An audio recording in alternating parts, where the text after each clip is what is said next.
All right. We are going to start with Haribus. Put this shit in borderless real fast. What's up in Vox 5? How you doing, brother? All right. So we are Champ 3. Short-term goal is to be GC consistently. I get the rewards now most seasons, but I play but can't always be in Grand Champ. Long term, I would like to be really, really good mechanically and competitive and hopefully reach SSL in the next few years. I want to know if my current weaknesses in game sense and mechanics.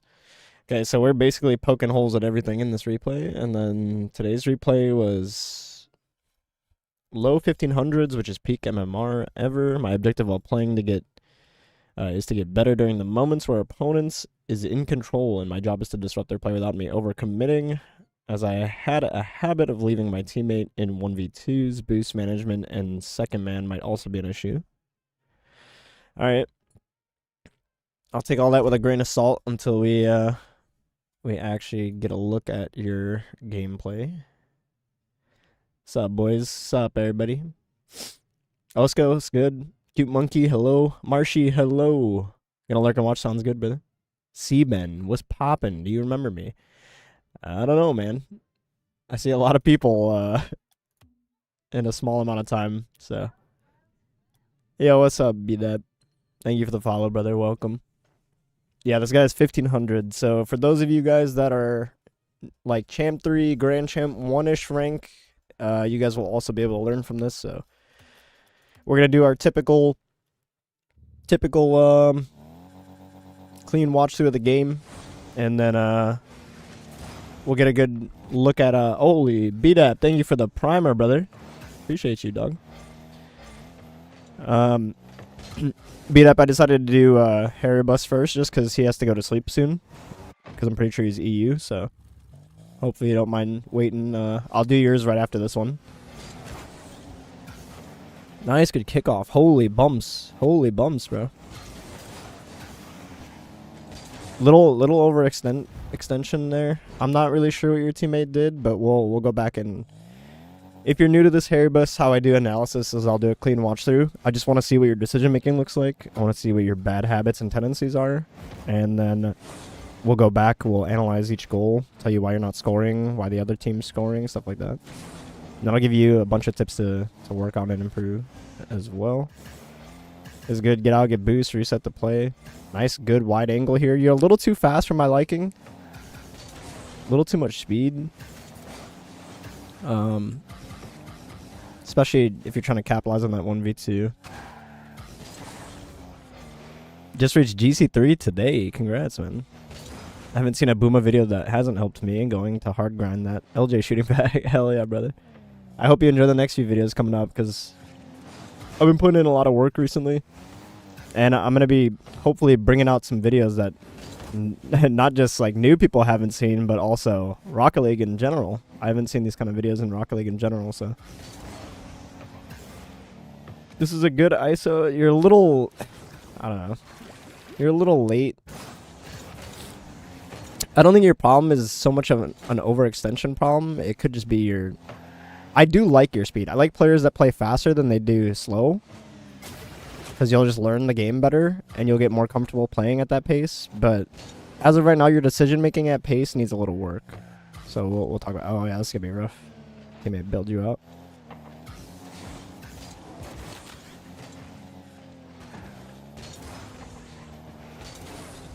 So something that's going to help you a lot, Haribus, is... I just want to call you Beluga, bro. Beluga sounds cooler, and it's easier to say, and it rolls off the tongue, bro. Something that's going to be easier for you is kind of understanding what your role is and clocking your awareness of what needs to be done and what you're trying to get done in that play. So we'll talk about how we can implement that into each one of these situations, because as of right now, you're doing a lot of, like... You beat somebody to the spot because you're playing faster than all three of these guys. But then your decision making in those positions is a little questionable. But we'll clean it up for sure. This is a Champ 3 GC1 replay.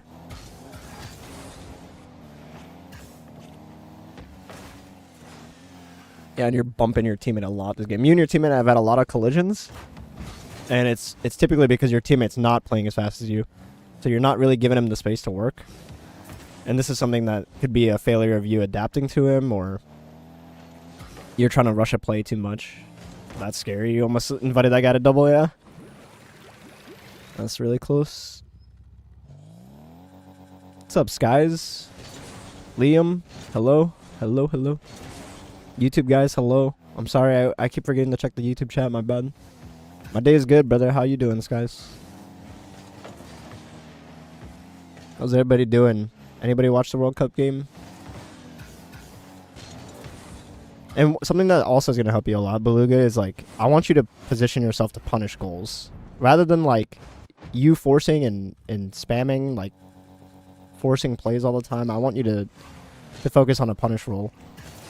Something I've been telling like the champ players and stuff, the way that you get out of GC1 and GC2 is you literally just punish every time. Every time there's a mistake, you put the ball in the goal. And there's tons of freebies. Every single Grand Champ is like extremely sloppy because all these players stop learning and they think they're good at the game, so they throw all their game sense out the window. So now in terms of dispossessing the opponents, I don't think you have to overextend to do that too much. I think you should kind of just let them make. Okay, that's like yeah, that's frustrating, but don't get tilted over that.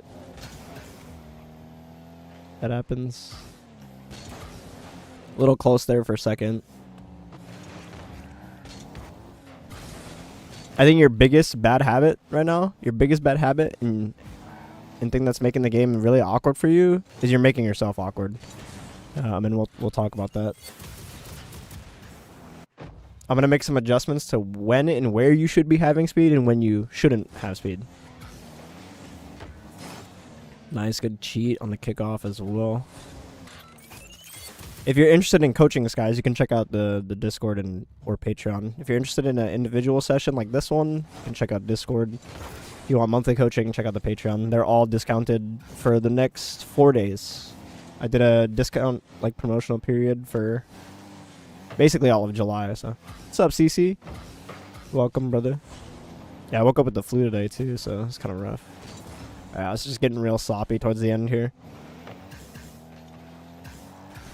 And something that's going to help you a lot as well, Beluga, in these kind of spots, when you have these high-scoring games, the thing that's going to make all the difference is a player that knows how to take control. You've shown me you're capable of being decisive. Maybe some of the decisions are not what I would do, but I'm not trying to like completely change your playstyle. I'm just going to make suggestions, and you can pick and choose what you want to implement. Everybody's playstyle is different too, so I try to keep whatever your strengths are, which as of right now, your strength is your speed. It's also your biggest weakness, which is ironic, but yeah, like right there. That should be a freebie for you. Also, I apologize. I'm gonna try not to like sniffle or cough into the mic, but I'm kind of fucked up right now. I'm not gonna lie. Well, you better appreciate it. What's up, Charles? Yeah, man, I just got back from Vegas like 2-3 weeks ago. I got sick when I got off the flight, and I literally just got over that like a week and a half ago, and I'm sick again, so I don't know what it is. My immune system's kind of been chopped. It's gonna make recording videos like worse, bro. I can't stand it. I'm looking like a germaphobe too, so like anytime I hear myself like coughing or sniffling in my edits, bro, I'm like, bro, I'm gonna cut all this shit out. Teammates kind of trolling there. How long is this OT? Okay, this is GG. Nice. Right, so what should have been like a 6-second OT ended up being a minute OT. So we're gonna break this down in terms of efficiency, because I want you to not have games like these. You don't want these close games, because they get really sloppy towards the end. So we'll break everything down.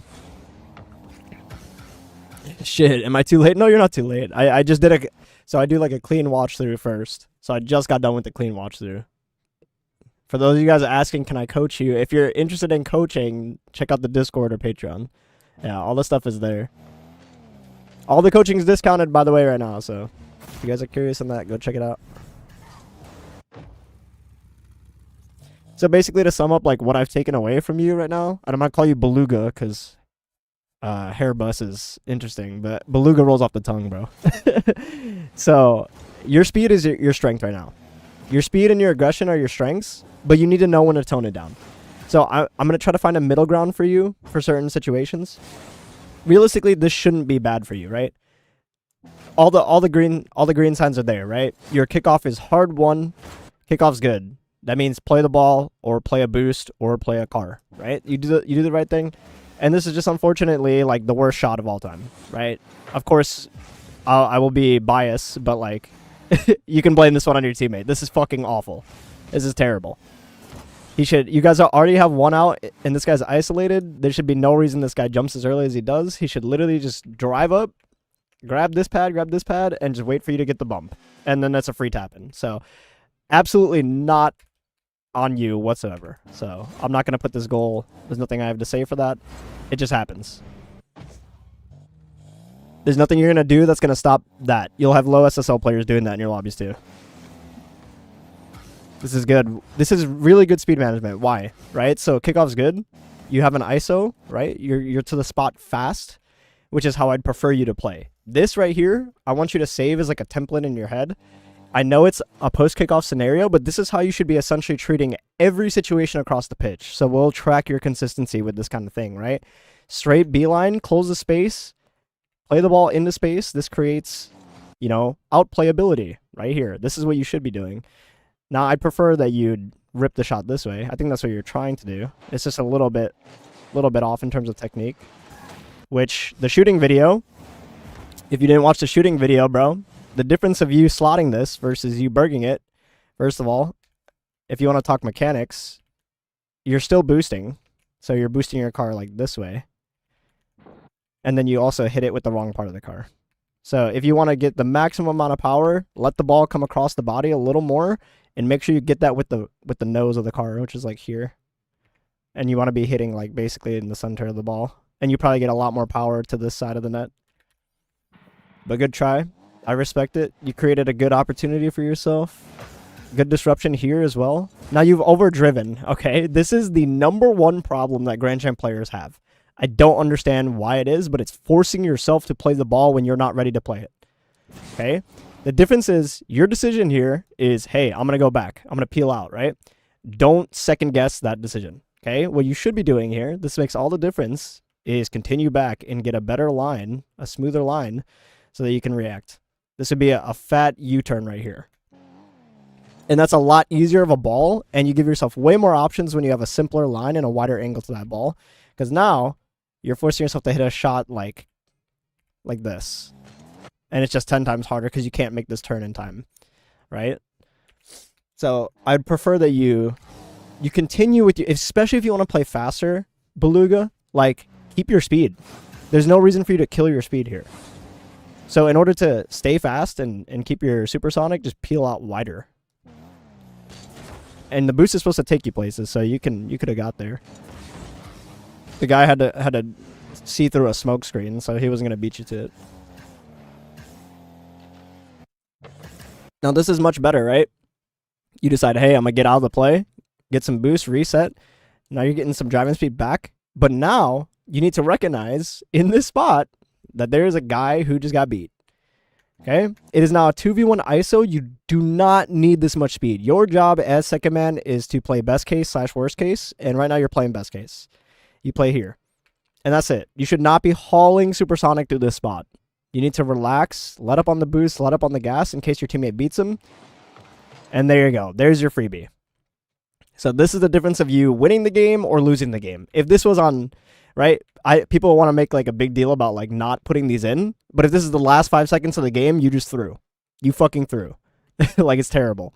So don't ever do that. You want to think anytime you're second man, if that ball ever crosses the front post, you're putting it in the net. That's how you should be looking at the game.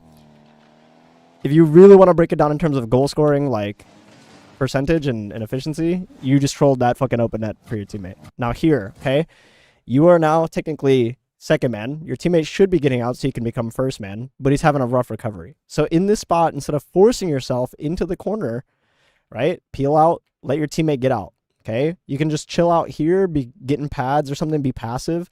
Then when he shows you something in his body language that says, hey, I'm not going for the ball no more, which is this, he's boosting and flipping out of the play. Now you take it up from here, and you're in a much better spot, and you have a much better angle to work with.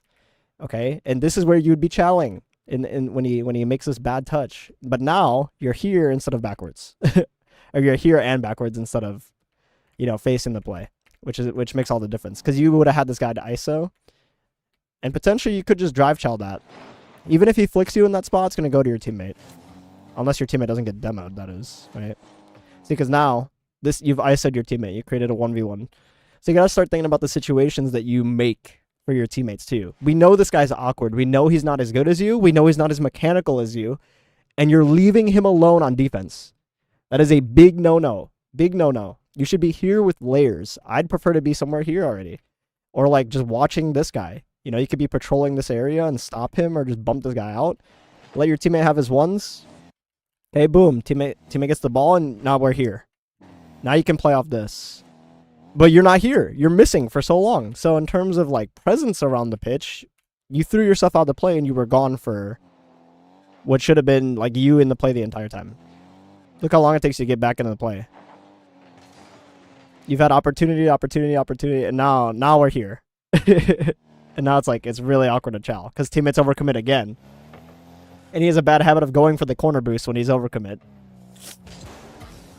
Now you guys are taking turns isolating each other, which is what causes this bullshit to happen on defense. You're doing the right thing. I don't agree with you floating. You should be turning and facing the play and challenging for a ball or the player's car. So it should be a direct challenge, not backwards floating, especially when you're on low boost amount. Because he can just burg it, he can fake it, he can get a glitch reset, it doesn't matter, and then he can just roll the ball into your net. You're not covering anything. You're covering a flip reset. Which, again, you're giving him too much respect because Grand Champ players don't always get the flip reset. So it's a defensive decision that's not needed. You literally could have just chilled out, grab boost, you could have grabbed this boost, and then be there when he drops the ball, which is here. This is your outplay now. Okay, and then even if you and teammate fucking burg it together, like someone can still play the fucking ball instead of you guys hitting each other. Right, now this guy gets a free rat touch and a free shot. Now you're forced to save. It's very rushed. So again, here, you don't need the speed. Pressure's gone, right? Like you guys cleared. Get some boost. Your priority should just be get boost. Fill my boost, right? Get pads, get pads, get pads. Pads are the best spot to position in. You just pick which lane you're going to play as second man here. Okay, definitely not this one because you're not needed in that spot. So it's probably somewhere here. In case my teammate dunks the fuck out of this guy, I'm here. Okay, now that he fucking whiffs, you take the pads back, right? You end up here. So you have a much better line. You can see. You can shadow this guy all the way back, and you don't get scored on here. You got scored on because you kept boosting forward. You kept going forward. You should never have ended up that far up the field. And you didn't have your eyes on the play. So this is why it catches you off guard. Now your urgency is, oh shit, my teammate got beat. You should be straight up speed flipping. The front flip's a little troll too. This is the one like as soon as this happens, you turn, you speed flip back, and you probably get back for that. So it's a good shot from him, to be fair. Just an air dribble and then one more touch over the top to speed it up so you can't get back. It's a good punishment from them. So another thing that you should do when you're watching your own replays, look how easy it is to score on you from the opponent's POV. You're never there. You never put a hand up. So, like, you got to think about this kind of stuff. Why is this so easy for him to do this? Bad challenge from your teammate. Never, like, biggest question mark, right? But, of course, what did you do after that? There's still decisions to be made after mistakes. And you made the wrong decision. So, savable, for sure.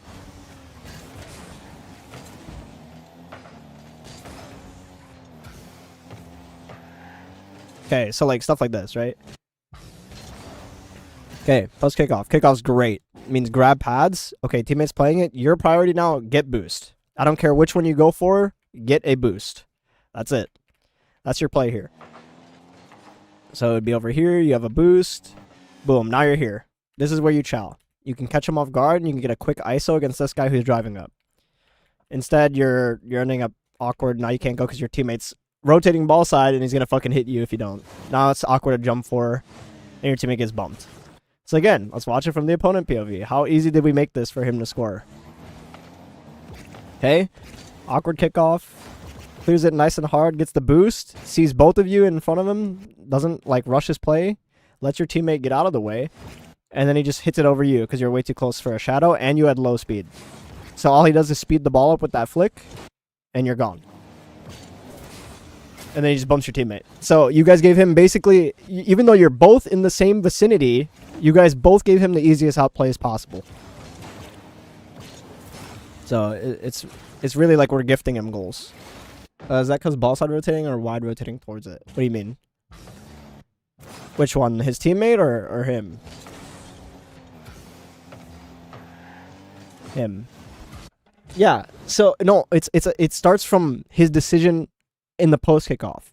The only reason he's not in a better spot is because he didn't go get boost earlier. This is why I was telling you the same thing, Kugel, of like, you need to know when to leave the fucking play and go get boost. Because shit like this happens, like, later down the line. Now you're caught out because you don't have boost. He should have already had, like, a big boost and been, like, somewhere, like, chilling back here. Like, facing the play. But he ends up here late, and then he forces himself to play a play that's disadvantageous for him. When instead, like I said, you could continue back and get a much better line to this play, right? So then, look at this. This is the free ball right here. It's overhit. He forced an outplay, and now you can go. And then, let's say, oh, he only flicks that because I'm there, right? If that's what you're thinking, what do you think he does if you're not there? I don't know. Maybe he uses all this space and passes here, and it's a lot easier to read. And then you can just face the play and cut the pass. There's a lot more options you can do defensively when you're two-layered defense instead of one. But we're not even giving each other a chance. Ugh. Can't wait for that new video. Peace, cute monkey.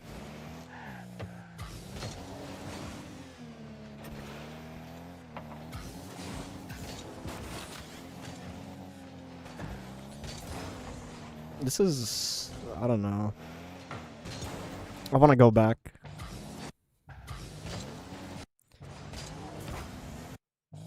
Hard to say when his teammates should do, to be fair. Can't control it. Just gotta play in the best position you can. Okay. So for those of you that have teammates that do this kind of shit, because this is never gonna stop happening, right? It's literally never gonna stop happening. People will fake the kickoff, and they will not comment. They will not quick chat it. They'll just do it. Okay? The best thing you do in this spot is you take the kickoff. Why? You speed flip like normally and you take the kickoff. Why? Because you're going to get there late. And all you got to do is get a touch on the ball and you get one guy out of the play. So you guess which way he's going and you jump towards it and you lunge. Right? Because then you're going to dunk him. And chances are if he shoots it straight down the middle, you could get a goal out of that. So, like, realistically, you should never just be, like, faking with your teammate. Because now you guys are under pressure. Your clear is never going to be good enough. Yeah, you cleared the initial save, but what can you and teammate do off of it? Nothing. He thinks you have it again. He's like, fuck it, I'm getting boost. And then you have to sit in the net. It's just, it's awful. Yeah, or you could say, yeah, right. Or you could say, fuck that, and go get big boost. Yeah, you don't have to play ball. And if it goes in, it's your teammate's fault. Now it just causes, like, all this sloppy, like, play after the fact.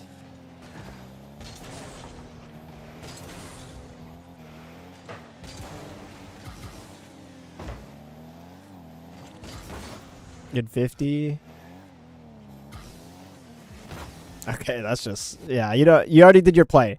So anytime you're like back to the play, okay, like this, you got your interaction off, rotate. Grab your boost and rotate, bro. Let your teammate play the game. You need to let this guy play. He's already tilted enough, and you guys are not helping each other. He has a better angle, too. And he's facing the play. So I would prefer that you just leave that for him. You've already created something that's advantageous for your team in the play. You got one guy out. Ball's in his advantage because it's going towards him. You have a guy on 0 here. If your teammate had this, it's probably a goal. He could have banged it to, like, board. This guy would have had no boost. Then you could have went for the bump. But instead, like, you can see it in his body language. And this would tilt me, like, if I was either you or the teammate. This would have tilted me this kind of game. It's just because nothing's getting done, right? So even stuff like this, you just went from first. Your role, your awareness check is where am I at? Where am I needed? You are not first man anymore. Get out. Get out, let him be a minion for you, and just get boost. Or just grab pads. Like, I'd rather you end up somewhere here and just let him have this interaction. Now look, now you could be coming in here with speed, and this is like a free double tap or air dribble or anything to use mechs, or you could just go for the bump. Like, you got to create situations that are advantageous, and this is not it. Now you just dinked it, you let this guy back into the play, your teammate dinks it, and now they get a free ball. So, like, all our play creation in the offensive third has been very, very poor as of late. What's up, Swoopy? I'm a little sick, but welcome. Yeah, I saw it. When he like backflipped like a pass or something. Yeah, I saw it. It's hard to not get tilted and frustrated in these games. This is what France looked like against Spain today. Everyone has those emotions, but the difference is you got to think like, hey, this is a scrappy ass game, but you have 2 fucking minutes on the clock, brother. You still have 2 minutes. You need to lock in. Lock in. These guys are not better than you. They're you guys are gifting them goals. They're not working for them. So, like that, you're they don't have to work for it. Okay, so like think about it this way. Okay, if this is the decision you made, this position's okay, right? I don't have a problem with this. The only problem is you make yourself susceptible to a demo. Okay, so you need to be aware. If you're gonna overdrive the spot, that's fine. If you're scared of the demo, but now you need to think, where's the next threat? Okay, it's in the corner. So this is something that I tell all the players, right?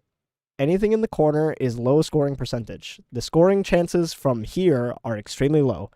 Only time it becomes dangerous to you is when it passes the front post. Okay, so you could literally chill right here. And then what? What do you do from here? You play the bounce. You play this bounce. Even if you fucking full double jump into this ball and you dink it off your backboard, it's going to go into a spot that's still not as dangerous as you just parking here and letting them have the bounce. Now they get a free fucking like Elden Ring tap in. And you can, if you don't want to do it like that close because you're still afraid of the bump, then from here you go wide. You go wide, you pray that you can dodge this bump, and then you swing your momentum back and you jump for that bounce again. Because right here, look at this. This is counterattack opportunity. Your teammate can turn up and do a tap in, and you can play a distribution touch from here on the bounce this way. And you can catch both these guys out in your fucking corner. So like, that's a freebie that you just gave them a freebie instead. And I know you're tilted, so it affects your decision making, but these situations are a lot easier for you to like, if you can just lock in and understand what needs to be done in this spot, you'd be a lot better off. So, okay, boom, dink touch, punish it. This means don't take your time, play something direct and threatening. So I'd rather you just let it bounce and you take it on the pop. You really want to practice like enabling your mechs right here. Boom. Air dribble bump. I don't give a fuck. Like do something creative instead of taking it like straight at them. Then you make it really easy for them. You let them get boosts. You don't speed the play up. Even a pass to your teammate would have been clutch. You literally just flip this ball straight here if you're afraid of taking the open shot, and now your teammate can turn into the space and he has a shot this close to net with a guy who's still getting boost. 2 guys who are still getting boost, by the way. So speeding the play up, using your teammate to speed the play up. 2 cars can speed the play up faster than 1. So why not just hit it into space and pray that he shoots it? Like there's also that, bro.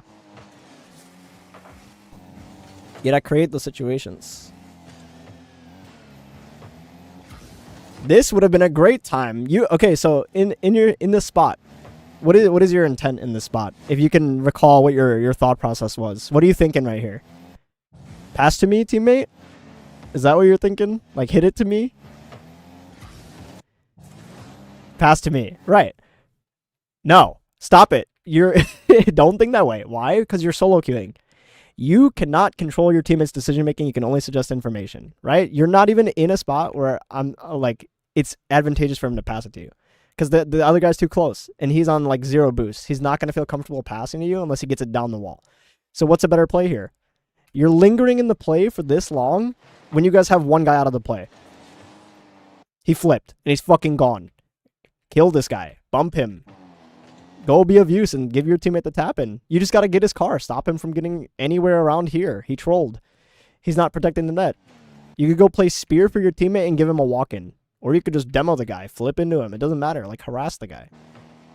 Now your teammate, see, now your teammate's trying to pass. This is how late it takes him to actually get a pass off to you. Oh, here, take it. Gym soccer class, fucking play.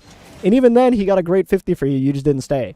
Because after the fact, you're like, oh, he's not passing to me anymore. I'm just going to go. Like, fuck off. And then you're boosting away from him when he's about to have the 50. Like, you guys are all in now. You're down 3 goals. You got to be. You should, if you were afraid of, like, there, just, like, get here and turn. Just turn your car. Right? So that when that 50 happens, it's a free tap and again. So, very, very close.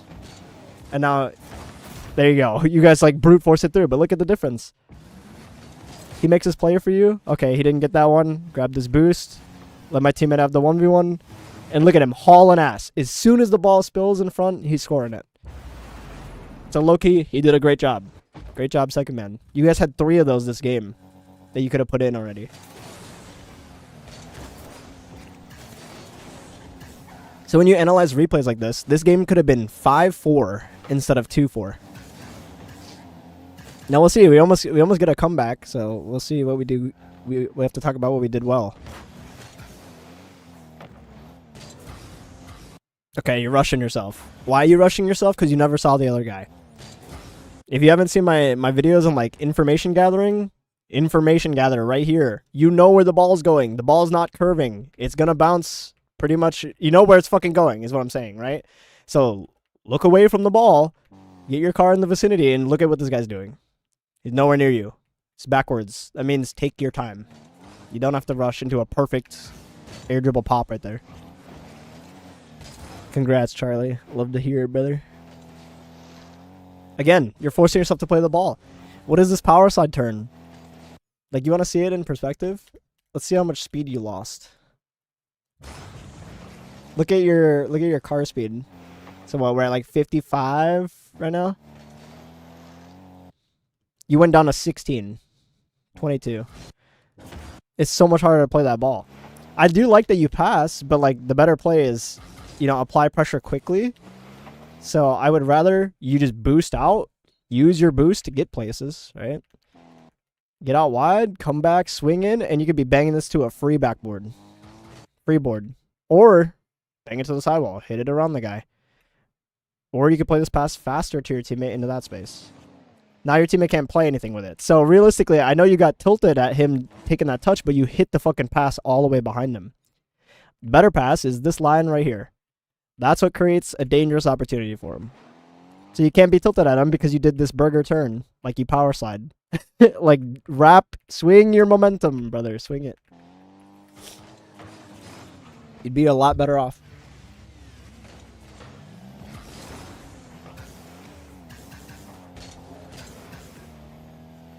Joke's on me. Nah, I'm trying to get you to get in the mindset of, brother, I got tons of replays like this in low SSL GC3, and you're like, surely these SSL players like know how to play. There's players that look worse than your teammate right now. I have tons of replays, if you don't believe me. Tons of them. And they will always look like boosted or whatever. But you can't sit there and like get upset at it. You gotta change how you're playing, bro. It's the only way, and until you can enable a bad teammate, you're not gonna get SSL. So you gotta know how to carry a burger. Sorry, I got distracted. So again, this kind of play, right? You gotta think this way. Anytime there's about to be an interaction, you can stay, but just let up on the gas, let up on the boost, do not turn the car. So right now, we're hauling ass, even though there's about to be an interaction. Okay, you stopped boosting, but now you're turning preemptively. So there's no point of doing that. And now you're stuck in like the, oh, do I jump for it or do I not? When in reality, it's already past you. So there's 2 different ways you play. If you're going to go up for this, you continue to go up until the interaction happens. So you should be chilling here facing. Okay, this happens now. Now you make your turn. You come out, swing this, and you got a free ball. Oh, you got to dodge this fucking guy jumping from behind. Now, if you're going to do this, right, and you're never going to go, then don't go. So you can turn back around now. Okay, make sure you info check this guy so you don't drive into a demo lane. And then you wait for the ball. You wait for him to get his redirect or his miss, and then you get a much better, cleaner ball. Because now you just pass it straight back to him because you force yourself to play it. You get 2 good beats, but now what? Your teammate left you, and then he trolls your play at the end. That's a tilting decision. And you guys managed to get a fucking goal out of it. I don't know how, but You manage. Great soft cheat from you. Good slot. Okay, so there's a situation here right at the OT where you could have had a freebie. So we'll talk about that one as well. Okay, there's one guy out of the play. Teammate's trolling you.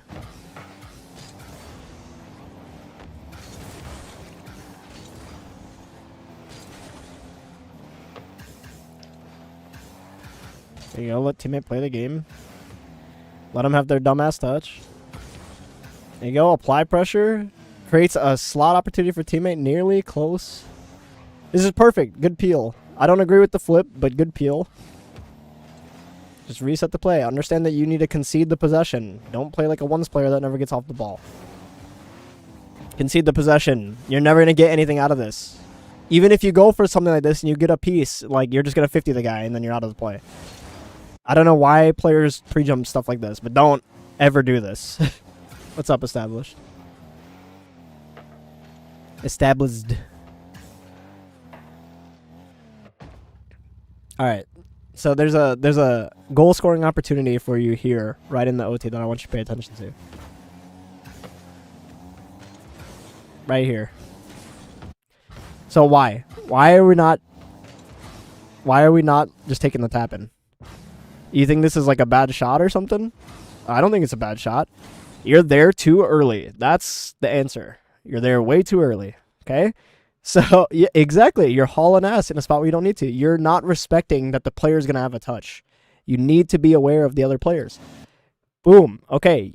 Kickoff's great, right? Boom. One guy out of the play, and you won the boost. That means this guy's under pressure. He's out of position. He has no boost, so he's most likely going to panic. You already created that in one touch. Let him have his touch. He's under pressure. Relax. You could break right here, bro. Just chill where you're at. And then, look at this. Boom. And then you're up here. Now you go. And this is free tapping for you. This guy went straight down the center of the net with zero boost. It's free. It's actually fucking free. That's you winning the game instead of losing it. You guys did win this game, but this is a 50-50. So like you wanna consistently win games and up your win rate, you need to be putting those in. You need to be burying those. Instead of taking these 50-50 dice roll games. Honestly, at this point, your body language is telling me go for the ball. Why are you not going? Hit him with the Elden Ring boss move, bro. Your teammate's confusing the fuck out of him. You had all the speed in the world. You had the guy beat. Look at the players, bro. Look at the other players. They're both sideways. That's your green light. It's your green flag to go for the ball. You could literally get up here and just get some kind of like redirect or tip like over here, bro. If they save it, they save it. But like that's one of the best spots to use your teammate like a minion. And that's how you go up and solo queue. His play is dead. It's dead in the water. And that also, you putting an opportunity on target there, forcing a save out of them, forcing, just a shot, lets your teammate recover and get out of the play and get boost. So that's a buy time. That's like a second man decision that also helps you buy time. So you did a good job to get a chow off there, though. Well done. Way to not hesitate on the board. So again, this is where like your biggest problem right now, Beluga, is your speed, bro. You're mismanaging it. You have too much speed in spots you don't need it, and you have no speed in spots where you do need it. And then obviously there's the little things baked in, like I wish you'd peel like, simpler lines and stuff like that. Maybe you have like I don't know. You have a resentment towards this guy for playing like a burger, but like it's doable, bro. You won with this guy on your team. Look at the points difference. If you can do this nonstop, bro, you will go up in rank no problem. And you're gonna have to. You're literally going to have to. I have games where I drop 1,300 points in like GC3 games. So it just never stops, bro. You have to babysit some people, and that's the ultimate reality of this. No, it was Champ 3 GC1. And the people who can't keep their mentals in those games, they're the ones who end up losing them. So, but yeah, bro, honestly, there's no difference like in that gameplay versus GC3 gameplay for me, personally. I could literally pull a replay. Like, I know you don't have a lot of time. You got to go to bed. So maybe like some other time you catch me streaming, ask me to pull up a replay like that. Because I have tons of them saved, bro. I got tons of them saved. I'm like, this is not real. Like stuff like that.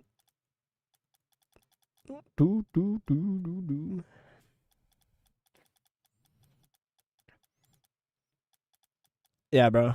So I hope that helps. But if you have any questions, definitely go back and rewatch the VOD so you can catch all the stuff that you missed out on. And I would just take it doesn't have to be like crazy notes. Just take like a small bullet pointed list so that you have stuff to reference when you go play. Go to my local football club to see if I can sign up again. Hell yeah.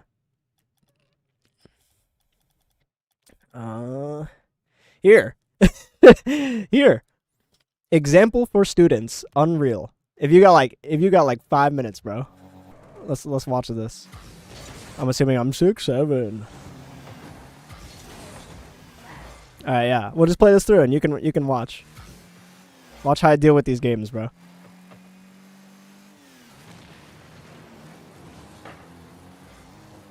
Like, what have I done so far? Other than just like watch this shit happen. What? Like, why? What is that? What is this? Huh? And then he takes the boost from me. Like, so I can't play the game.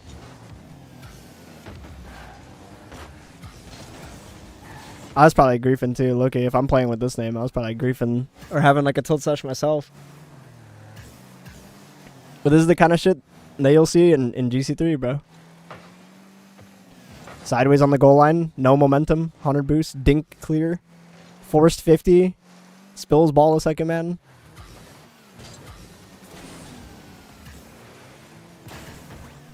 Oh, Jesus.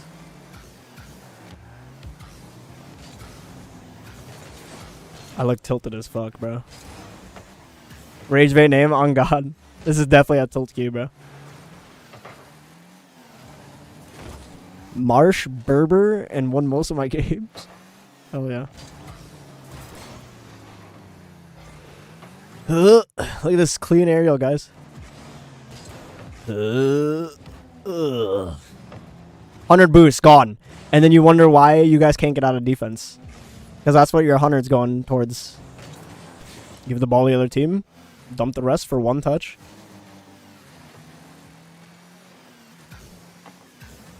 Also, low-key, some threat assessment would be great for you too, Beluga. Just knowing what you need to jump for and what you don't need to jump for. You can see how like grounded I'm playing this game. I'm like not doing shit.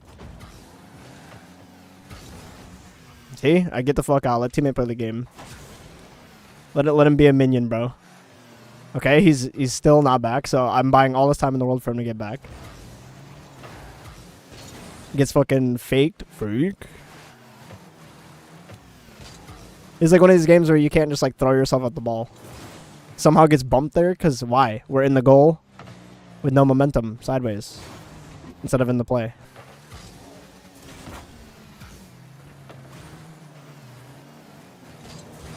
Yay! Look how easy that is, guys. Look at this peak goal. So again, don't be this guy, bro. Do not force yourself to play the ball. This is a bad situation for you. It's no different than a kickoff. Teammate's gone, ball's pinching towards me, I'm on 0 boost. Why are we ever here? Why are we ever here, bro? Literally should never be in this position whatsoever.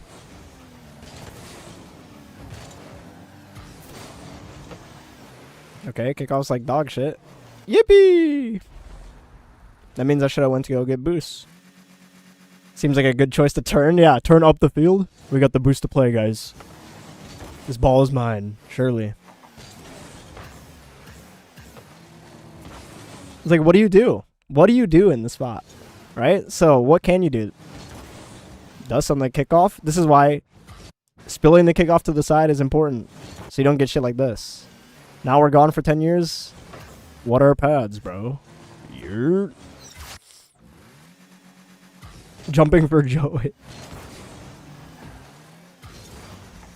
See, and this is why this kind of kickoff's better. Wow, it's predictable. You know if you can get the boost, and you can get the ball. What's up, Vibrant? W Tech. Look at this tech. This guy's almost SSL, by the way. Beluga. Do you think that you look worse than this guy on my team? I don't know, dude. Wow, look at that, guys. Holy shit. Holy tech. Where's the orange team? Let's take a look. We got the spectator chair out. Okay, post save. Want to keep the pressure? No, let him shoot. I want boost. Let's see what the other guy did. Not even looking at the play. Nowhere near. Teammate, you don't have that? What the fuck? Teammate, you're trash.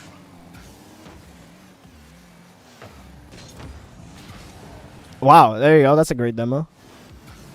See, I can't force mechanics out, so I just take the 50. It gives teammate the free ball. Then he gets dunked. It's fine. We'll buy him time because he's in their fucking corner. We got it, guys. This guy looks really scary in the air and mechanical. There we go. Isolation zone. Forcing the mechs. Let him go. Teammate should have a free ball. No. No. Ben. He's still on the backboard, by the way. No. This babysitting in threes. Oh, dude, babysitting in threes could be a whole video, brother. I did that my entire fucking career, bro. And in today's babysitting in threes, I think is genuinely like impossible. I'm not even gonna lie. I did, like the other time I streamed recently, I full sweated like it was a RLCS like quals, and I still couldn't carry some people. They're that much of a detriment. Like the situations that they create, bro, is actually unreal. I think you genuinely have to duo queue threes nowadays. Like you just have to. Wow, guys, I got 3 consecutive shots off on their goal before my teammate wanted to jump. Where is he? Let's see. He's demoed. Yeah, I burged it, bro. I was fucking trolling on, like, I could definitely tell I was trolling. Does he have camera shake on? Yo, does this guy have fucking camera shake on, bro? Am I seeing that right? That's not real, bro. This is not real. Yeah, see, so this is kind of what I mean. Look at look what you can create. If your teammate was a bronze player, Beluga, what's the easiest thing you could do for him? Give him an open net tap in. Okay, and I tell players all the time, they'll find ways to miss it. Okay, let him miss. Let him play the fucking game. You get the next free ball. There you go. Wow, it's so hard to score, bro. Fuck. Alright, now let's see the trigger point for why I saved the replay. It's gotta be here somewhere. Holy shit, look at that. Kickoff's good, guys. Yep. Yep. Force everything.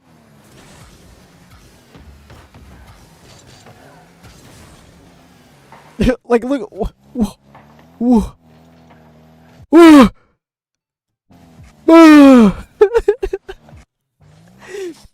Guys.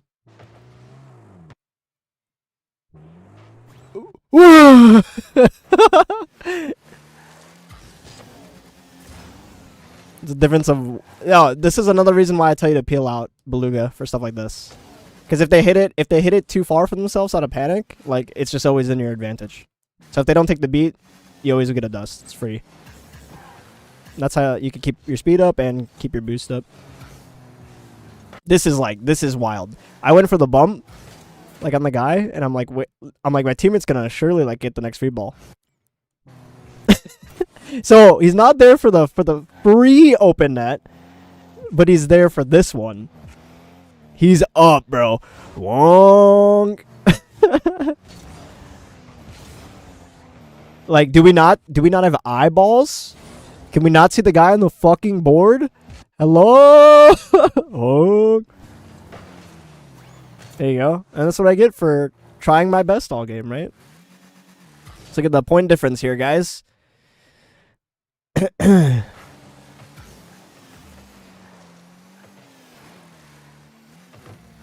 I got this. We got this.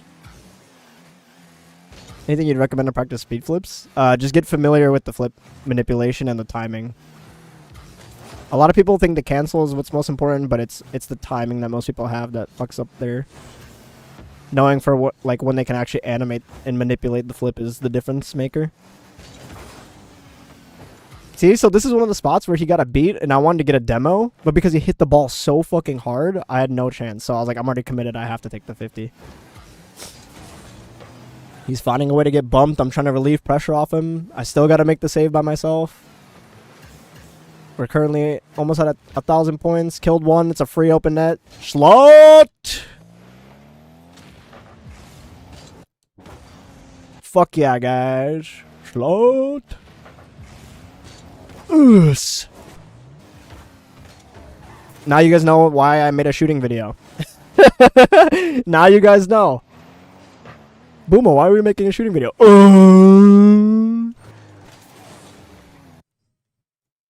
Yay. Yay, guys. So yeah, for those of you that think being a higher ranked player is going to save you from burger teammates, it's just not going to happen, bro. All right, I'm sorry. I delayed so much time. Mr. BDAP, you are up next. But I appreciate it, Beluga. Was he quick chatting? No, he didn't say anything, bro. He didn't even apologize. Like, all right. Let's get your replay, BDAP. Oh, I think I have your replay already, bro. I think we're chilling. Whoops. How did I pull that up? Stop it. Yeah, I got you. I got you, brother. I'm sorry. I don't ever mean to, like, sound like an asshole, bro. I get too passionate about, like, being efficient with the game. So, genuinely apologize if I sound like I'm being a jerk. Play ass as possible, refuses not to speak. Yeah, I mean, not even a sorry for, like, when you get scored on is just, like, I don't know. That's crazy. I don't know. I can only think, like, that's somebody who used to play on a bot account, got to that rank, and then, I don't know. What's up, Mew Mews? Mew Woos? This decallus guy gotta be zen. I don't know about the boost, BDAP. Not gonna lie. Sync fam. Thank you for the follow. Beautiful low 50. Creates a good situation for your teammate, and he's dust! Why? Oh, I would have abandoned the game. I would have abandoned the game. I would have literally abandoned the game. Why are we behind the play? Why? Ever? He's got full fucking boost. Face the play. Position in the pads, please. For the love of God, bro. Waffles. Get in here, bro. Hello? Look at this. Look at this. Look at the difference in this situation, bro. Oh my God. That's what playing scared looks like. Yeah, nothing you can do about that, BDAP. I have no advice for you there. You made a perfect play. But that play was made for a good player, not for a bad player. Oh, never mind. Get it right back, baby. Get it right back. We love it.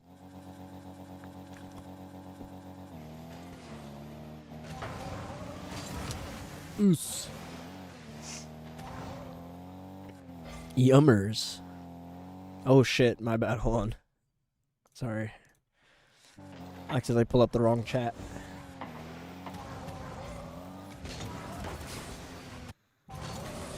Okay, so 2 things. Ball's in your advantage. So when you're in this kind of spot, all right, I'm going to tell you 9 times out of 10, brother, the better thing to do when you see a ball spill out to this side, especially at that speed, when you see this, instead of playing this, or like straight beeline horizontally, I'd rather see you play this. Why? Because you close a little bit more space this way, and you can see more. You can see if he's going to have a touch. You can see if he's going to take it to the sidewall. You can see if he's going to have a catch up the wall and like into a solo play. And you have a much better like just perspective on if he's going to whiff or not. And then if he does, you're here for multiple situations. Your flip and your hard commit horizontally plays one scenario, and that's if he gets this up the wall. Right? So you want to position for multiple scenarios so that you have more coverage in the play, and that's facing right here. So now look how much easier of a shot this is. It's beeline this way, and you already have him beat for pace because he burged it, and he's stuck in the corner, and you can get a shot here in the bottom right before this guy gets back. And it's literally the difference of because you flipped and threw your momentum all the way this way. So this is why we talk at the high level, like flipping too much is a problem. You should only be flipping to get speed. And realistically in that spot, you didn't need it. Because there's about to be an interaction on the ball. So right here, just get to this spot faster. Instead of this. That's the difference of you scoring versus you getting blocked by this guy. I could talk about your technique, but I'm not going to. I think you know better than that. So, let's continue. Post-save situation, good pressure, way to cut. Love that. Very aggressive cut, and you chase the demo, and you're still chasing the... This is like 3 points of value if you kill the guy. Yeah, okay, so... Something that's food for thought for you, which I've also been telling, like, Kugel, who's in chat. These kind of demos rely too much on your teammate. When you're spearheading a play like this, if you're going to spearhead a play, you have to kill the guy. That's the only way it's going to be, like, advantageous for your teammate. And if you don't, then there's no point of you going. You should let your teammate play the game and you stack layers behind him so that when the interaction does happen, which is this is now your ball. Free ball right here. And look at the difference. Now you have options, right? You can take this solo by yourself. So you have corner out playability. You have ceiling out playability. You could shoot on the wide open. You could play board. You could play to teammate's side, or you could take it by yourself solo. So you have a lot more options here instead of like just relying on your teammate. And especially, I would have never left my teammate this free ball after the first goal that you guys conceded when he wasn't there for you. Because as of right now, he's probably too far. Yeah. He has no sense of urgency. None. The dangerous outplay, you guys just got one out of the play. He should be beelining past this guy and playing this shot right here. So we could keep the pace up. Then he has a pass option to you into distribution, or he could rip the shot himself if he's feeling confident enough before this guy gets back. So this is a failure to keep up with the pace of the lobby. This is what playing too slow does to people.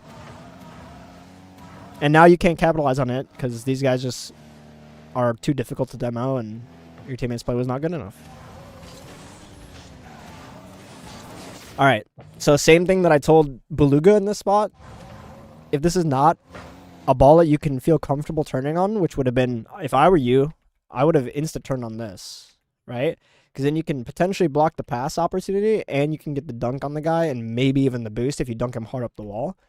This is the better spot to cut. If you're not going to play that, you need to peel and do it earlier so that your teammate has that information and then he knows if you're going to have it or not.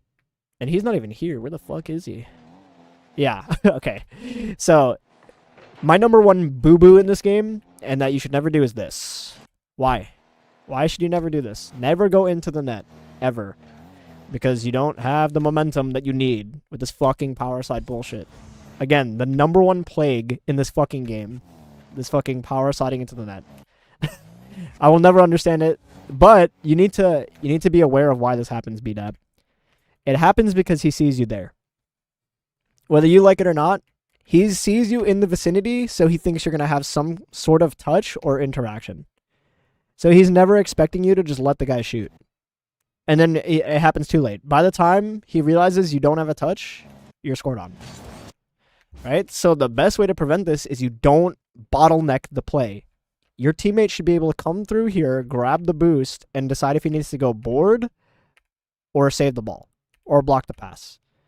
That's literally all he needs to do. So a better thing is if you're not going to go in this transitional spot, you rotate wide and you beat him to that spot. So instead of going into the corner ball side, you go wide and you end up in the spot first and then let him follow you. Does that make sense? I'd rather you guys play that way, or you can play a horizontal line. You don't have to play if you want your teammate to play this line, you don't have to, you can do a rotate like this way through the midfield. You could potentially get a demo if there's anyone here, right? So you're filling up the space. And then if there's a dangerous ball here, or like a solo play opportunity, then you can jump. This is still more of an advantageous ball for you to jump for because you can get it around this guy and you can get a touch to yourself on the wall. And then you can isolate this guy. So you got to think about like, when and where is it worth cutting the ball? It would have been worth because, I mean, at this point, you should have had a feeling that somebody's pretty low boost. And I mean, you can see this guy's not boosting. So your first question mark I'd ask yourself is, do I cut this? Am I not cutting? If you're not cutting, get the fuck out. Get a better line, get a better angle. And that's the answer to that's usually wide. So when a ball got touched to the corner, I thought teammate had a better play at it, but didn't even realize he was gone. Right. It's like expecting, right? You're like, yeah, because realistically the answer is it is a better angle for your teammate, but he's not in the right spot. Okay, like a better player would probably have momentum through here, and they'd be here for you to receive, and then you can go board, so that you guys have two layer. But again, you guys make decisions based off like you're playing with a good player, which the first decision he made in the game was bad. So that already for me would have changed how I played for them. So maybe it's a failure to adapt to what kind of teammates you have for you and Beluga, but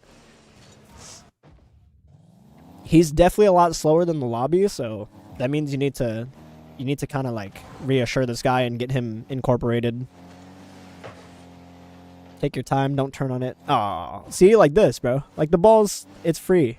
Take your time, use your boost. You can boost away from this ball, it will eventually slow down. And you can do it the other way. If you want the boost refresh, do it this way and receive the ball here. So that this is your solo play opportunity to practice your mechanics. See, because now you're forcing yourself to play with, like, so direct into two defenders. Like, you limit your options doing that. Yeah, you did force one to jump, and you beat one, and then you got to save. You create a shot opportunity for teammates. So it's not the end of the world. But you have a lot more opportunity. This is a little over the top as well. Right? What do you see on your screen here? Your teammates overcommit on their side, and he's disrupting, which means you should never go for the ball. Never chow. Unless he clean dispossesses or he demos the guy, you should never be like going for this. You should just chill, relax, let them play forward because they're going to inevitably hit it forward to you. And then this is the ball. Let your teammate be the one that baits this flick out, and then you dispossess here. When there's separation between him and the ball. Those are the key times to cut the ball in twos.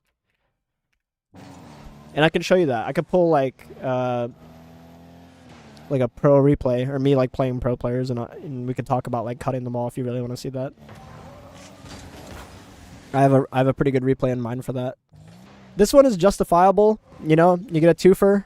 It's just not the 50 that you want, and it potentially could have been bad for you and teammate, but he seems like he got back. I like the balance of the aggression there. Just because you never know. If you get both of those guys out, it's a freebie, so I can fuck with that. You know, I'm sorry. I'm so congested right now. I'm trying not to, like, die into the mic. This is good. Good composure. Okay, right. This is one of these things where it's, like, same kind of problem that Beluga had, right? If you know they're going to play the ball, you know they're going to rat chow, just let them. You need to respect that they're going to make a dumb decision. You could just take a delayed 50 here or let up on it, low 50, like anything. You know he's, like, the body language says, hey, I'm going to fucking chow you, bro. Like, he's full supersonic driving beeline at the ball. So, like, take a good 50 here. That's what's important. You can't get dunked like that. It creates, like, such a... okay, never mind. The other guy just completely fucked off. It should be a good situation for them, but the other guy just completely leaves the play. This is why preemptive, like, turning and decision-making is bad at the lower ranks. Yeah, and then he almost gets scored on. Like, look how long we go here without boost, by the way. We do not know what pads are. So, BDAP, you want, like, the real answer, bro? It's, like, punish these players, bro. He's AFK spectating for at least, like, 8 seconds right here, bro. You should be there for that tap-in, by the way. I also want to see where you went in the play development, right? So, you had the interaction. You're ahead of the play. You got the boost. Be a disruptor now. Go take his other boost. Swing back around, try to kill him, go for his teammate on his way back. Like, you can make so much off-ball value here while your teammate's playing the ball. Imagine there's no guy here in the first place. Or you don't get this guy, you get this guy. And then your teammate does this guy. It's a free ball, bro. And even now it's free. Look right here. If you're here at the right time, it's free. So where did you go in the play creation department? There's no reason for you to be you're swiggling a lot. This is what we call swiggling. This is uncertainty of where you are needed in the play. Okay? You are second man. You are playing worst case and best case. Okay? Your demos didn't come through, but now you need to play best case scenario, and that's that this ball somehow goes middle. So you should just be here facing the play. Even now. Boom. Still a freebie. So, or just a 50, and you can keep that pressure. And you went a little too early, and he delayed 50 to you. Not spilled possession for the opposition. And you guys got scored on. Your team. So again, this is one of these spots where, why does this play happen, right? It's because your teammate is too passive. This is one of these plays where, especially after you had a bad 50, you need to play the ball again. Okay, you can't get to that one. You should be doing this and then trying to cut this pass. And because you just don't go, because you're, again, expecting your teammate. You never info checked your teammate, ever. From here, you took this 50, you spilled it like really bad, you see him racing for the boost, and then you never see him again after. You have no idea where he's at. And then you're like, oh shit, I thought you had it. Like, you have to have more effort than that. You're creating a situation that's disadvantageous for him to go, and then you're expecting him to go.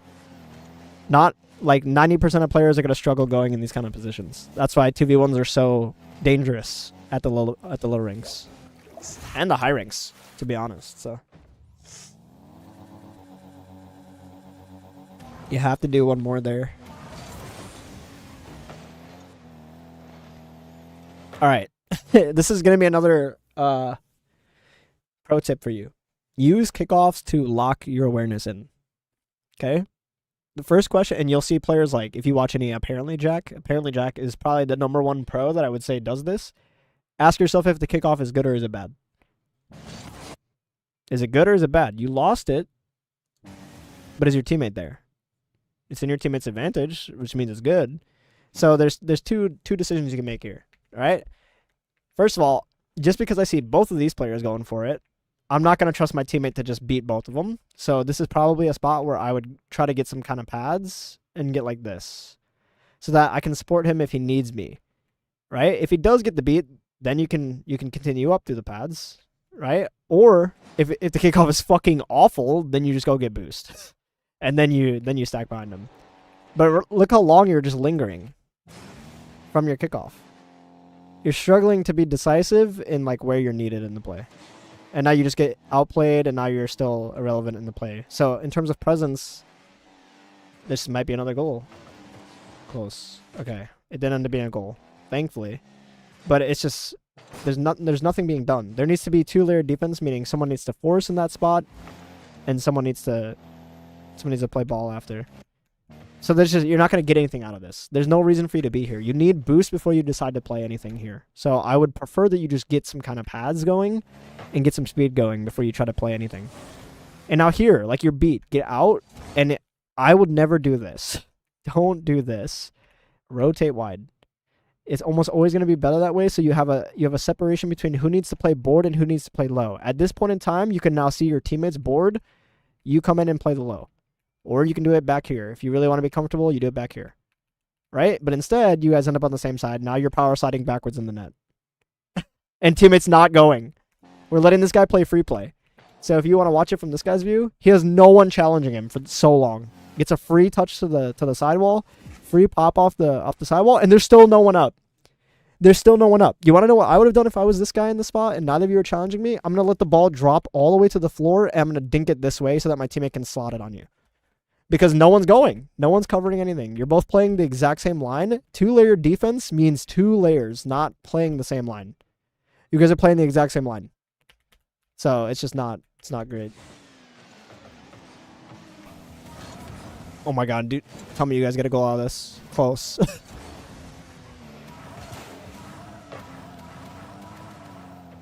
Yeah, that's rough. Okay, so how do we prevent this from happening? Okay, post opportunity for them. You guys are now on the counter. So one thing that's important here, first of all, it's open. So I wouldn't even play this. It's open. Bump the guy out of the play. You can literally get around this guy and just bump him so that your teammate can continue through and get the free shot. He had a better angle anyway. So now you forced it, you put it off target, it's an easier save for him. Now this happens. It's like post-save scenario for them and counterattack situation. You need to prioritize recovery here. Nothing else. Meaning no corner boost, hop in the pads, and take a direct route back. That's it. Like, it should just be one or the other. You should never end up anywhere over here. Because now this is overcommit territory. Way too much. And you're still overcommit. Like, you're taking the longest road back home that you need to take. You already got the boost. Direct now. Straight direct. Like, there's no reason for you to be wrapping here.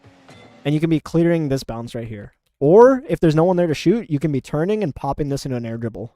And you probably beat this guy. Look how far he's fucking jumping from.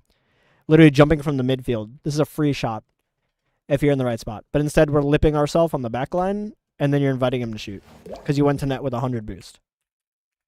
No need to be doing that. You should be in the spot, okay? From right here, where am I needed? This is the question. Where are you needed? Your answer should be, I'm needed in case my teammate has it or in case my teammate misses it. That's it. That's the only answer to that question. If he has it, okay, you can help and support him play through transition. If he fucking misses it, you're there to play it on the bounce. Clear the danger right here. So that's it. You need to think about how to end up there instead of where you were. Which this is like Sunday driving. You're just going for like the boost that you don't need. Yeah, Fade. Me and AV are teammate. We're teammates, Charles. Yes, to answer your question.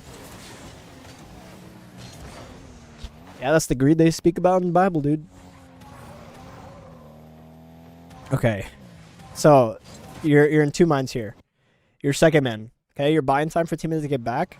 First of all, you gotta think about it this way. Take this guy. This guy doesn't exist. This guy doesn't exist. Okay, just you and Kasuch. Is this how you're gonna play this situation in a ones game? Would you do this in a ones game? If the answer is yes, then I think you need to play more ones. But if the answer is no, like you're just not gonna do this in a ones game. He's berging a dribble and he has no angle to your net. So like your body language says, "Hey, I want to go." Why would you ever turn this way? Just go. Like go. He already fucked up his play. You're like, "Oh yeah, I gotta buy time," but he's already back. Right? Some players only need like a second or two to get back. So realistically, have this interaction with how his car is. It probably spills right here to your teammate. And this guy's still getting boost. He's on a side quest. So like have this interaction earlier so that your teammate knows what the hell's going on. Because now when your teammate gets to the play and he sees you faking 10 times over, he doesn't know where to be. He's like, am I needed there? Do I have to cut? Oh, I don't. Oh, okay, he still has it. Now I'm just gonna make a turn. Now all this added like bullshit's happening. You've hit the ball away from you and him. Nah, he like can't really play off this because you're still overcommit. It's just not creating like, okay, never mind. Somehow we nearly got the shot off too. Because like they're doing the same shit. The blue team's doing the same shit.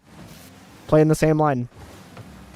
Yes, when your teammate's on the backboard in the corner, guys, jump onto the backboard. Yes. W defense. See, so that's the kind of shit you should be punishing instead of like them getting a save out of it, right? Oh, here it is. Elden Ring. Holy shit, he read it though. Yeah, but low-key, if they pinch that, you're fucked. Like, let's be honest. Right? So this is the kind of situation where you need to like just get the fuck out. Stop being underneath the ball, get the fuck out, and end up here. Because if they do get a god pinch, the only way you're gonna save it is be on the line. So, not in the net, not in the net, on the line. Yeah, Godskin duo, bro, for real. Okay, transition wise, information. What do you see here, BDAP? There's no one close. This guy flipped away from this. That means time, brother. This should be your trigger point for take your time. There's no one on the ball. Use your mechanics. Pop into an air dribble, like go for double tap, anything. Don't just hit it away. You just made that, you gave them the easiest job possible. Yeah, I believe it's GC1. Flat. There you go. Punish. No. Okay. GC2. You should be shooting that, not your teammate, by the way. I think you know that, but you overdrove your spot.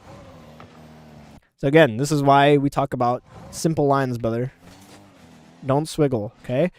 You know it's like overhit. You're like, okay, I'm going to turn away because they might have an interaction, right? So that's your, just drive, okay? Now that you see that they spilled the ball, ooh, and you get a much better shot angle. And so that's what you should be doing. Let's see what your movement actually looks like. This makes all the difference, by the way, bro. When Grand Champ to SSL is all refinement, brother.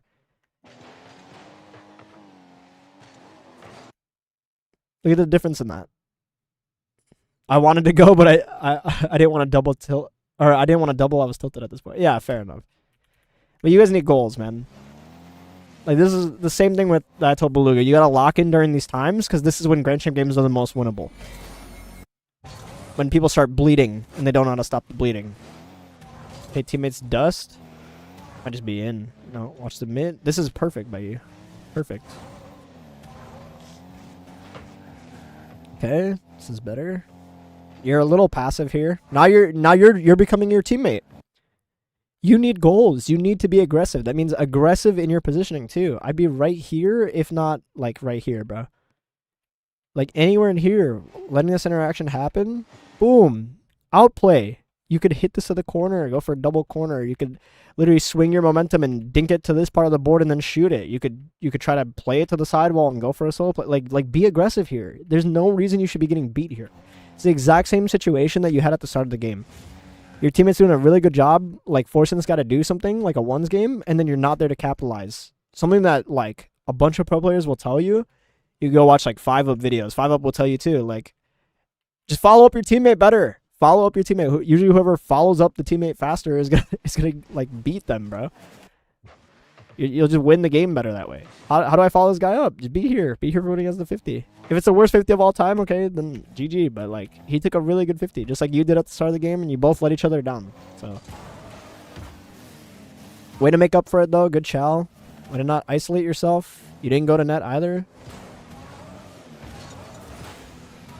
Again, you're forcing a little too hard here. Like the guy didn't have boost. I know you don't know that, but like watching this in retrospect, like he's not challenging. If he was gonna touch the ball, he would have backflipped by now. Right? So as soon as he doesn't touch that, take your time. It's gonna bounce. Go line it up. You don't have to play it on the wall. Come down to the ground and play it on the bounce. And you have a lot more outplay ability in terms of like actually hitting the ball around them. Good aggression. Beautiful aggression right there. You need that.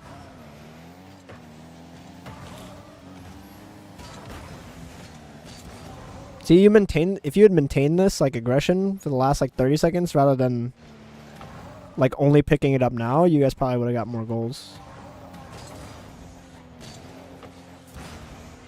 Can't do anything anymore there. Teammate's also not gonna go.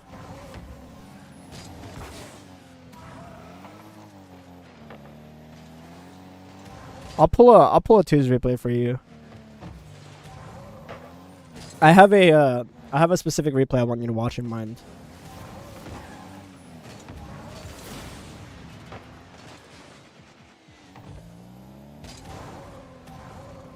Honestly, I think you're okay. Two things, B-Dep. Your fundamental structure is solid. Okay? Maybe it's the decision making in certain scenarios based off like what you're seeing is where you're going wrong. I want to see more mechanics out of you too. You're like your fundamental structure for creating space for yourself with mechanics is fantastic, but I didn't see you use mechanics this whole game. So I want to see more of that out of you. In terms of like your biggest habit right now, your biggest like tendency, like bad tendency that you have, you linger way too much in the play when you're not needed. So you need to understand when and where you should be conceding the possession and going to get boost, and then also inserting yourself aggressively into the play. Like this was great. From the starting half, like this was great. This was like void towards the end of the game. Look at you're dicing him up, keeping the ball away. You're winning the boost, giving teammate the free ball. Yeah, you did get demoed, and teammate's not in the right spot, but now look at you. Look at this. Look how you followed this up. I agree. This should be yours. Go. Haul ass. Okay, your teammate's got it. Fine. All right, go get boost. I would love to see you get the boost there, but look at this play you made. Boom. Advantageous as fuck for your teammate. Yeah, and then you get scored on for making the smart play. Typical Grand Champ. Okay, we got the kickoff goal back. Fantastic. I'm just gonna do one more like walk you through these situations, so you can know. Okay, you had your interaction. Get boost, right?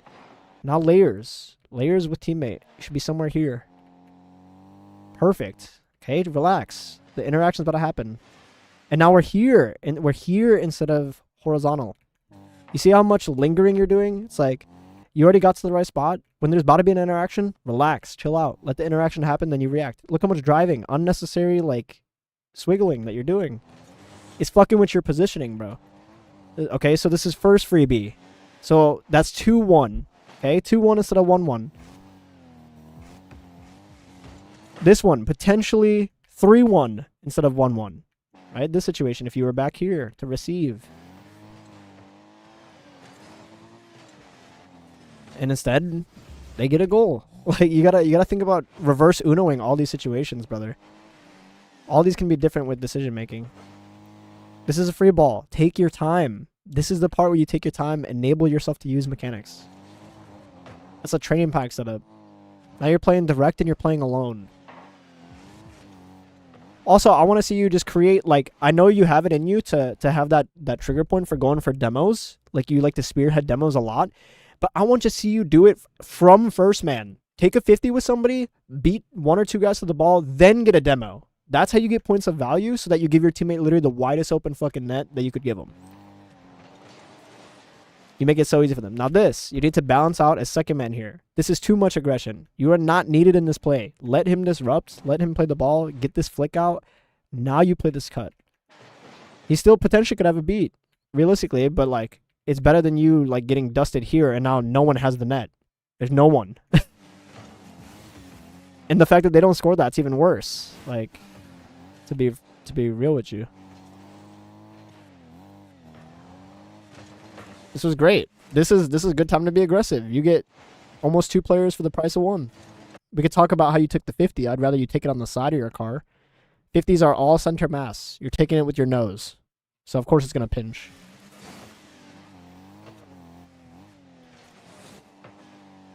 Okay, get pads. This is good. Now, don't do this. That's lingering. Be decisive with your decision making. If you want to pass from teammate, you be assertive. Let him see you. Let him see you early. So when he gets the ball up the wall here, look, there's no one in his mid lane. You're underneath him. If you want him to pass it to you, or he might have even wanted to pass it to you, because that's what his body language looks like. You're not in the lane. You're not anywhere here. You're here behind him, scared. For what reason? There's no reason to be there. Now he's forced. This is why, like, when people feel like they don't have options, what do? They take the ball directly into the fucking opponents, the space that the opponents have covered. It's such a waste. Okay, this is great. Like this is the play right here, bro. He's gone. Okay, your teammate's gone. You're in a ones game, right?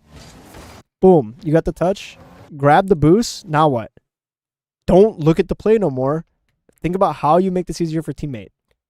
Kill this guy. Okay, this guy's gonna have a fucking touch? No. Okay, now there's no defender left in the net. Boom. Free shot for your teammate. That's how you give him the open in the spot. But instead, we waited in the corner. You just got an advantage. Your advantage was you got a guy out of the play and you got a big boost. Use the resource, brother. Guarantee the goal. That's why I tell people, right? Okay, first point of value is like, okay, you beat somebody, you get a 50, whatever. Second point of value, you like the 50 goes to, or free ball goes to teammate, or you create something that's advantageous for him, or you win a boost.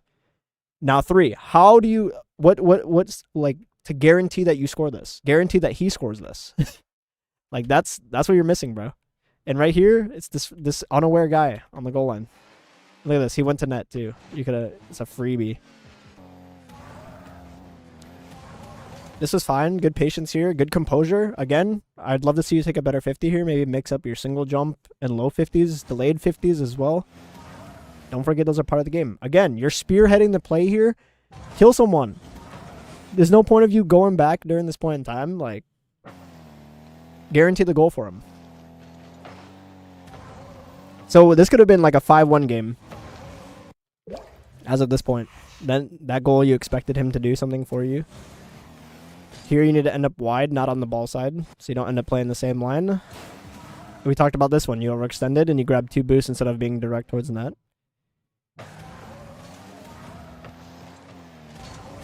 Yeah, and then the rest of the game just got somewhat sloppy. So, if you have any questions about that, please do let me know. I know you're probably tilted at this point in the game, so it's all good. Let me, if you're still here, that is, I'm going to pull a replay for you that I want you to watch. Because it's a very close game at the high level, so those are better to watch.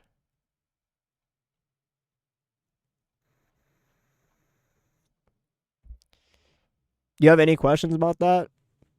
Or do you have anything you wanna ask me? Or was that pretty clean cut for you? I'm sorry, I tend to info dump a lot, so if that was a lot to process. Plus I'm sick, bro. I got hella brain fog right now. I'm not gonna cap.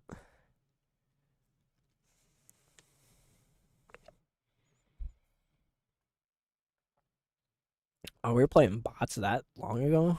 Jesus.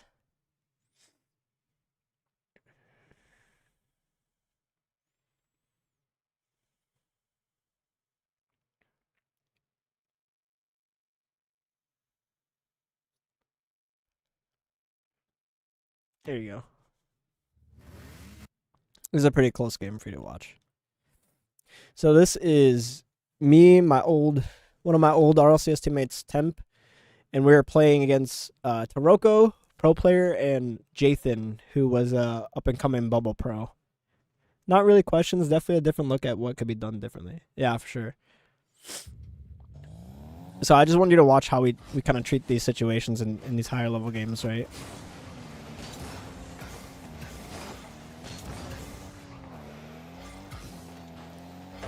So you see how clean cut these post kickoff situations are? Right? Is kickoff good or is it bad? It's good. I can follow it. Okay, take the 50, have the interaction. He tries to delay me. I flip my momentum through, got a bump. Okay, now I can be useful. I can't play the ball. There's no point in me playing the ball. I could try to fight for his boost, but I don't want to get in Temp's way. I want Temp to have this 1v1 so that if he needs to grab this boost and have a shot, he can have all the space to work. I don't want to be somewhere on the ball side, so I try to take this boost instead. Okay, I lose this boost battle. That means get the fuck out. Reset the play. Make sure I'm second man and I get boost. That's my only objective here. This gives Temp the freedom to kind of like watch the play and think about when a good time to cut is. Right? So he's not throwing himself at the ball like an animal. Okay, he lets Taroko have his flick. There's the outplay. It baits Jathan in, who's in a close second man to a pass play. We have the cut over the top. When you're cutting the ball in 2v2, it's either to cut the ball for your teammate or you cut the ball for yourself for multiple touches. Okay, so he couldn't get it, so I get it next. Right? It's all body language. He got bumped off. Okay, so it's me and Taroko in a ones game. I can see him turning, but I haven't beat the whole time. So this is like where assertive body language makes all the difference, right? Because if you watch this from Taroko's like view, he info checks me, right? Can see me the whole time. He's like, is he going? Is he going? Okay, he's going. So it's like a mind game kind of thing. I had a terrible touch. Tried to get at center. Do get the demo. But Jathan's going to have the ball in transition, so there's no point of one of us jumping for this. We don't need to have an animal challenge in here, right? We just reset the play. If he's going to peek, let him peek, right? If he's not going to peek, we pick up the next possession. Okay, there's the cut. Boom, dispossess. Now we can push up the pitch. Got to dodge a demo, that's fine. So, like, this is how we view this kind of stuff. Can I follow it? Okay, no. Be aware he's coming to bump me. All right, we played the bounce. This is why clearing the ball from danger is important. Right? It's obviously a very awkward read because of me overdriving my position because of the demo. The easier way to play this is just do this. And then it's a free catch on the board. But because I overdrove my spot, now I got to make an adjustment for it. So we clear so that he doesn't get a free follow-up shot. Okay? That makes sense? And it's a distribution touch to Temp if he's not chasing the bump there. So this is one of the spots where Temp understands we've conceded possession. He's not forcing himself to play the ball. He's not forcing himself up the pitch. We're being patient. Respect that they have options. He's a mechanical player, super mechanical. Okay, if you're going to concede the space, you're going to. But Temp reads that he's going to pass. It's not a pass he can cut, so he comes back down. Now, pay attention to how we play this, right? Temp misses. I'm like, oh shit, I'm in the ISO. But I'm not playing in the fucking net, and I'm not backwards power sliding, killing all my speed. I keep my speed up, right? So we can close that space down, limit his options, and we can take a better 50. Right? Because that's what I would do in a ones game. There's nothing threatening about his player right here. He'd have to insta-flick me, and it would have to happen already. Like, basically right here, he would have to flick now if he wants to outplay. So as soon as he lets me close the space down is a time to go. Chow. Good save from Temp as well. So again, assertive body language, right? You can see that this is why being wide and having simple lines is important. Okay? Now we can see. Jathan's going back. He's leaving the play. Taroko's trying to bump Temp, so I'm next to play ball. Try to get it middle. That's all I can do, right? If Temp wants to bite on it, he can. But like, is it optimal for him to bite? So Look how decisive his positioning is too, right? There's no swiggling. Immediately wave dash into the slot. He's here. He's here for the, in case it goes middle. It's too fast, he can't get it. That's fine. Pick up the next ball. Now we create. This is where you can use mechs, okay? Now this is kind of a crazy chow for me. Look at, I went all the way back instead of staying in the play. What's up, Zane? But because I don't hesitate, look how much space I can close in that time period, in that time frame, versus somebody who went into their net, killed all their speed.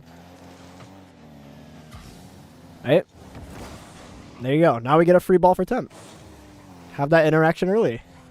It's not overcommit, and I'm out of the play. Now I get a free ball. And this is why 2v1s are extremely dangerous. You play the game until you create a 2v1 or a 1v1. That's what 2s is. Boom. He had a mistouch, 2v1. Someone goes for bump. Someone creates a play that doesn't rely on the bump. I still was like thinking of how to flick that to the left side instead of right at him. So this is the perspective from Keep.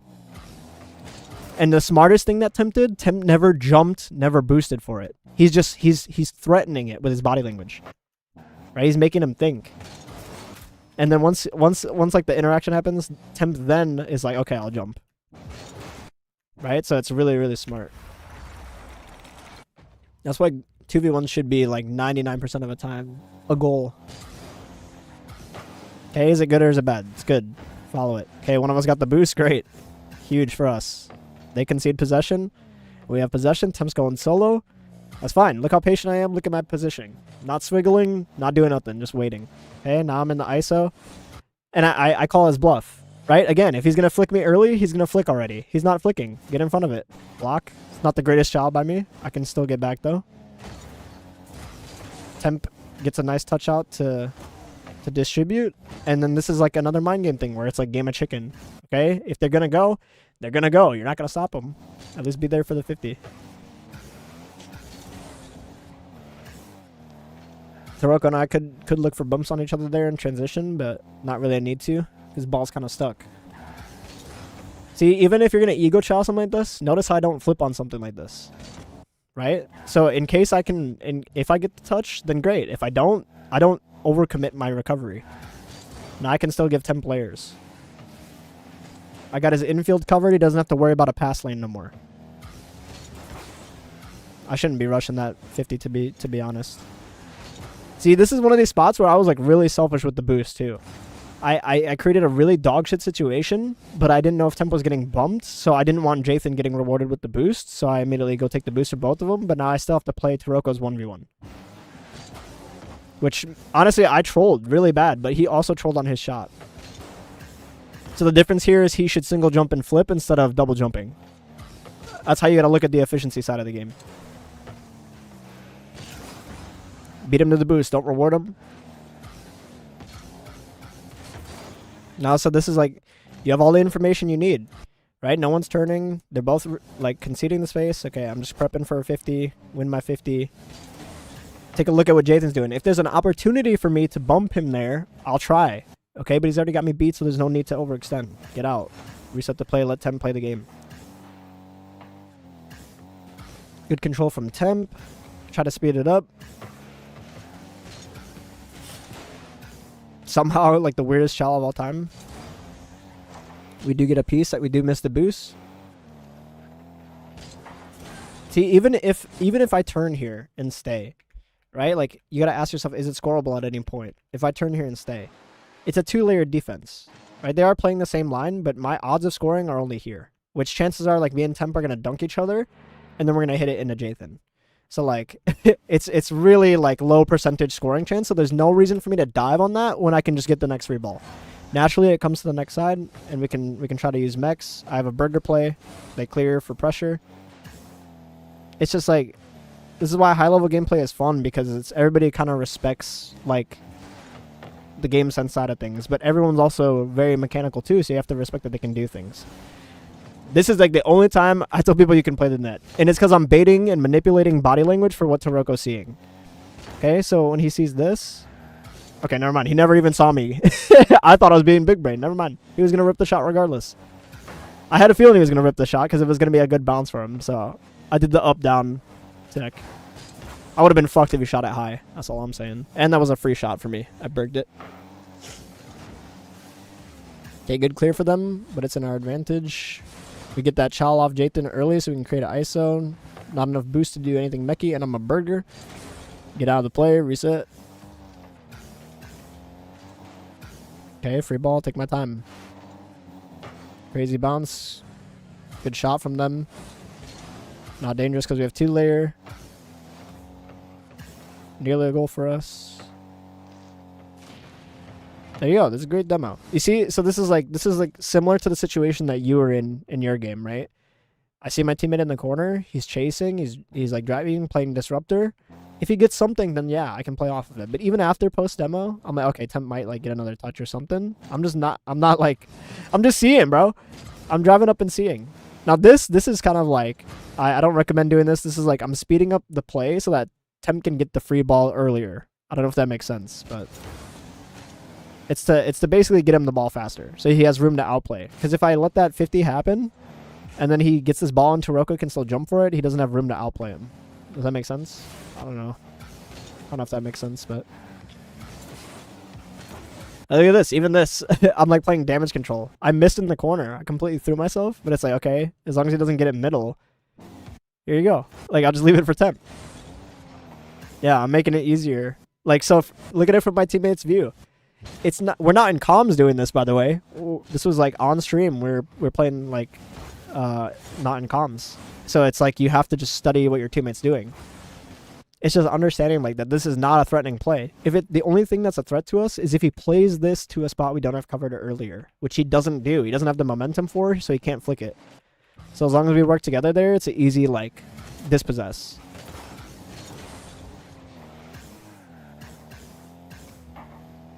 Okay, let him play the game. He might get a bump. Like, whatever. Okay, Jathan comes through, like, way too fast, gets a demo on me. And it low-key makes it easier for Temp. Right? Because it's early. This is why not going to net is the play here. Right? Because where's the next player? Where's he going to expect the next player to be? In the net. So you cut off that angle that they have earlier. And this is what catches players out like that. You don't give the person enough time and space to play. There you go. There's our second goal. I'm pretty sure we go to OT. Yeah, we do. So you'll see. The OT gets kind of sweaty, if I remember. Again, patient, playing 2-layered. Let the interaction happen. Not the touch I wanted. Okay, so let's see why this is a goal, right? Obviously, we have a bad mistake by me on the sidewall, like misinput. Taroko gets a free ball. And because I don't see Temp, like, timing-wise in my head, if Temp was not getting bumped, he'd already probably be there chowing, but he's not. Which is my immediate, like, red flag for, like, hey, I gotta speed up and try to cut this as fast as I can, because I know Temp's probably getting bumped.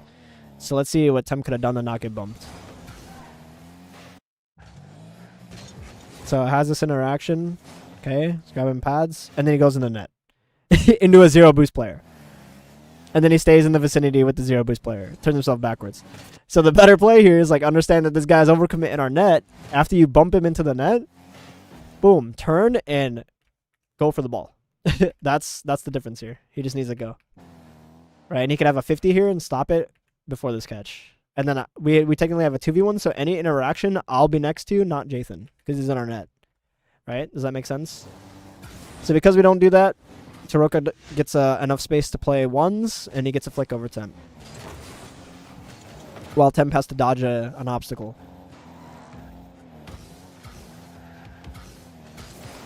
So again, this is like one of these plays where it's like a pretty awkward ball. It's not the touch I want, so there's no reason for me to like force anymore. I'm just going to try to take a good 50.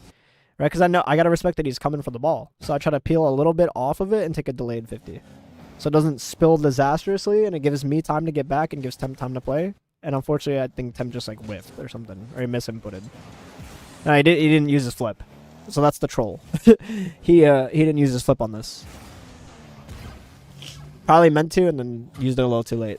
So we conceded 2 stupid goals that they didn't have to work for, right? Okay, so like this. Why would I have to challenge anything? He's not going towards the net. If his teammate decides to go for that, he's just baiting his teammate into a bad play. So it's like, okay, just take the 50. He's going to have a 50 again, respect it. I took a single jump 50 there. So again, it's not a terrible like pinch play. See, in these kind of spots too, you gotta mix in like pass backs when you're playing with somebody. So I'm like thinking maybe Tim could pass it back. So I'm giving him space because I don't want to drive up the pitch and if he passes back and then he overshoots me, right? So I'm like, there might be a pass back there. I'm a little far to tell. Okay, now Taroka's on the ball. It's a ones game. Low-key a troll-ass float by me, but it wasn't dangerous because he played into me. I should be playing ball there instead of floating. Nearly good isolation play, nearly good mechs.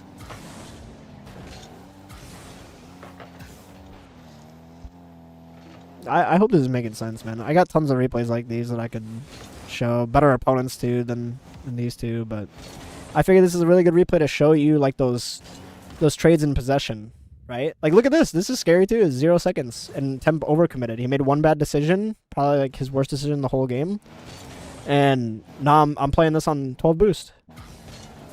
It's a guessing game, right? I don't want to put myself in the lane because then I could get bumped. But they're both on 0, so we were all on 0, so it's just posturing. They're trying to make me think that like they could bump me when in reality they'd have to overcommit like crazy to get that bump. See, where am I needed in this play? Beat up. That's another thing. Kickoff's not great. I'm beat to it. I lost the boost. Where am I needed? Okay, Temps get in the boost. So, yeah, Elden Lord touch on God, bro. I was like, okay, in case Tim fucking whiffs something like this, because players at our caliber will still make mistakes like this, you have to be ready for it. East. So, like, this is something that Jathan probably never expected. Right? Now he's completely overcommit. So, we cleared that, too. Yeah, and as a single jump, I didn't flip into it. So now here, this is another time where, like, yeah, we got the clear, but the possession and the siege is not over. We just spilled a possession to Taroko for free. Temp's getting harassed. I need to play the ones game. Got to get my speed up. And now, here's how you play this, right? In order to see what he's doing, you don't do this, because then you give him all this space to play, right? You cut across so that we can get closer. Now we can see what he has to offer.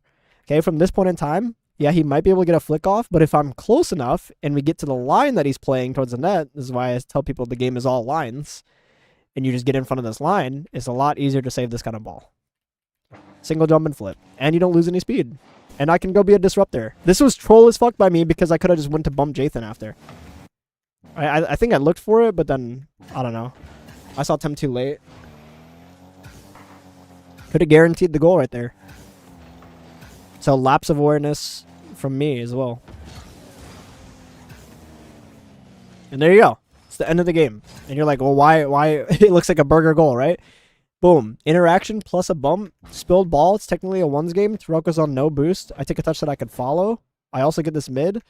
Now, once I see Jathan can't play it, my only objective is beat, like, the ones. Play the ones. So I was gonna pre-flip for, like, a reset. But then as soon as I saw him jump, because the information says, hey, I'm about to challenge the fucking ball, Jathan's not back yet, so play the beat. So we just play one touch around. And that's enough. So it's not fancy, but it's efficiency, right? He didn't have time, and the boost isn't up there. I know the replay is like bugged. I don't think that boost was up. But he should have been grabbing pads earlier. Yeah, he gets scammed literally like a millisecond on the boost. On for it. But that's why pacing is also important, right? If I take an extra second in that play, he probably gets that boost, and then he saves that easily. So hopefully that helps you learn a bunch, man. If you have any questions, like if you ever watch the VOD back and you're curious about like any of the concepts I brought up, please do let me know, good sir. I appreciate your time, and I'm sorry for the yap sesh / info dump. All right, I think that's everybody for today. I think I only have one more replay. So I'll probably record that on my own time just because try not to talk too much. I would have done the same thing. Glad to see you're learning from me.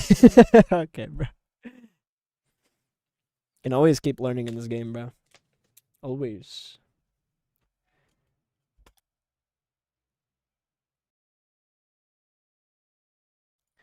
God, bro, I'm so congested. Ew, ew, ew. There's a fly on my keyboard, boys. Ew. Get off, bruh. Get off. Bro, I'm not killing this thing on my keyboard, bro. Why? Yeah, it's fat, bro. He's like climbing in between the keys. Get out of there. You're disgusting. Bro, get out of there. Nasty. Disgusting. He's not flying, bro. He's just looking at me. Bruh. Oh, I'm gonna get something to kill this with, bro. Silk Song Boss for real, bro. He's just chilling now.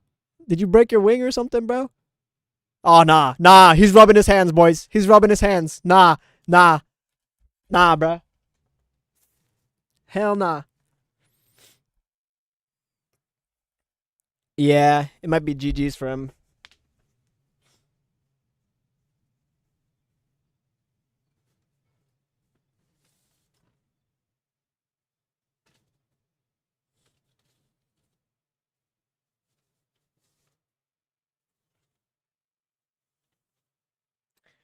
Hold up, hold up. I'm gonna just sweep him off the table and probably vacuum him real quick. That'll probably be a.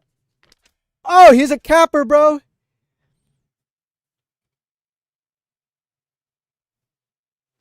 He was trolling, bro. He was trolling. As soon as I went to scoop him up with like an envelope, he started flying at me.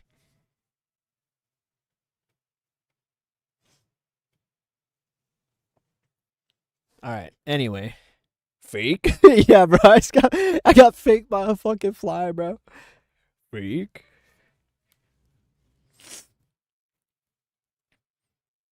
God, dude, that was so much talking.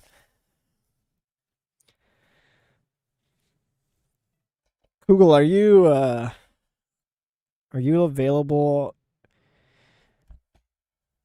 Are you available on Thursday, bro?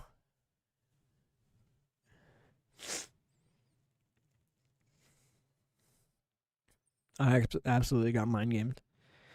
Would you be available after 4:30 p.m. CST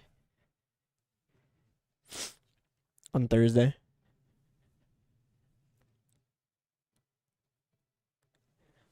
Yes. Okay. Can we move the session to then? Well, we got an hour and a half. Hour and a half sesh. We can aim for like 5 p.m. CST if that works for you. That'll give me like a day to kind of like not be super congested. That'd be awesome. Because like trying to talk like this is just nightmare fuel, bro. And then we can watch Argentina versus England tomorrow, bro. Who do you think's gonna win that, bro? Is Harry Kane? Is he bringing it home for England? Argentina. Damn.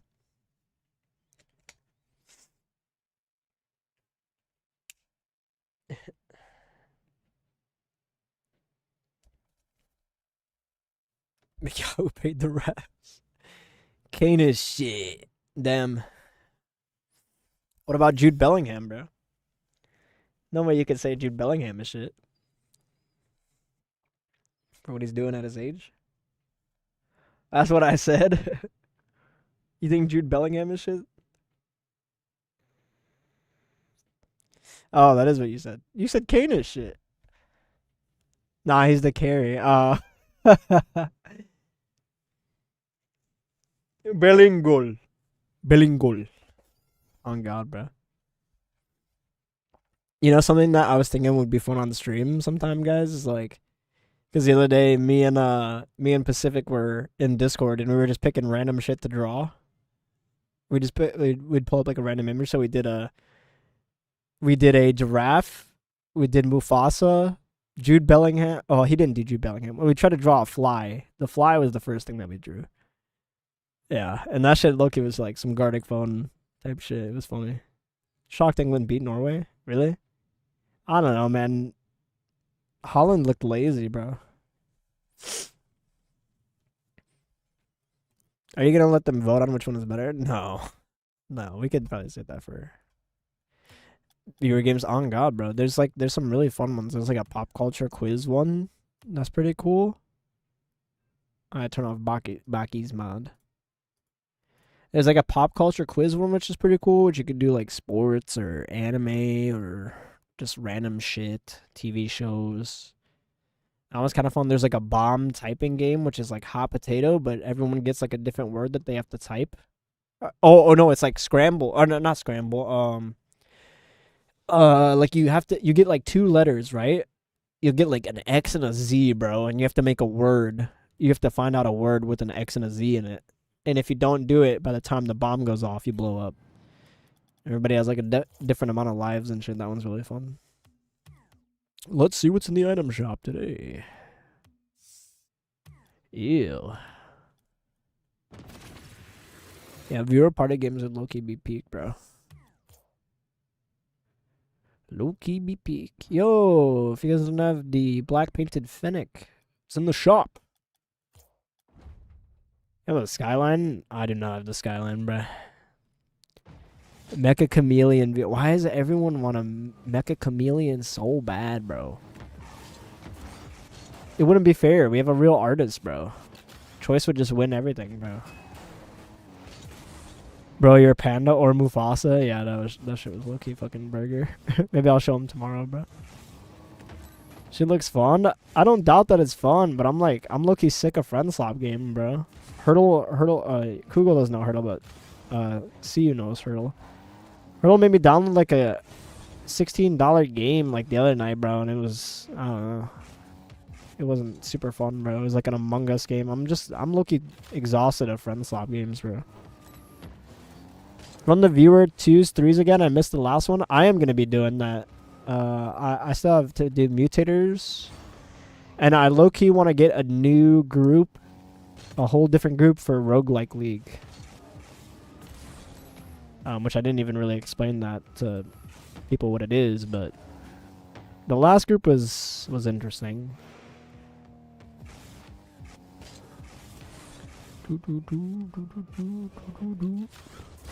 You just show the mechs I didn't use? Fuck yeah, bro. We gotta choose power-ups?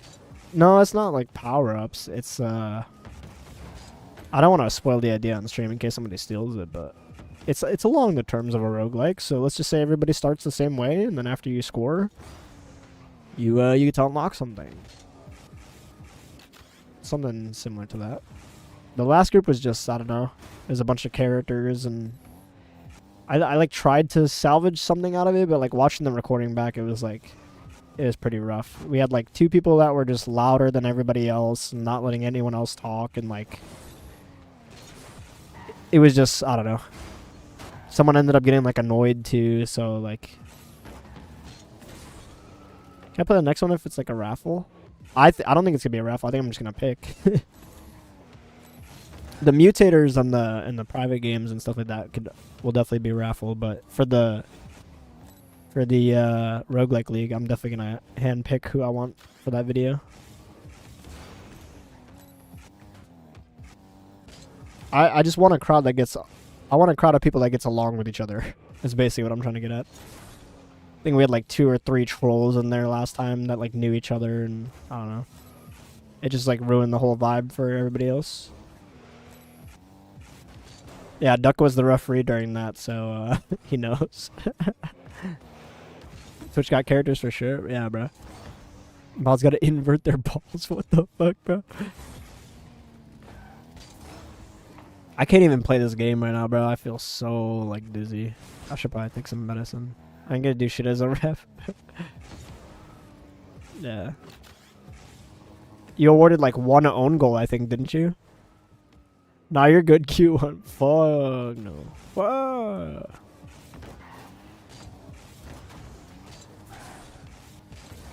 I think I'll be chilling in my free play, bro, and where no one can take the ball from me. Haha, yeah. When you get these health issues fixed, bro. Oh, this isn't my health. I don't think this is my health issues. I think I just unfortunately got sick within a week and a half of just getting over another sickness. So. It is what it is, bro. And it sucks. I've been like doing really well, bro. I was like 25 days consistent of like eating good, working out every day, and getting back in shape for the wedding. So like I wasn't being a bum, bro. But this always happens when I got like momentum. I'm like consistently posting on YouTube, consistently like working out, taking care of myself, and then boom, life's like, sit the fuck down, little boy.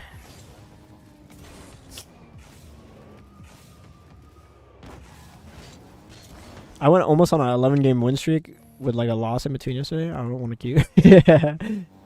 God damn. Kugel's been cooking. Yeah, you said you're up like 120 MMR, right? That's good, brother. I'm glad to hear that.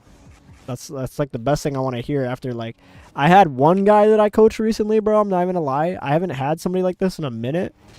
But I had somebody I coached like recently, and he's like, I just went down 300 MMR, bro. And I was like, what? I was like, first of all, like I want to say so many things. I'm like, first of all, like the advice I gave him could not have been that difficult. And then second of all, I was like, bro, 300 MMR is not something you can blame me for, bro. That sounds like you went on a tilt queue of doom. 300 MMR? You had to have been abandoning games or something, bro. Like, for real. Just had a camp so teammate don't cost. For real, bro. Yeah, me and I think Choice and I almost had like a 15-game win streak like, a few weeks ago in like threes. Be trying for GC3 tonight, 1700. Hell yeah. Good luck, brother. GC3 is a fucking mess. You saw it, so.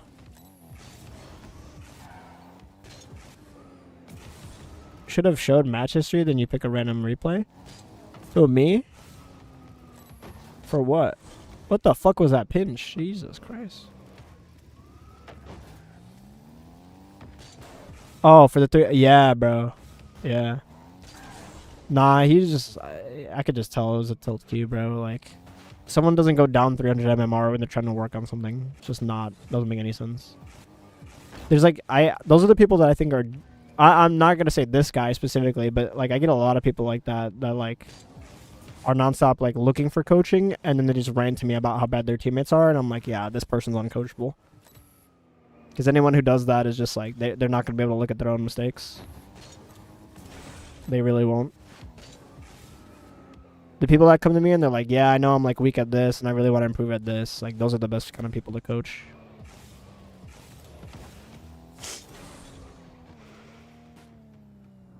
I think in total I've lost and gained like 1,000 MMR this season. It's crazy. 544 games and 2s, 330 and 1s, and 0 progress in rank. Gotta be talent. Well, you gotta figure out like all the little things, man. There might not be consistency in the things that you do, right? But you know what? There's always consistency in the things that make you lose. That's the real secret to this fucking game. There's always consistency to the mistakes you make when you lose. So like, if you can figure out what those are and don't do them.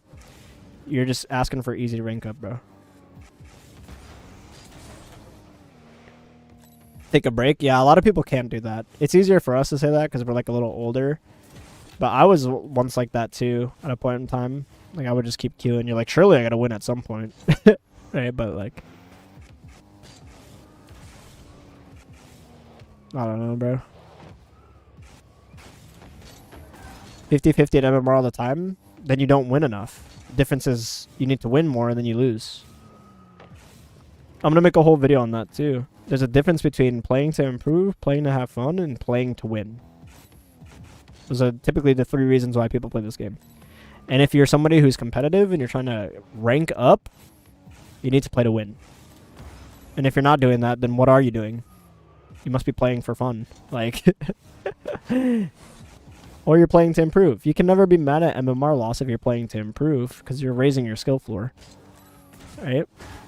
If you're playing for fun, you should never get mad at losing because you're playing for fun. Which everyone knows people in casual can't do that nowadays. So. In 33 years old, been playing since 2016, hit GCT for the first time last season, feels good to still improve. Hell yeah, Cody.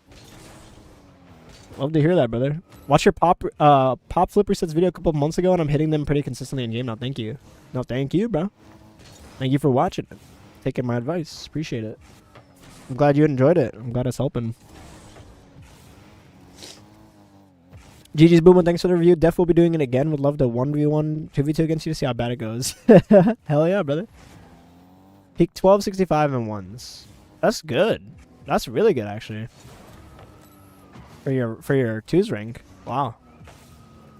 I talked to somebody earlier today who said I was they were GC2 but they only peaked diamond in ones. So I was like, well, that means you have the outplayability of a diamond.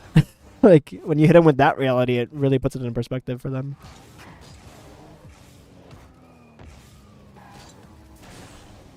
Like your skill floor is that of a diamond. And then like, oh shit, I gotta. It like puts a fire under their ass. They're like, oh shit, I gotta play ones, bro. Like, so it always gets people locked in, man.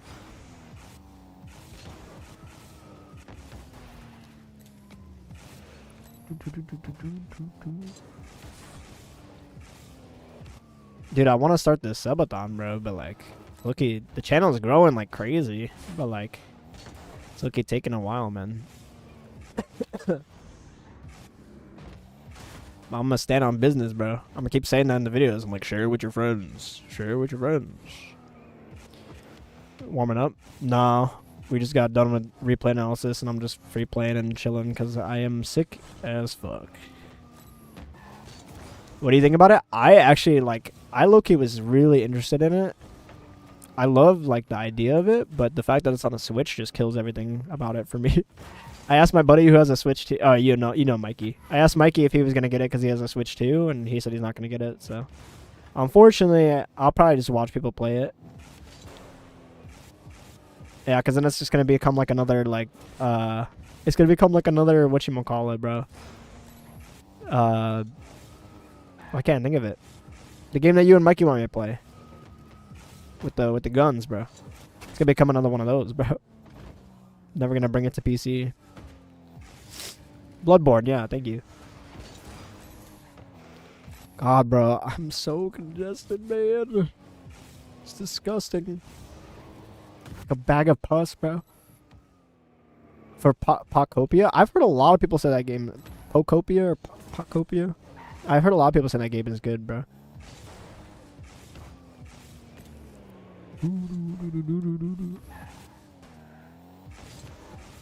Yeah, someone was saying that game was meant to be Bloodborne 2. I really like the trailer, bro. Like, the world building looks really cool, and the enemies that they have are really cool. Well, also, if you guys have my Psycho Pack, I decided to add a bouncer. So you can do, like, one of these. Like the quick one off your board. And I've low-key figured out the tech for this is, like, you don't boost into the, oh, shit. You don't boost into the actual, like, pop. Okay. That one should have been a Psycho, but... Psycho. Gotta love the stream tech. Yeah, because if you boost too much like that, you're not gonna get the skim touch. Yeah, I can't fucking do it, bro. I can't keep the car straight right now. You can see my hands, like, shaking, bro. My unsteady hands. I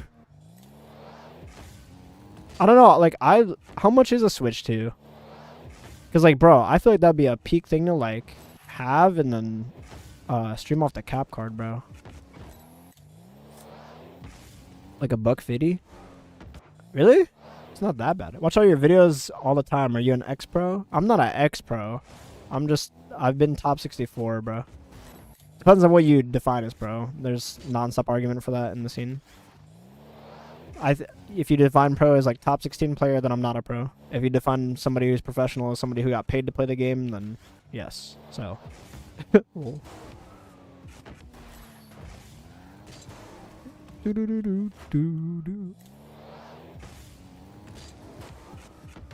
Yeah, I can't do it, bro. I'm Berg. 450. I thought you said $150, bro. I thought you meant like 150. Oh my god. It's $450. Fuck that. Hell nah. I'm good. I don't care about it that much. What kind of aerial plays do you just jump without boosting? Versus with boosting. I remember the air dribble we saw on my replay, which I fucked up because of boost. General Q, like momentum wise, when you first jump and boost. It's driving speed, bro. If you have the right driving speed, you don't have to like Like here, let me use this one for you. I would say someone who got paid to play the game. Okay, then in your eyes, I would be a pro player, yeah.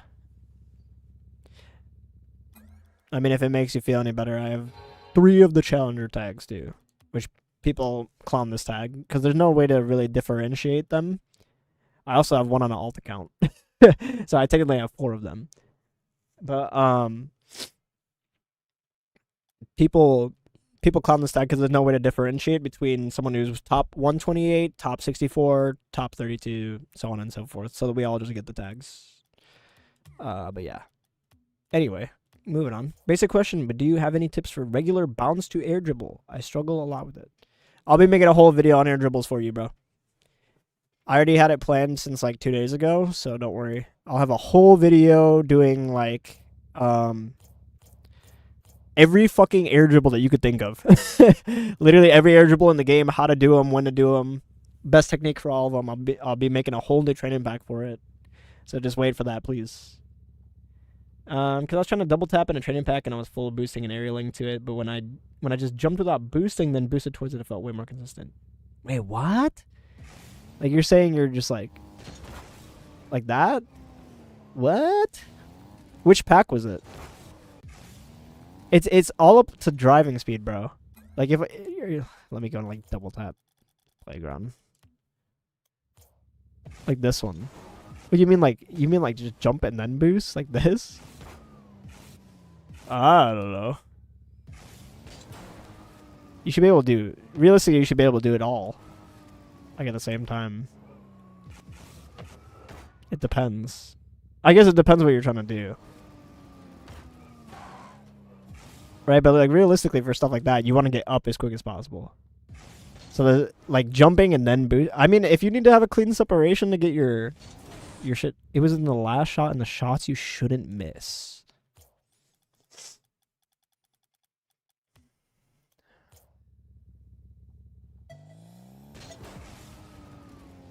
Like what? You're doing it like that, or you're just jumping and then boosting first?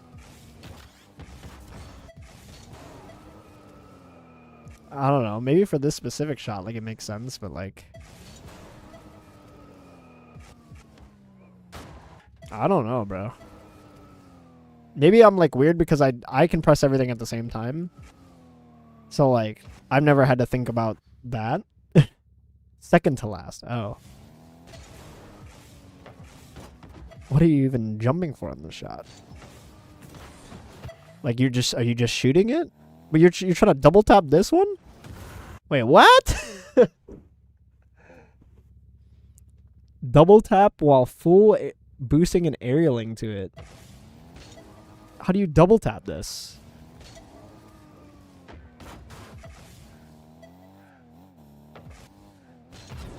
I'm confused how you're trying to double tap this one.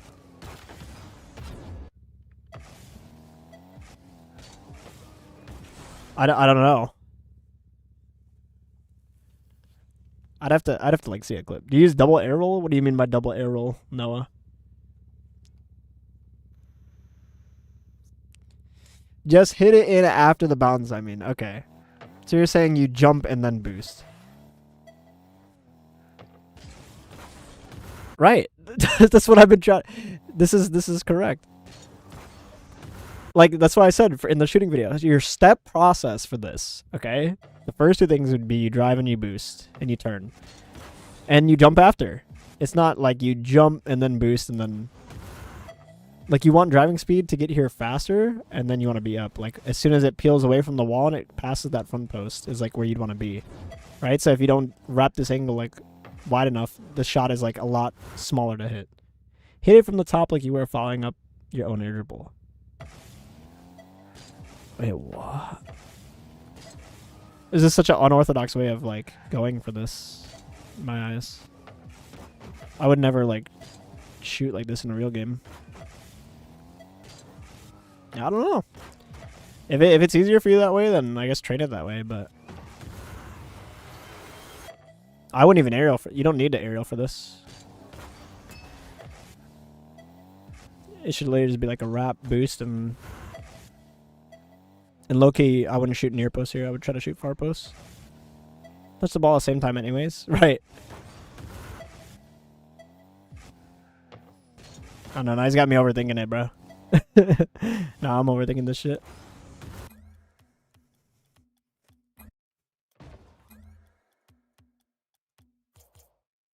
Hitting it as soon as possible, be at the best, so that following up would be better. The best time to hit that kind of shot is as soon as it passes the front post, not as soon as possible. Because as soon as possible is just leaving it like you would.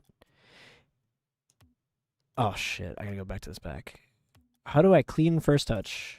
Depends where you're trying to clean first touch. And to answer your question, Noah, yes, I used 3 arrows actually, not double arrow.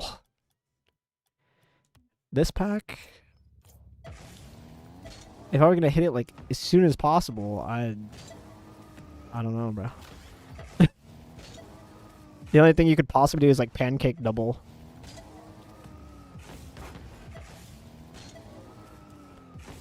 I don't know. So it's a weird setup too. Okay.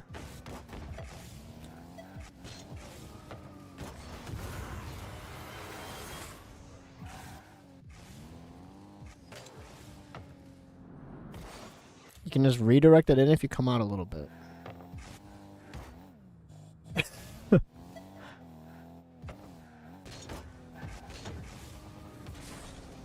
I don't know, bro.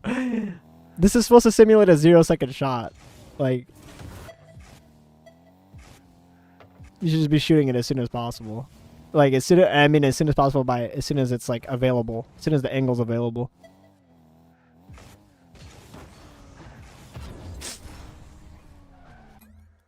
Depends on what kind of first touch you're trying to do, Yusuf. I don't know, that's a weird one.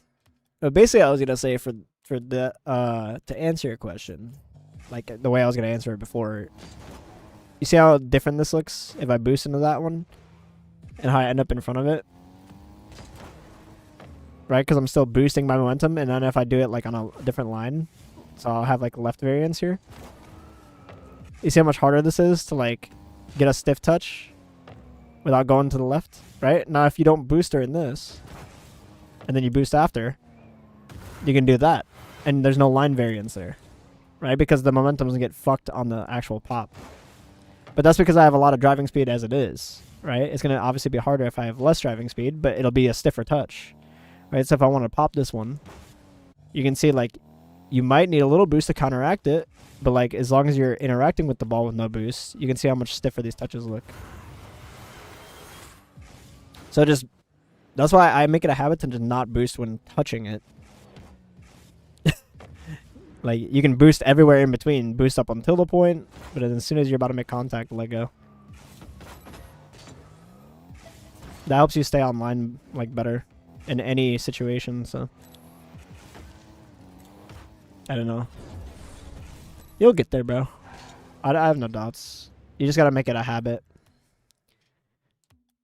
Muscle memory of momentum control and knowing if you're fast. Right. You got to get comfortable at like knowing how much boost you actually need to get supersonic is basically like, right? And a good way to do that is like practice turning like this until you lose your supersonic and then get a feel for how much boost you actually need to burn to get back to it. And this is like a good way for you to like, you know, get a feel for how fast you're actually going so that you know if your top driving speed. In a better way, if you really want to be like specific about it, is you use the SciTech decal. Because this decal will tell you how fast you're going. Or visually, it will show you how fast you're going. See? So this is max driving speed. And you can see the decal won't complete. It's about like 80% done. Then if I boost a little bit, you can see now it's like fully anodized. So this is basically almost top speed. And then when you hit top speed, it adds in the animation. So this is like a really good way for you to actually get a feel of like how fast your car is actually going.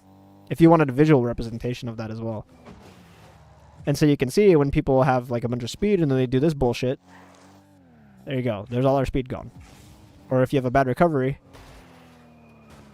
Okay, that was a better recovery. My bad. Bad recovery. Boom. All the speed's gone. So it's a pretty useful decal. Rank you right now? I don't know. I haven't played the game in a minute.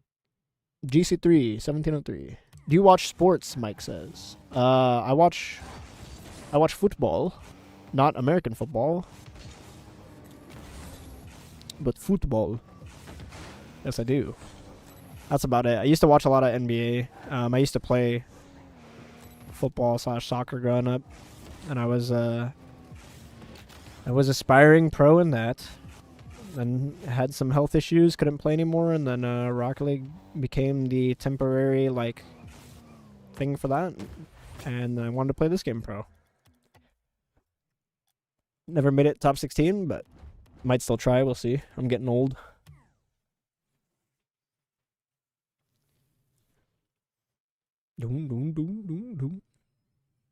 Yeah, you'll really get, once you get a feel for all those kind of driving speeds, Kugel, you'll be.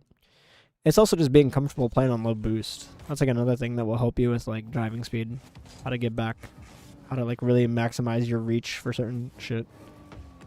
Winger? Nah, I was a striker.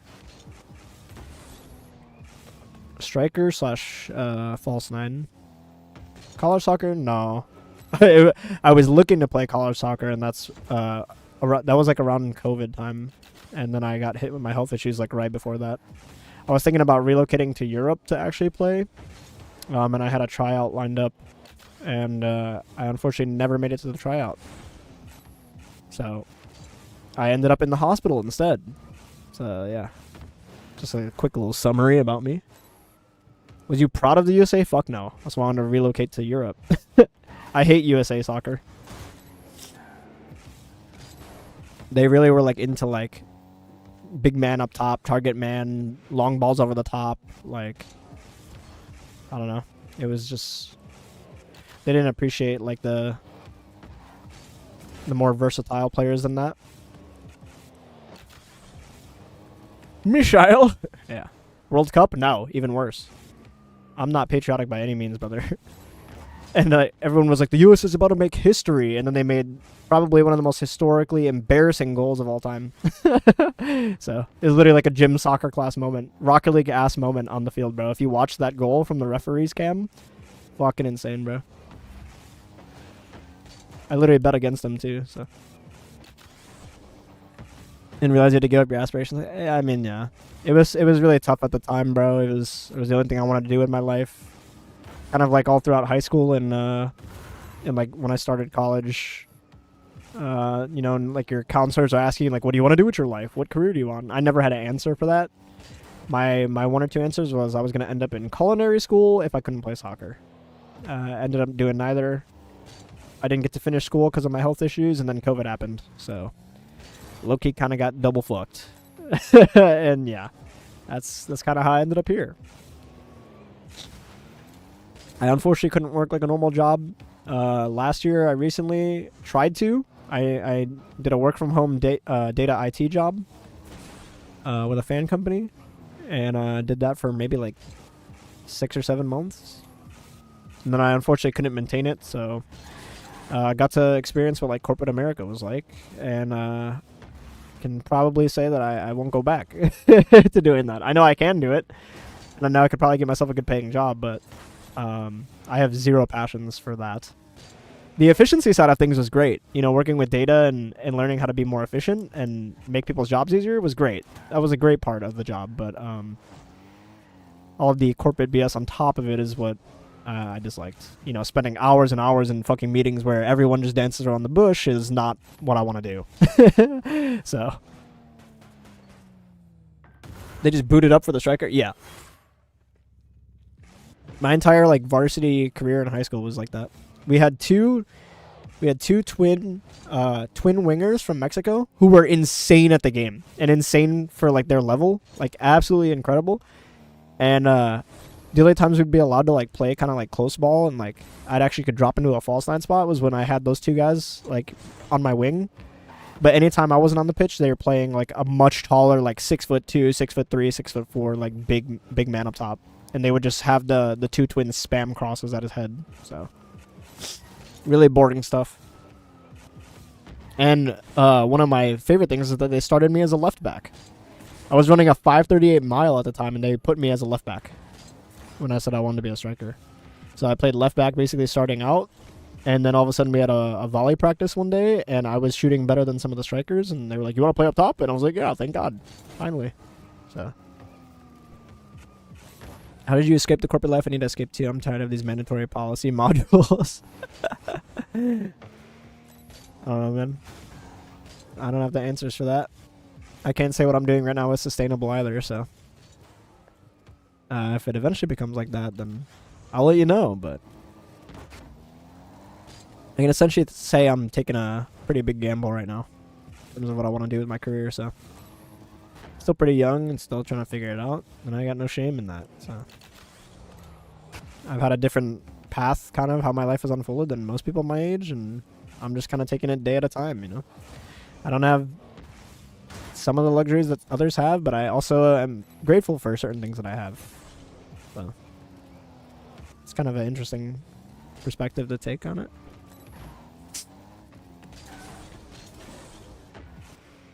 Started as a striker, but I scored one goal in my first season, and they perma-stuck me in the right wing. Shit. I was a goalie, most boring thing ever. I could never be a goalie, bro. Thank you for getting me better at my popper sets. Bro, it's a blessing. Appreciate that. Nunizi? I hope I said that right. Or Nunize? We're all defenders in chat type shit. I could never go back on defense. Defense is even more boring to me than keeper. I'm not even gonna lie. This keeper gets to have like a vital role, bro. Defenders just like chase the ball down and get their legs broken and ankles snapped, and you got your rare defenders that are just like brick walls and they never get beat. So had the best teammate I've seen in ages, really? Save the replay, bro. And look at how you played around him. Why is it the best teammate you've seen in ages? How'd you adapt to it? What made the game feel so easy? Study that kind of stuff, bro. So when it's missing in another game, you know how to fix it. Striker was sick once and I got the chance to play and I was cooking, bro. Went around 4 guys and then brick the shot. Playing with and not getting carried or carrying. Yeah, you're playing with a real human being on your team that has a brain. Crazy that's like a 1 in fucking 10 experience for me every time I play this game.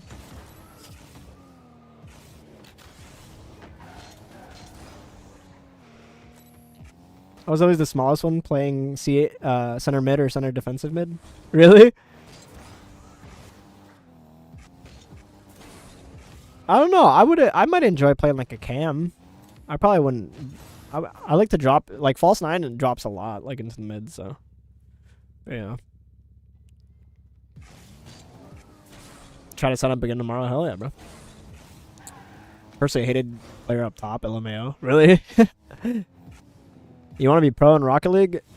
Yeah, I could still say I have aspirations for it. I'm not like trying my hardest to do it, and I currently like none of my teammates that I've gone far with are like playing the game right now, so can't say my motivation's completely there. That's why I'm focused on content. But maybe we'll see when the subathon comes around and I start trying to grind to like 2200 plus MMR. And we'll see how that goes. There might be a potential for it, and if Rocket League 2 is like a new thing in the next like year or so, then you know, could always go try on that game as well, and hopefully they have a better system in place and how to actually work your way up to the pro scene and earn a spot in there. So I was always in goal because I was fat, bro. That's toxic. I played goalie for an adult league about 10 years ago, and we had a central defender who was on god, or who was a god at keeping the opposite, or keeping the opposing attacker onside. Jesus. So many 1v1s. Yeah, I can't stand that, bro.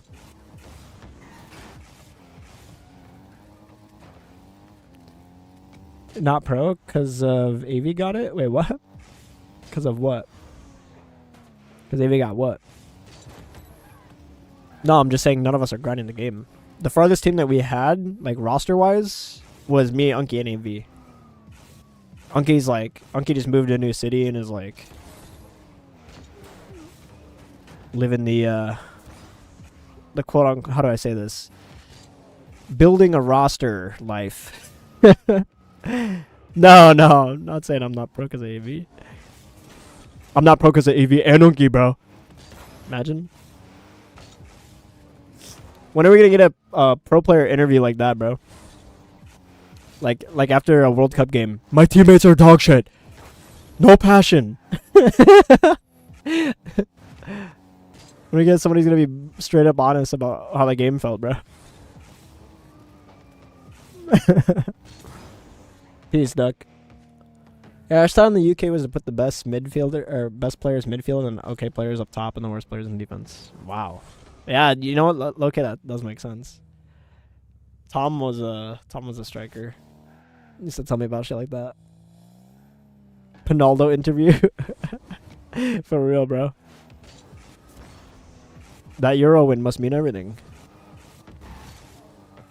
SSL tourney's more valuable than RLCS LAN win. You think so? I don't know. If I could go pro, it'd be cool. But like, if I can, then it is what it is. I think it'd be hilarious to be like the oldest pro in the scene. But actually, no. I think Kep would still be older than me. I think. Does anyone know how old Alpha Kep is? Yeah, bro. My teammates.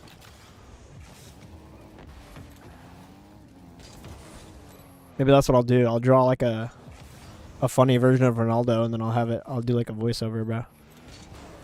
Ronaldo interview if he was a Rocket League player. He's 28, Google says. Yeah, okay. He's got a year on me. Yeah, so I wouldn't be the oldest, bro. If I got a blue tag, Kep would still have me beat.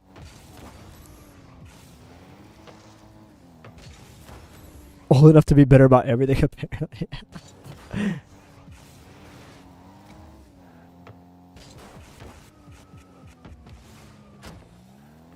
No, I'm the oldest bro in Rocket League. You're right. Oh, man. I want to stream tomorrow after the game, too, but, like, dude. It's always the first few days where this shit hits me, bro.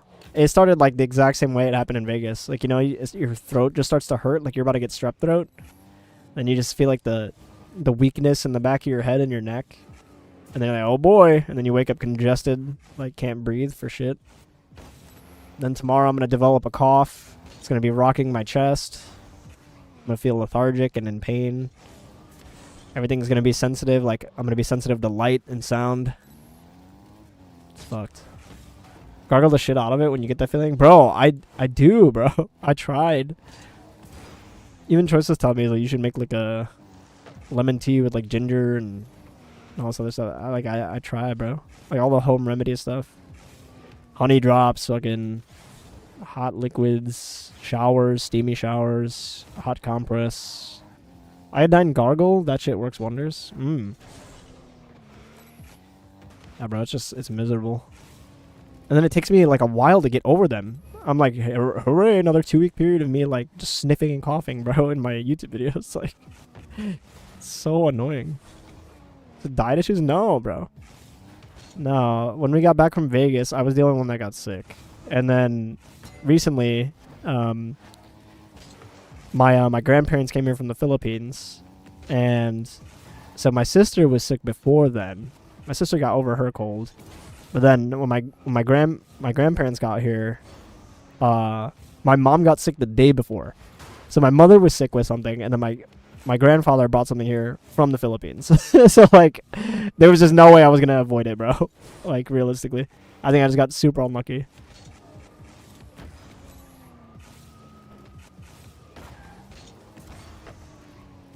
Being around, like, 3 people, basically, that all had different colds, like, there's no way you're going to avoid it. Even if I was, like, as ultimately healthy as I could be. Yeah, bro, the stomach bug, bro. Oh, I was so afraid of that, bro. All people saying they're getting explosive diarrhea, bro. That's scary.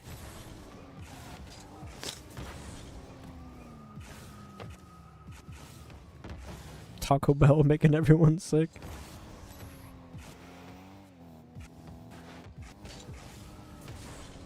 Time to queue. Why do you want me to queue so bad, bro? I don't want to queue. I'm sick. Bro wants to watch me lose the game, bro. No, I know. I know you're not joking. I've read up on it. Because they like put out a statement that they were removing certain ingredients from their menu. Then everybody's like, uh-oh. Can't be scared to queue. I'm not scared to queue, bro. I just literally am gonna play like shit. Alright, bro. This kid's burging me. Holy shit! What the fuck? And Beaven, what the hell, bro? Holy shit! What the fuck, bro? Thank you so much. Oh my god, 8 gifted, bro. Kugel, Frosty, Choice, Wallaby, Inertia, Tommy Gun, Hide the Kush, OG Hamid, and See You. Sure you guys thanking Beaven for the fucking gifted. Holy smokes, bro. I appreciate you so much, dude. That is very generous of you. No more ads, I'm free.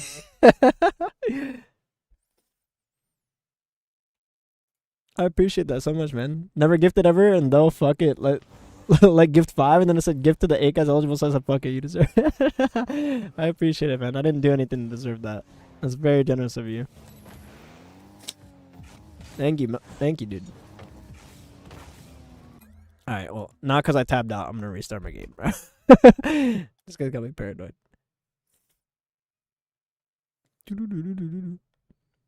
Your content's helped me a lot. I appreciate that, bro.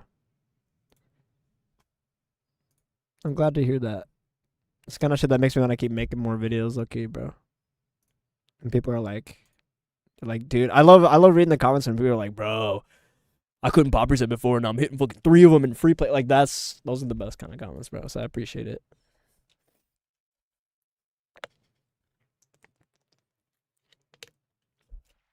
He reached the scoreboard already? God damn. Alright, I'll play the game because he's making me, bro. Hey, man, you were there, CU, when I was, like, learning them. And then you were also there when I got, like, better at them, so. You watched the whole thing, like, happen, so. Technical analysis of Nex is your strongest attribute. No one else doing that shit. Really? Great. We got duo queue. Alright, let me lock in real quick.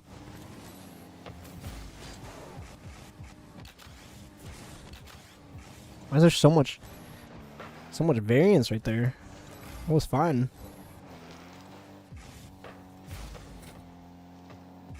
What the hell? W. I found it when I was plat, the OG ones, and then now you're posting it all again. It's good to see. Oh yeah, brother. No, I'm not gonna time you out, bro. I don't take the game that seriously. I don't care, man. I just don't like playing the game when I know I'm not gonna play it good, bro. I can't keep my car straight in training. That's like a bad sign. See this situation, Kugel? Like, this is the spot where... I wish BDAP was here, too. This is the spot where you guys would usually be chasing a demo. There's not really a point to. Like, just let them have this 1v1 interaction, and any ball that's next, I'm gonna get it. So, nice shot from my teammate.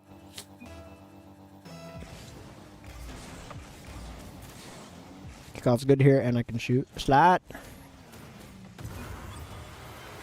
Thank you, sir. Good kickoff.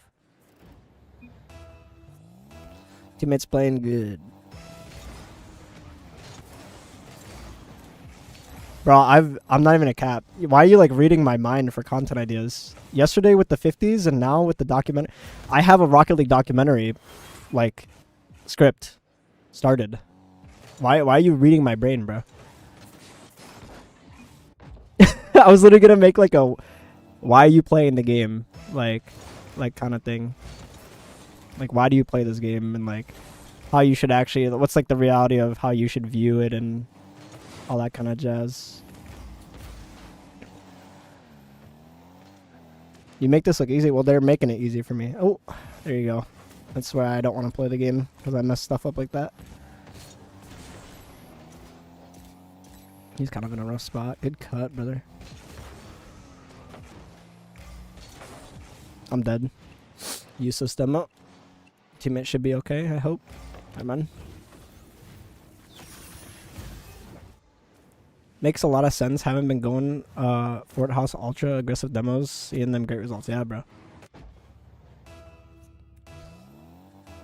Japan in 2030. Bro, I heard Japan was like a dark horse this cup. Terrible cheat from that guy.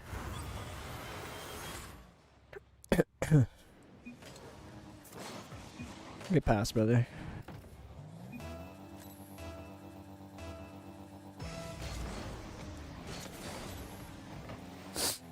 Kind of a rough kickoff from him.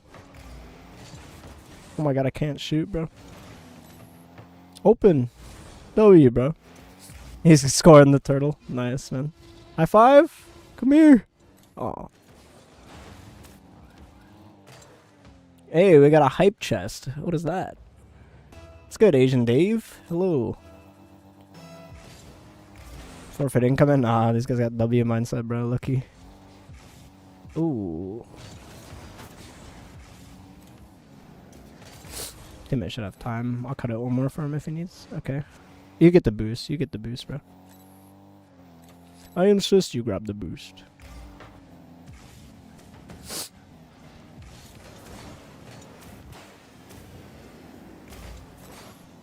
See how that works right there, Kugel? I was gonna chase the guy out because he chose to cut it too early. So instead of letting the ball, this is literally the problem that BDAP and let me just break this down for you guys real quick. Why these are goals. So again, too much and teammates letting bullshit happen in the corner. This is an ISO post kickoff scenario. Why is it an ISO? Because you had somebody who tried to play the ball and got fucking tossed up when he shouldn't be trying to play the ball.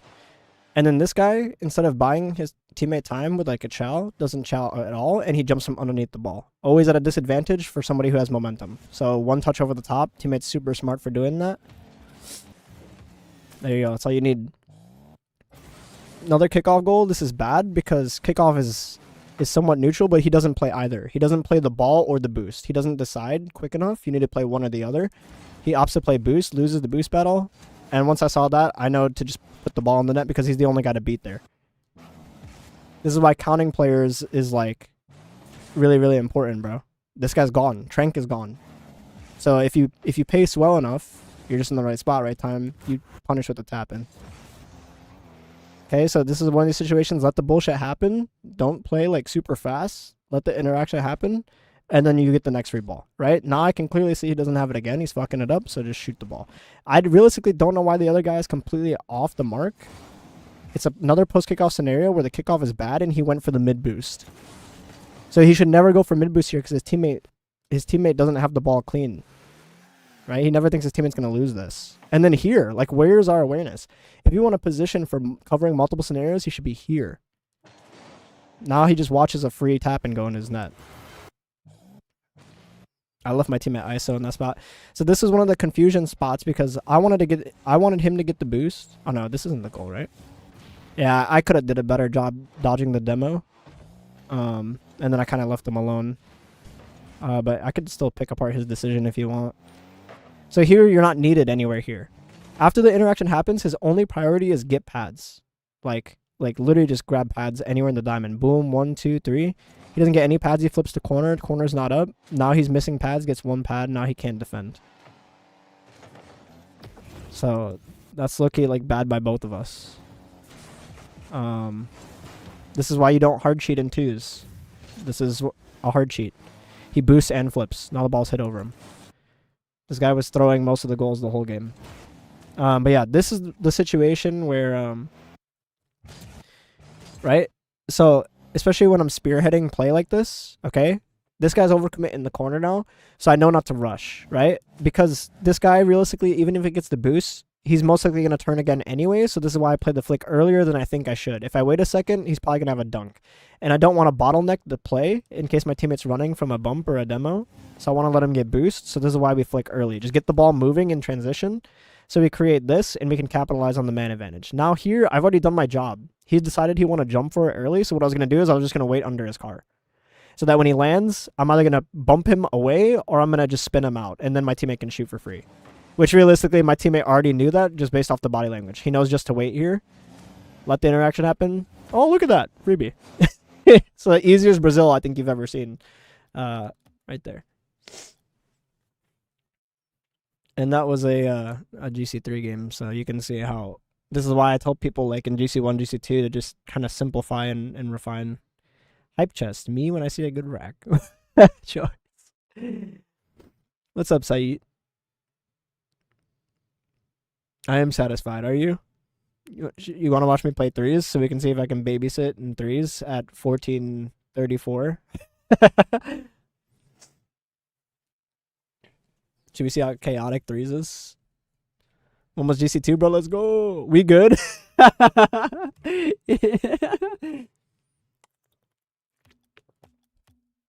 Play drop shot. Oh, God. Nah, bro. Someone's going to have to do something for me to play an extra game mode. The only extra game mode I will enjoy is hoops. That's the only one I got SSL in. I will not ever play fucking Rumble. I've tried getting SSL in Rumble one season and then never played it again when I ran into the Rumble Warlords because those guys are fucking crazy. And then drop shot is kind of unless you have a 3-stack, then it's fun. And Snow Day is really fun if you have a good stack. But Snow Day can get pretty sweaty too. Bro, I'm telling you, those guys, like, Rumble's actually, like, cheating at the game, right? Like, you're cheating and doing stuff that is not in the normal game, and those guys are good at it, bro. Like, I've seen some crazy shit. Like, people back in the day, I remember playing, I forgot, bro. I played, like, one of the top 100 Rumble guys. He had the ball on his car like this, and when you have a grapple, bro, and you're dribbling the ball like this, you can grapple and you activate it. It shoots you straight up to the ceiling, and then he fucking ceiling pinched it like on my head, bro. And I was just like, what the fuck? It's like one of those things that you can't react to because he's just up to the ceiling like so quick, and then it's in your fucking goal. Like, that shit's scary, man. Snow Day Demons are scary. No, Snow Day Demons just demo a lot, bro. If you know how to dodge demos, you can get SSL in Snow Day. And if you know how to puck pinch, to be fair. And if you know how the puck works, because the puck, the puck likes to score a lot when it's not fully in the net. So it's even more important in that game mode that you don't let the puck pass the front post. So, yeah, bro, Rumble's like Smash Bros. Items with items on. I know, bro. That Rumble is like by far the one that I will not play the most. Drop shot at least has like a little bit of skill to it because you have to shoot it down. Right, and you can also like do good bump plays and drop shot and stuff like that. So 160 kph, yeah. Nah, one of my buddies likes to try to play Snow Day a lot. So Abyss Watchers, yo, for real, bro, they are the Abyss Watchers, bro. Like, you just queue into like a game and then you just favorite training packs. Oh, that's crazy that you asked that, Ryan, because everyone just seems to be guessing what my next video is. So the video that goes out on my channel tomorrow is actually me going through all my training packs and why. Because it's the #1 asked question on my channel. What is the training pack? And it's mostly my own fault because I forget to put the codes in the videos, but I went through all my training packs and basically told people like why I use them and how to do a few of the shots. Like, yeah, code please. Yeah. My favorite one currently is between Hannah's Pop Reset pack and my Psychos and Sidewallers pack. These are the ones I do the most. And then probably the third one would be Zen Touch by Ram. People botting in Snow Day? There were people botting in fucking Snow Day? Bruh, no shot. Actually, why am I not surprised, bro? Rocket League cheaters are the bottom of the barrel, like, scumbags, bro. I'm not surprised, low-key. I don't know why I'm acting like it. Do you warm up with them before games? Yeah, it depends. If I'm feeling like really burger, then yeah. The Psychos code again right here. I can paste it for you if you want. If that's easier. Finally, we have uncoded the anti-cheat. All right, let's play Snow Day.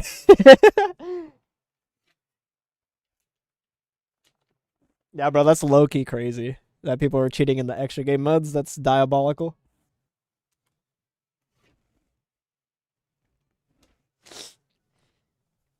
I'm on PS5. Pasting don't help. Oh, you can still paste, brother. Even on can. Oh, you meant. Oh, my bad. You're right. I'm being stupid. I thought you meant you were on PS5 controller. I was like, wait, dude. My bad.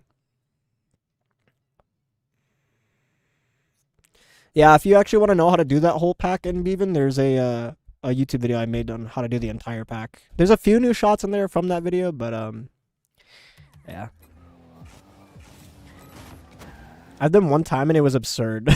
Yeah, I don't want to think about it, bro, because like I've seen what the bots do in threes, man, and the bots in threes know how to Elden Ring. Yo, you know what I should show? I should show you guys the Elden Ring bots, bro. I don't know if any of you guys seen them before, but they are like probably the hardest bots I think I've played.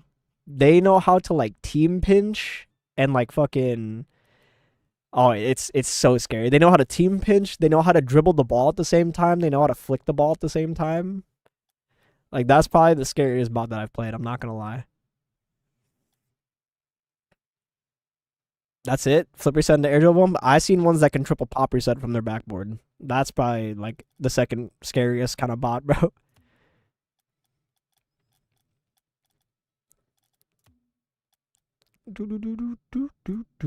It'll be a twos game and me and Unky.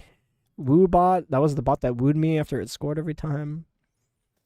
I can't believe we had a whole year of playing bots, bro. If I'm being honest, I only play RL. I couldn't care about any other game. Yeah, fair enough, brother. You don't really need a PC. I mean, there's a lot of players that are crazy on console. Me and AV played or was it Scopes? I think me and Scopes played a 2K console player. I've never seen in the history of my time when I was on console, and up until this point, I don't think I've seen or heard about a console player hitting 2K, and he was a PlayStation 5 player. So there's nothing stopping the console players from also playing at the high level. Nothing stopping you. Oh, see you. By the way, I'm gonna be using 50s like these in the 50 video, bro. Y'all want to talk about a 50-50. So if you really want your 50s to be a good 50, they shouldn't pinch, bro. Oh, look at that, bro. Imagine I could have scored that. It nearly was close. Like, he absorbed it pretty well. I just couldn't get because I was sliding on the ball, I couldn't get my nose to like kind of face the net. So like I pancaked it into his car, and he took it on the top of his car. So he just provided like another extra bit of wall. But that's literally what a 50-50 should look like if you know how to do it right. Is it Fast Cobra? Who's that? Or what is that? Two's bots. Is it these guys? No, it looks like me and Unky beat these. Some of the bots had crazy reset tech, bro. They had crazy reset tech. Oh, I don't know. I don't remember his name. I'm sorry. It could be. Oh, here you go. Elden Ring bot duo, bro. Look at this shit. Y'all want to see some crazy tech, bro? Also, the bots ain't never seen the speed like this. Look at this brick shooting, boys. Oos. Look at that. Who needs a flip, bro? Bang. Bots ain't even the AI ain't reading that, bro. It's too good. All right. Anyway, enough self-glazing. No, Fly, get off the screen, bro. Come beat your ass later, bro. I blame RL Jim for starting all this. I don't think it was RL Jim's fault. I heard somebody say that too the other day. Was it actually RL Jim's fault? I don't think RL Jim had anything to do with that. Or maybe they did. I don't know. I do want to get a PC for the custom packs, but yeah, there are some good console players. Yeah. Honestly, workshop maps are probably like one of the best things for PC. Osu. And then I think people ran with that. I don't know. Yeah, but look at this, bro. Are you guys saving this? If you're Unky? Are you guys saving this if you're Unky, bro? Oh. Like, look at this shit, bro. It's crazy. This is like what GC3s look like, bro. Weird. Punch. They do it again, bro. I'm pretty sure they do the exact same shit again. Where is it? They do a funnier one. Oh yeah, here we go, bro. Are you saving this if you're Unky?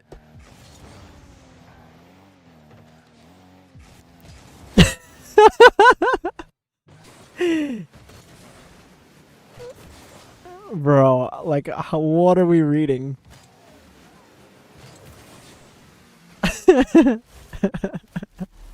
That's just one of those positions where I was just like, oh shit. Like when I overcommitted, I was like, oh, Unky's fucked, bro. You just see him flipping like that. Alright, yeah, bro. I think we still beat him though.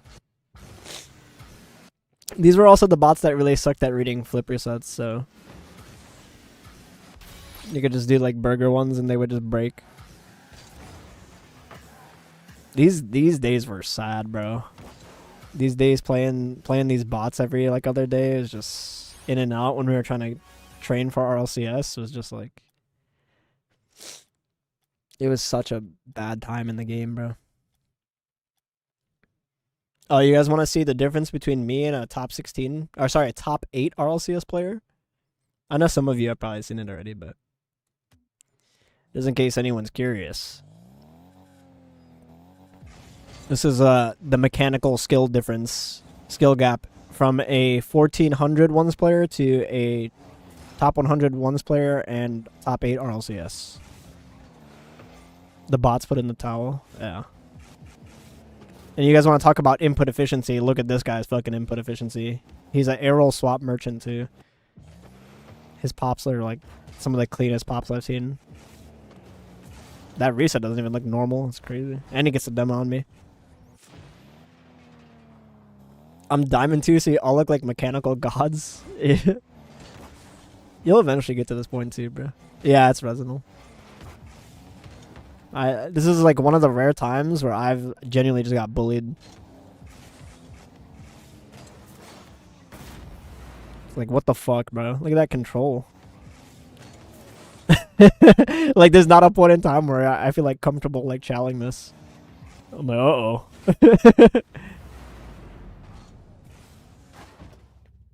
This is probably the craziest ones player I think I've played. And his kickoff was so good, man. I could not win a kickoff against him.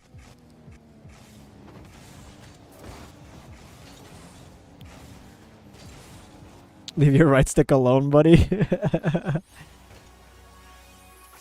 He was streaming, bro.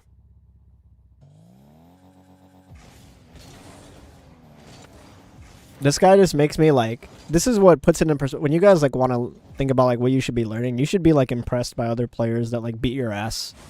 One of the things you should enjoy in this game is getting your ass beaten ones, bro. Because then you can really see the difference of like, well, look how easy it is for him to score on me. Look at the difference in our decision making. Look at that open net consistency. You know, there's like all those like little things, bro. Yeah, like look how smart this is. So drive pop, and pay attention, Kugel. Pay attention, brother. Look at his pop. No boost whatsoever.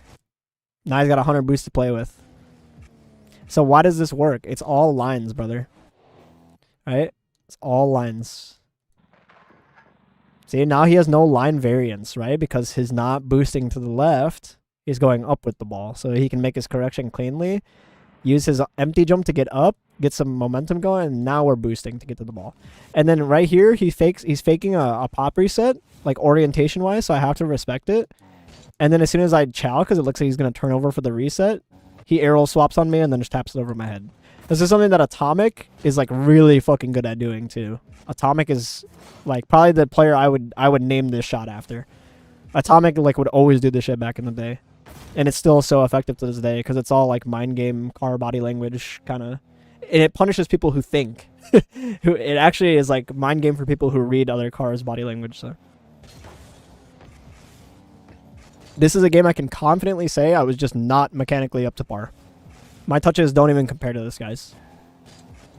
That's why I like, for the people who like glaze me, I'm like, you don't know the levels to this game. I want to make like a whole SSL RLCS hierarchy. And it doubles like into the pro scene too. So top 8 is like, top 8 could be destroyed by like top top 4. And then top 4 could be destroyed by like top 2 or top 1. So yeah, I've been top 100 twice in my career in 3s. I have the screenshots of that. One of them was on console. The other one was when I got to PC the first time in season 3 of free to play.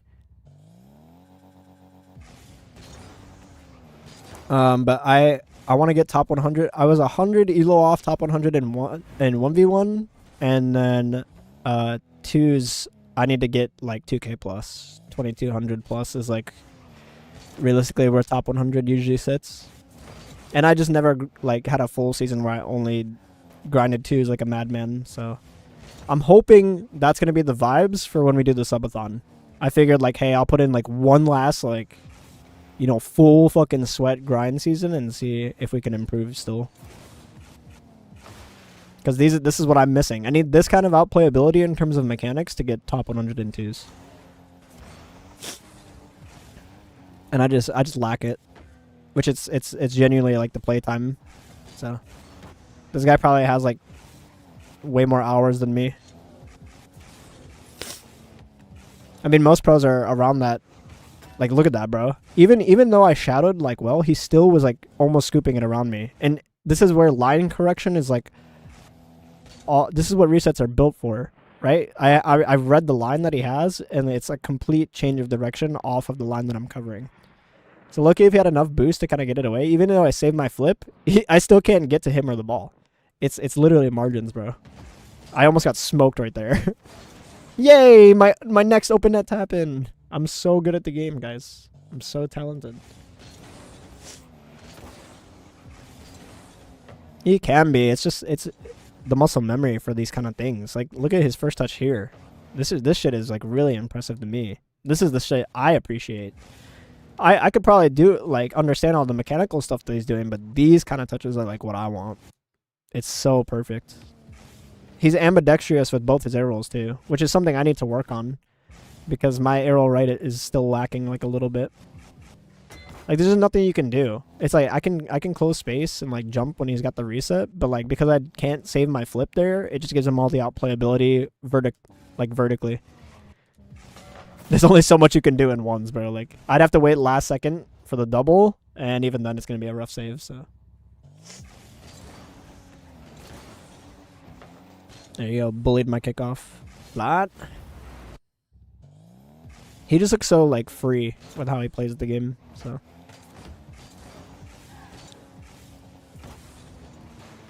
there's levels to efficiency like that, man, and that's what I keep playing the game. Practice to get like this, you gotta play the game. He's completely comfortable, and look at this. In every single orientation, he's comfortable flying his car, right? So right here, initial pop, he's like, okay, I'm gonna air roll to the right. Oh, okay, never mind. I'm gonna swap air roll. Go left now. Swaps air roll, then he goes back to right. So it's a left tap. My bad. There's a left tap there for his first touch. No boost again on the first touch. Keep that in mind. Now we go back to right. Now we use the boost. Stops air rolling here, and then now we got the reset for outplayability. So there you go. You see those wiggles? Those are left rights, right here. Look at this. Left, right, and then he just puts it around me. So you have to non-stop guess, bro, when you kind of play like players like this, because they threaten so much. I would just have to guess he's shooting wide there. Like realistically, when I go board, the better shot for him there is to shoot wide. So it's low-key, I'm like falling asleep. I'm getting lulled to sleep by watching his car. This is like why thinking too much in the game is also bad. I would need to just literally match this guy for mechanics to give him a good game. And kickoff, low-key. He gets all the pressure because he wins every kickoff against me. This is nothing compared to Nas. We were so cooked. Hey, I beat Nas, bro. I didn't beat this guy. That's all I'm saying. But I beat Nas in 3s. I didn't beat him in 1s. I'm so capping, bro. I beat him in 3s when he was on ping, bro. I don't count that the same as like a 1v1, bro. Does he use free? I don't know if he uses free. He streams a lot, so like you could low-key go ask him. He was streaming a lot during this, but during this period, I don't know if he streams a lot anymore, but He's really fun to play, bro. I low-key like was gonna ask him to like 1v1 me a bunch, but like I didn't wanna. Wins a win, squishy reaction said it all. True, bro. Still a beat, I'll give it to you. Appreciate it. It was not an easy game. That kid's still a demon, even on ping, bro. I don't think it matters what ping he's on. Hey, Booma put a hand up, guys. Yay. 9-2 down. See, so like, if you guys are wondering how to get like this, you just gotta make it so that you can be awkward. Like, there's not a point in time here, even with the fucked up camera angle, where he got awkward with his car. He's like, okay, I gotta get behind it and pop it up above myself again. Okay, I'm already facing it, so I can stop air rolling. Okay, get the next touch. Alright, now I'll grab a reset. You're...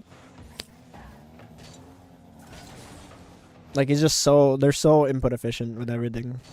It's really, like... It's really motivating for me to see this kind of shit. I saved that, by the way. Bullshit. You saw the ball move. I saved it. You heard it. Yeah, I'm kidding.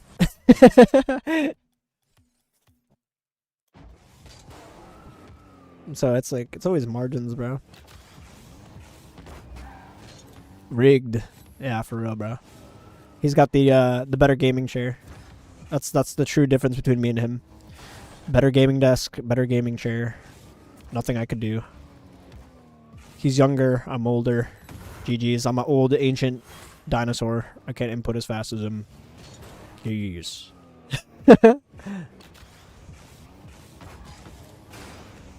So what other, like, if we were to do the subathon, right? What kind of stuff would you guys want to see? Obviously, the main, like, idea would be we're playing and grinding twos, like, for top 100. But, like, if me and AV decide to do, like, variety or anything, like, in between, what else would you guys want to see?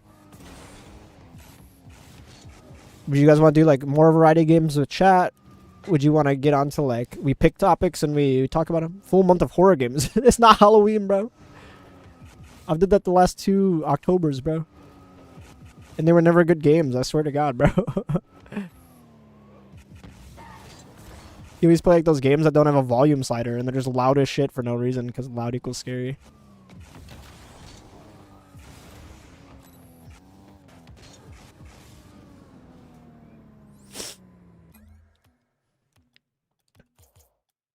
Besides horror games, what would you like to see? I need to take medicine soon. I'm struggling, bro. With chat is also fun. Yeah, I think a lot of people were enjoying like the whatchamacallit, the oh wait, I have 1 air roll and if the direction don't work then I'm cooked. My bad, Wallaby, I didn't see that until late. I keep forgetting to look at the other chat. I feel like a lot of people enjoyed like the fucking like mutators and 2v6 private match and all that jazz.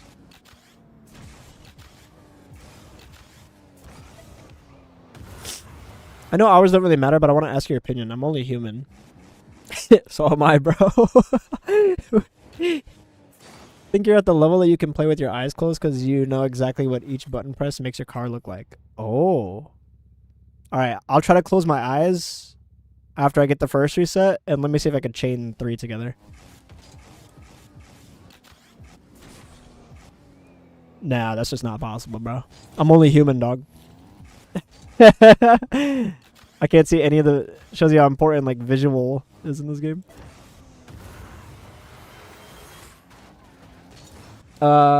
I'm only human. I hit my peak GC1 Div 4 1557 in 2 years with a 6-month break and 1.3k hours. Is that good?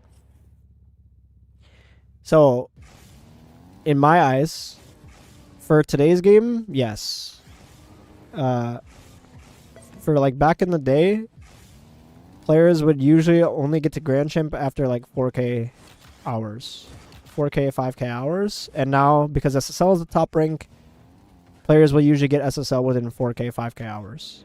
That's if they don't, like if they're taking the game seriously and focused on improving, they can do it in 4 to 5k. There's some rare exceptions where players have got it or they claim they got it in like 2.5k or like 3k. But that's if they didn't have help along the way. So in my eyes, I think it's very, very good, and you're pretty much on par, if not above, where I think you should be. Because usually most people, especially when they have breaks in between, would be somewhere in the diamond and champ ranges at like 1 to 2k hours, 3k hours. Or they'd be hard stuck in one of those ranks. It's rare that you see somebody get into the grand champ ranks before 3 to 4k hours. So that's the ultimate way I could answer that question. Now you can hit SSL in 2 days. Just spend $200 on a bot. Yeah, I'm good, bro. I don't know how anyone ever felt fulfilled doing that. It's like the most pathetic way you could achieve it, but I'll never understand the reasoning. I would ask players like why they're cheating, and they'd be like, to get better, bro. And I'm like, yeah, because the bot's gonna help you get better, right? My bad. I didn't factor that into my equation.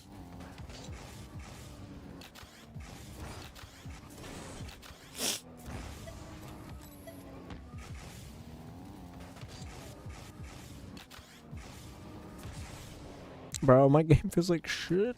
Yo, Max. Thanks for the follow, bro. Welcome.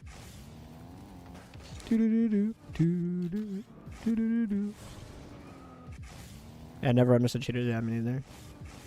I have 3.7k and I'm GC1 Div 4. Yeah, you're pretty much where you should be. Like realistically, the GC rank should maybe take you 1,000 to get through. So like you should be reaching like GC3 SSL around like 4k, 5k. All I play is Rocket League. Only game I want to play. Yeah, if you're dedicated, I think you could probably do it under 4k if you take improving seriously. Like playing the game, maybe. Guaranteed in 2 weeks, or your money back. All right, bro. I ain't promising that. Making it to the grand line. Everything else is to pro. That's a very good way to put it. See you, and I wish everyone would understand that. That's literally how I would put it. You're only just a rookie when you get SSL, bro. It's crazy to think the game's like that.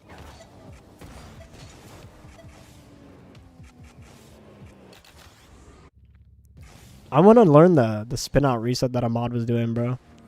That shit was low-key the techiest shit I've seen in a minute. Like, this one is pretty techy.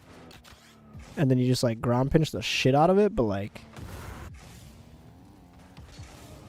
The fucking spin out resets were the coolest thing I think I saw on his Taj, bro.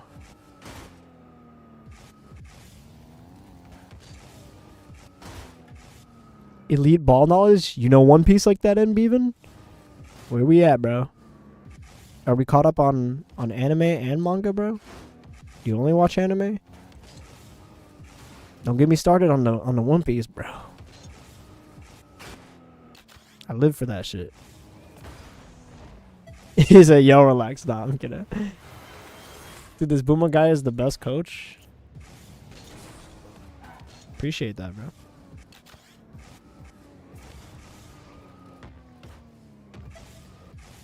I don't even see myself as a coach, bro. I don't want to be known as a coach. I want to be known as a player who coaches on the side, bro. I've watched every episode. Hell yeah, brother. Mastermind. If that were true, I'd be top 16 already, bro. I'd be able to lead my team to victory. Bonk.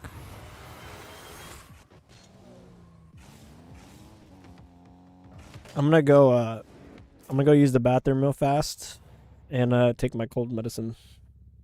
So y'all enjoyed the smooth jazz for a little bit. So GG's? No, I'm not ending stream. I have pretty much like 3 things left to do on my to-do list for the day. So I'm just chilling for now.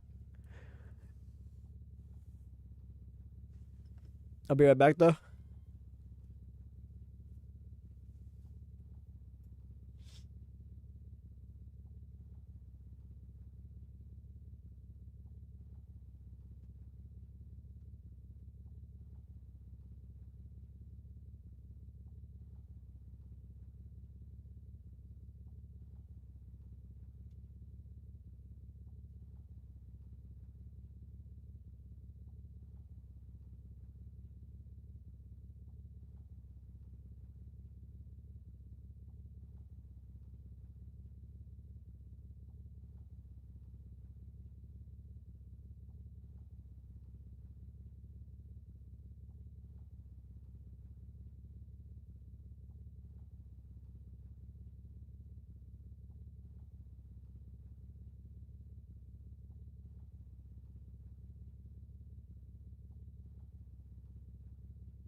Been trying to hit SSL again, and I've been binge watching your channel whenever I'm not playing.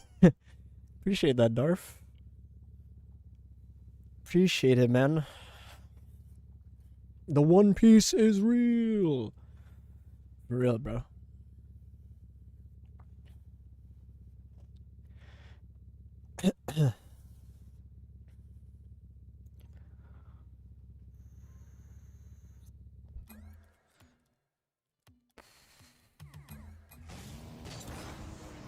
Alright. Medicine has been taken, so hopefully I stop shivering and I can keep my car straight. It's good, bro. Caught the YouTube content and I'm enjoying it. Hell yeah. What's up, cuddling? How you doing, bro? You just make sense. why is that like everyone's like driving factor, bro? Everyone's like, you just make the most sense out of everybody, bro. What do I do that like makes it make more sense to you guys than any other tutorials that you watch? I guess that's like my main driving point for videos, I guess, but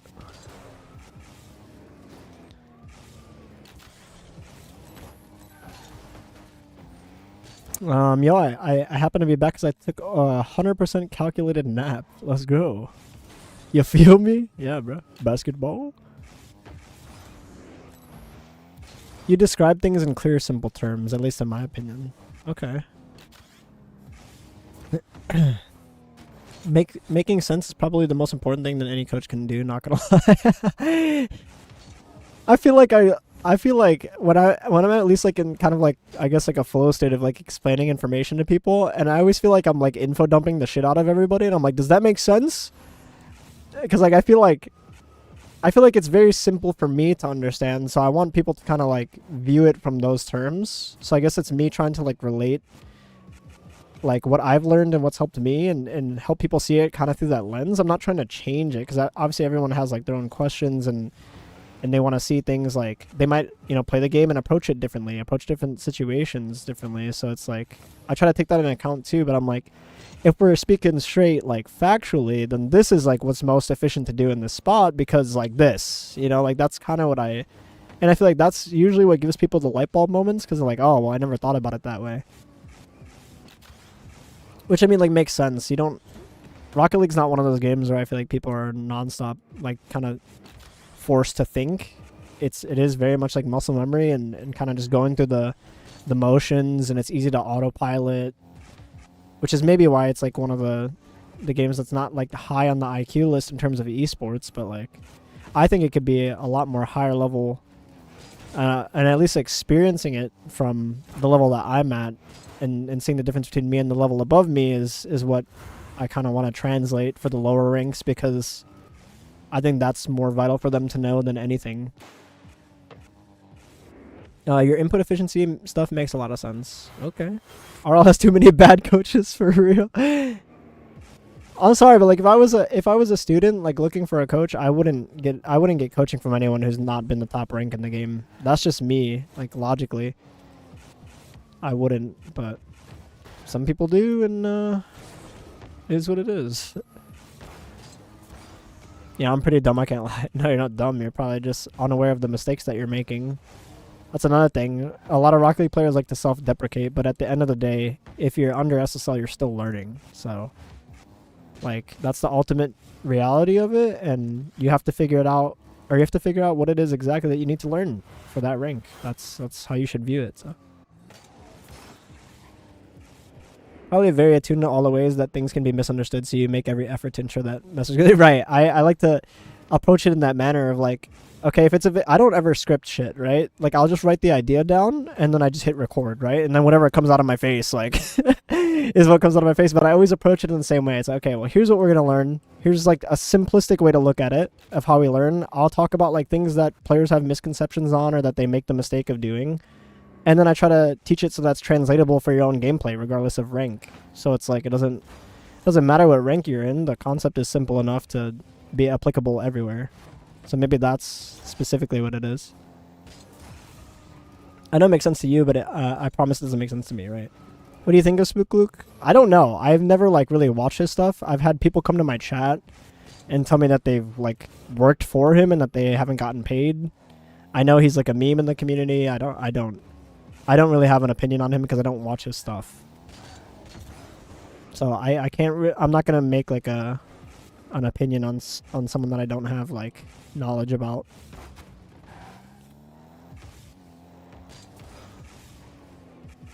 Yeah, because I've never really like I've never sat and like watched through a Spook Luke video, so I don't know that if like the knowledge that he gives to people, or like I don't know if the advice that he's giving is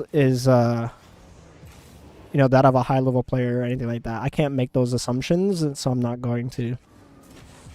Maybe we can ask that again if I ever end up watching a Spook Luke video. But I think it's too much of a coincidence that I have a lot of people that come into my chat saying they like did stuff for his coaching program or were a part of it and this and that. So I don't know. That's all I can make out from the situation. Asking because he hasn't been top level, but he is a world champion on his team of coaches. Really? I didn't know that. I mean, that's justifiable, I think. If you're able to work one-on-one with the world champion, maybe it's justifiable. I don't know what his entire price range looks like, so. I can't really. I can't really make an opinion on that. For HUD. Just support someone else. Yeah, I mean, and to be fair, like, if people don't like his content, you don't have to watch it. I feel like that's another problem that people just have in general in terms of, like, hate watchers and cancel culture and, like, all that. Like, if you don't like somebody's, like, stuff, or you don't agree with it, or you don't enjoy it, like, why are you watching it? Like, you have a choice to just not watch. That's why I just won't understand people who, like, will sit and chat and like try to talk shit to streamers or content creators or anything like that. Like the people who leave like hate comments on YouTube videos. Like if you didn't enjoy the video, you don't have to leave that there. Like somebody could be having like a really bad day and that's not what they want to see. So I don't know. I'm one of the fortunate YouTubers that doesn't have a lot of bad comments on my shit yet, because we have such a small community. But there are definitely like some standout ones. But yeah, it's just like you don't have to fucking watch their shit, you know? You don't fuck with it. Shock works with them as well. Oh, like the OG Pro Shock? I didn't know that, yeah. I almost signed up for his coaching back in, I think, 2022. Oh, really? Some say Hyde gives pretty good tips for GC3 Peak. Yeah, Hyde is somebody, I watch a lot of his content, and he actually is speaking facts. Like, Hyde's content's really good. And he's also somebody who speaks from... like experience, right? Like he's been there. He hasn't been SSL yet, but he's very close. I told him that. I commented on one of Hyde's videos. I was like, bro, you should be SSL already, bro. So I don't know. Maybe he left like a pretty long comment under one of my videos talking about like how bad like GC gameplay has gotten over the years. And I definitely relate to him. And I see it from both sides because I've been on the side of like also being hard stuck there, but I also like escaped it. And unfortunately, the answer to escaping it is a skill that Rocket League players shouldn't have to know, which is like how to carry bad teammates. You shouldn't have to do that. But where that stems from is no one wants to talk about the bigger problem, and that's that there's no guide, there's no structure to how Rocket League is played. So realistically, there's nothing stopping players from playing exactly how they want, right? Communities like guide, like game sense is like, and guide is something we've all just collectively agreed on that it's the right way to do this, and players will obviously differ and like, well, this is how you should treat this situation, but there's no one answer that fits all, right?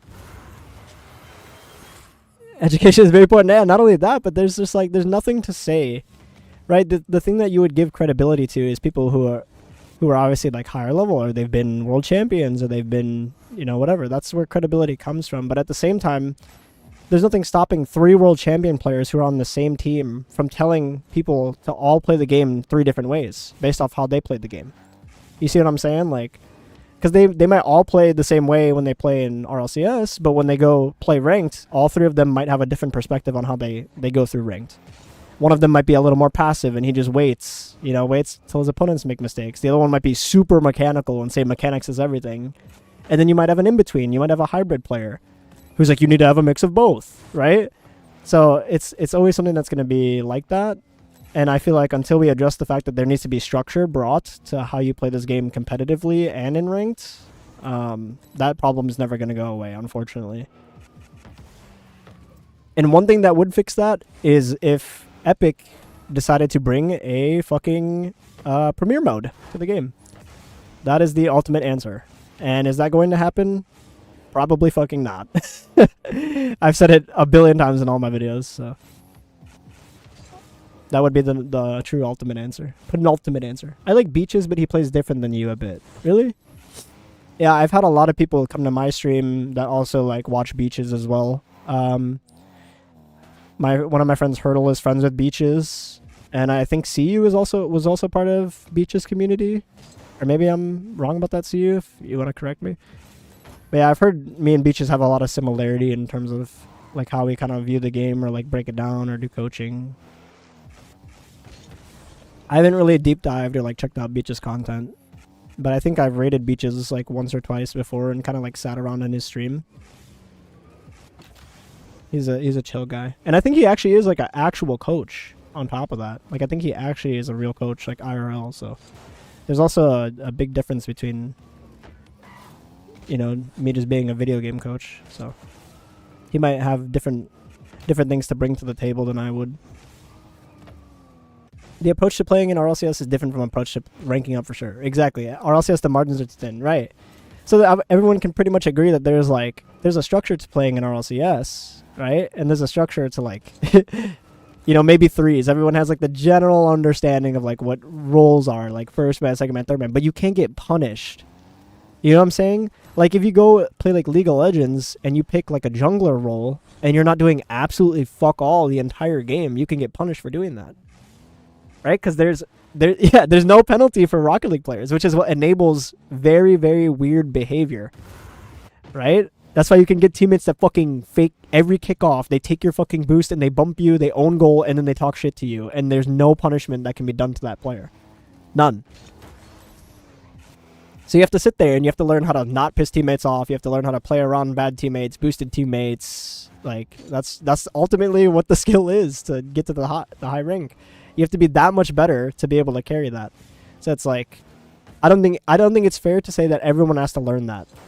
Which is why I'm kind of truthful about it in all my coaching. I'm like, dude, if you're somebody who has a tilt problem or you're tilted at your teammate, it's not gonna change just because you go up rank. It's not gonna change, bro.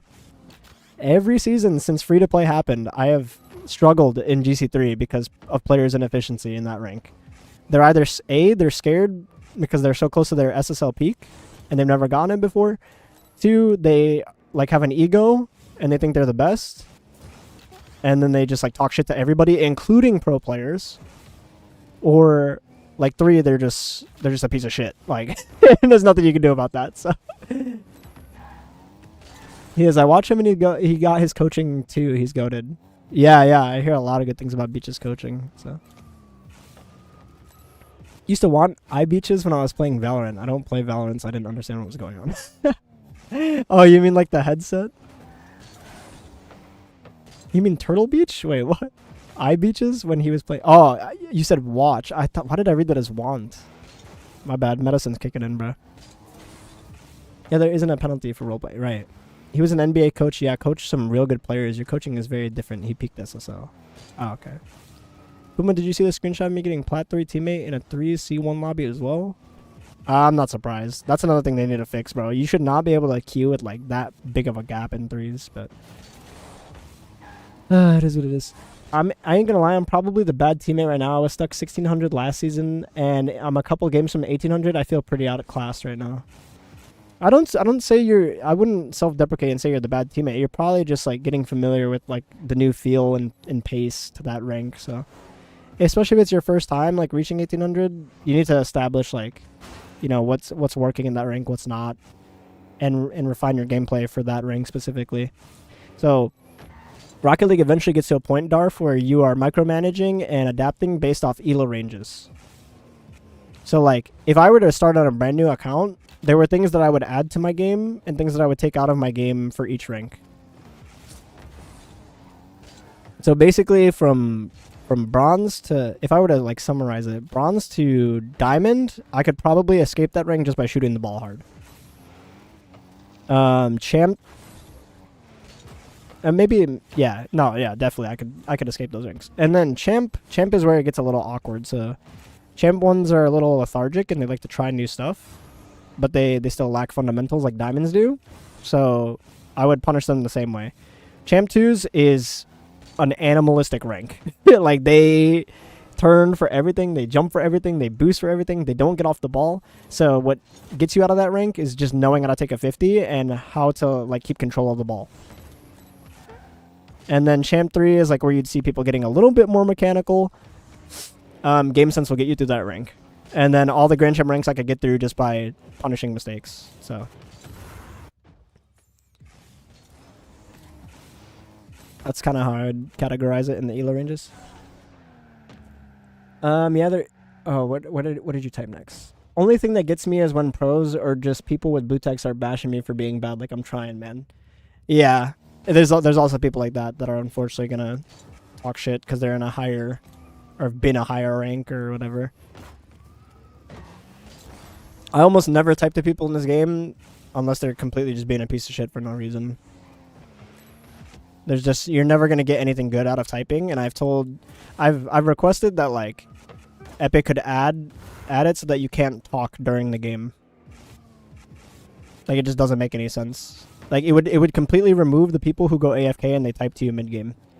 You should not be allowed to talk during the match. Like, only pre-game and post-game.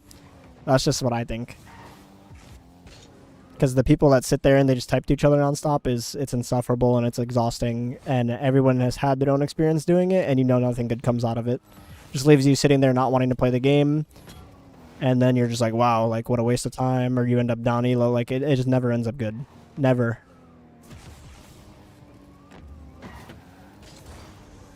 I think your coaching is better. He has a more formatted coaching system. Oh, how so? Formatted is in, like, how he approaches the steps? Or, like, you have to follow this kind of coaching system? I was GC1 Div 3 and the whole other team was C2 bro and my team was C3 and a Plat 3, so pretty fair. Yeah. Typical 3's queue. Duo queues ruin a lot of 3's queues as well. For the people that are like, I wanted to just bring my lower rank friend in to have them experience what this rank is like. No, like, never, bro. Hate that kind of shit. Lemonade. Yeah, lemonades. Booma, do you find as you get older you're losing your competitive interest? I'm mostly playing offline single player RPGs. Yeah, I can relate to that.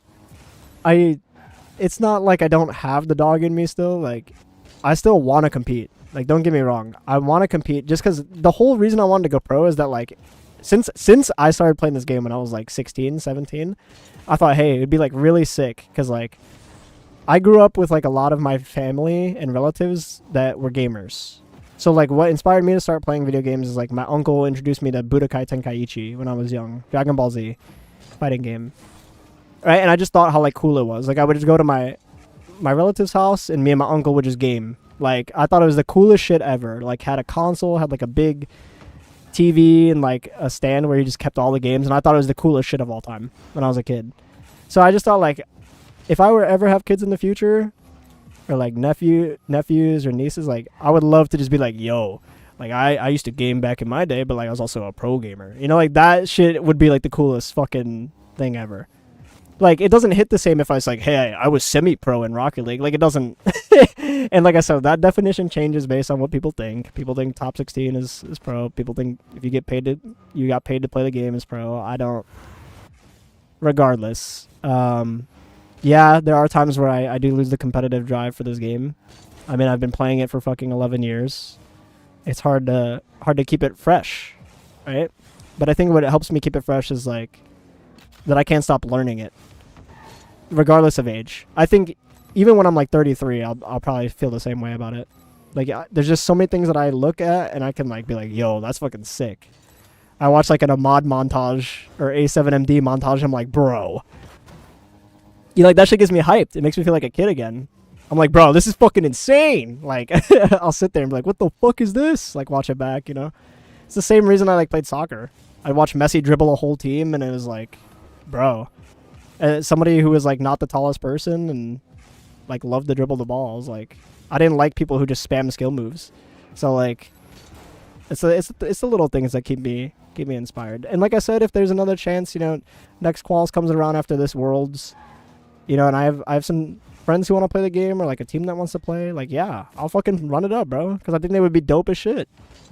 Not only that, I'd be able to prove to the older, like, demographic of my community that age doesn't matter, and I'm doing this shit at 28, bro. You know, like, I think it'd be really cool. So,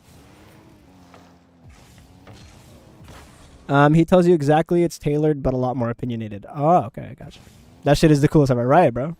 Like, those are the experiences I want to pass. Like, I'm not gonna put my kids onto, like, fucking Fortnite and Roblox, bro. Like, I'm gonna make them play, like, Mario 64, like, all those games that I grew up with, you know, the games that changed my life and shit.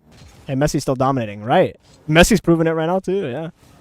Fucking 27-year-old Mbappe and a 25-year-old Haaland, and they both are out of the race. Messi is still in the race, bro. Like, tell me that ain't some bullshit. I'm 37 years old. I'll be 80 years old, bro. I believe it. Yo, fuck yeah, Wallaby. Never too old, baby. I'll be gaming when I'm 80. I got no shame. Looking chill with telling my kids I was GC2. Can't lie. Yeah, fair enough. I'm too competitive for that, bro. So, like, even though I I can be proud of the accomplishments I've done in this game and like whatever. I want more. And Rocket League's community doesn't help either. There's tons of players out there that are just like, oh, it's just a challenger tag. That doesn't mean shit. And it's always the people who don't have one, or they'll never get one. And ironically enough, one of my close friends is like that, which is even more annoying.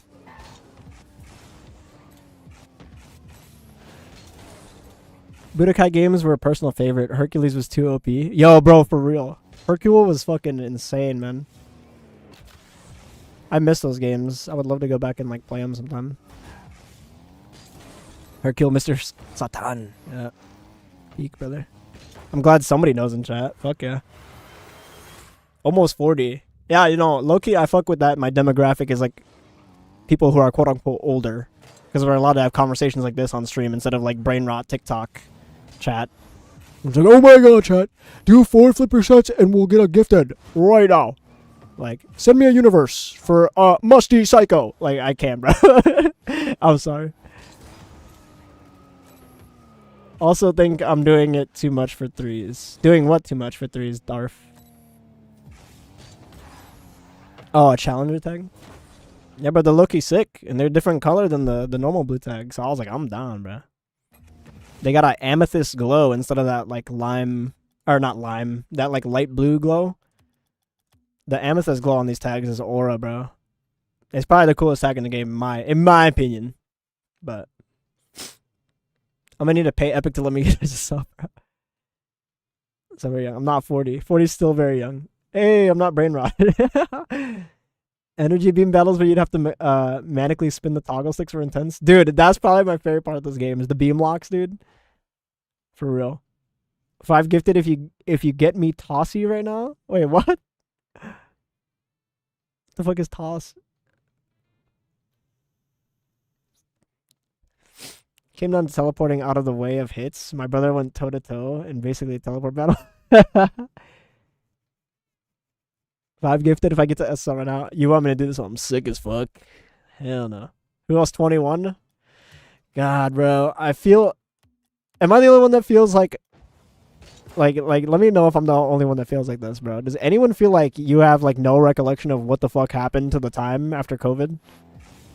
I'm not trying to get conspiracy on this, but, like, low-key, bro, me dealing with, like, health issues and shit from when I was 20 to 24-ish, and I'm still kind of dealing with them, like, I feel like my time from when I was 20 to 24 was blip, bro. I did not get to enjoy my 21st birthday like everyone else usually goes out and drinks, like, goes to a casino, like, whatever. I stayed inside and I was fucking, like, bedridden. So that was, like, really depressing. But at the same time, it's like... Dude, I still feel like I'm 21, bro. I'm jealous and beaving.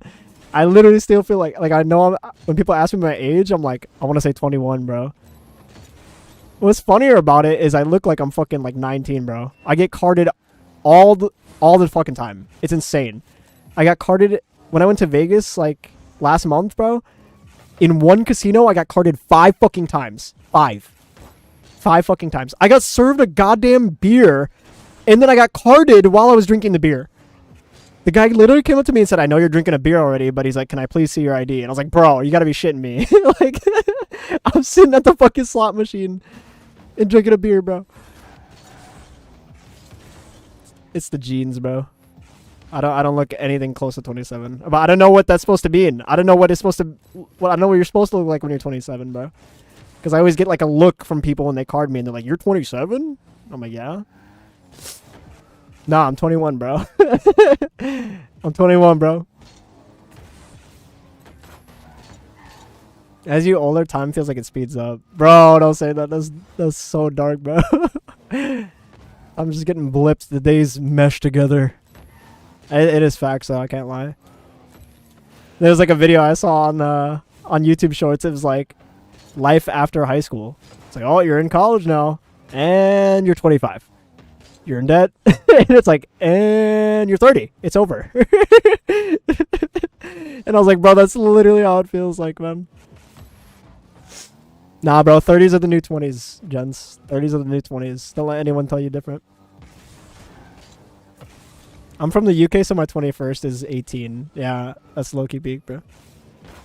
Gotta have a beard. I have facial hair. I could grow like a mustache. I could grow like a mean stash. That's about it. A little bit of a goatee. And even though I have that mean stash, bro, people still card me.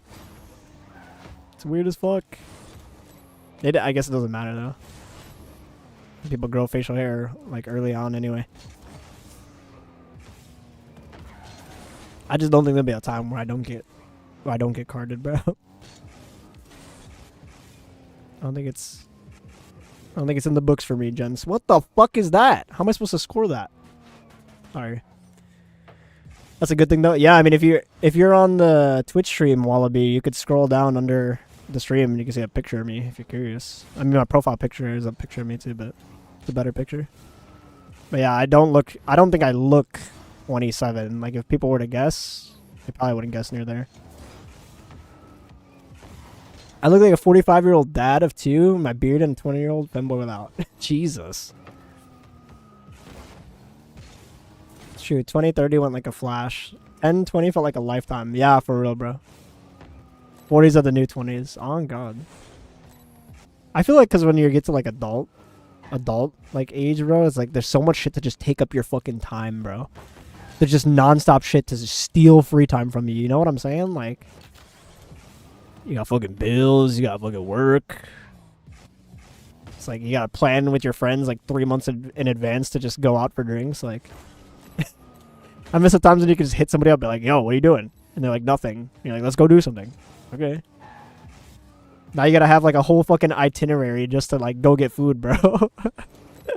Gotta be out at this time. Gotta be home by this time because I got fucking work at 5 a.m., bro. Can't stay out too late. Gotta get my beauty sleep. Low-key, wanna be 30? I know my life will be different when I hit it. For real. 30s are the new 10s. Yeah. Time and money, bro. It's a scam. On God, bro. Money is never worth your time. It never is. That's the ultimate truth. All the time, like, time is your number one currency, bro. When I was 14, I was sitting in an urgent care clinic. A lady asked me if I went to a local university. Yeah, you meet at the shops and nobody would have any money, but it was a good hang. That's what I'm saying, bro. You just like go out and do random shit. I was like, oh, gotta get home, put the kids to bed. gotta do this in the morning. Gotta repair my car in the morning. Do my taxes in the morning. It's like fucking shit, bro. It's always something. Oh, my schedule doesn't match up with yours. We'll have to try again in another month. All right, I'll see you next year. Like, bro. So many more memories as you grow older that the compression of daily life is way more aggressive in your brain, so it feels like a time skip. That'd make a lot more sense. Could you show me 5 minutes of how to play rings to improve? Sure. I'm sorry. I keep doing this disgusting sniffle into the mic. I really apologize. I can't breathe. I know the medicine would help, but it's not. Alright, we'll start with the basic one.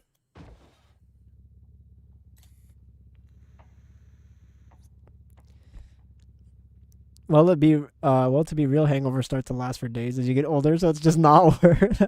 I don't think so. I don't have day-long hangovers. I go pretty hard when it comes to drinking, because I didn't get to drink when I was in my younger 20s, so I'm like trying to catch up now.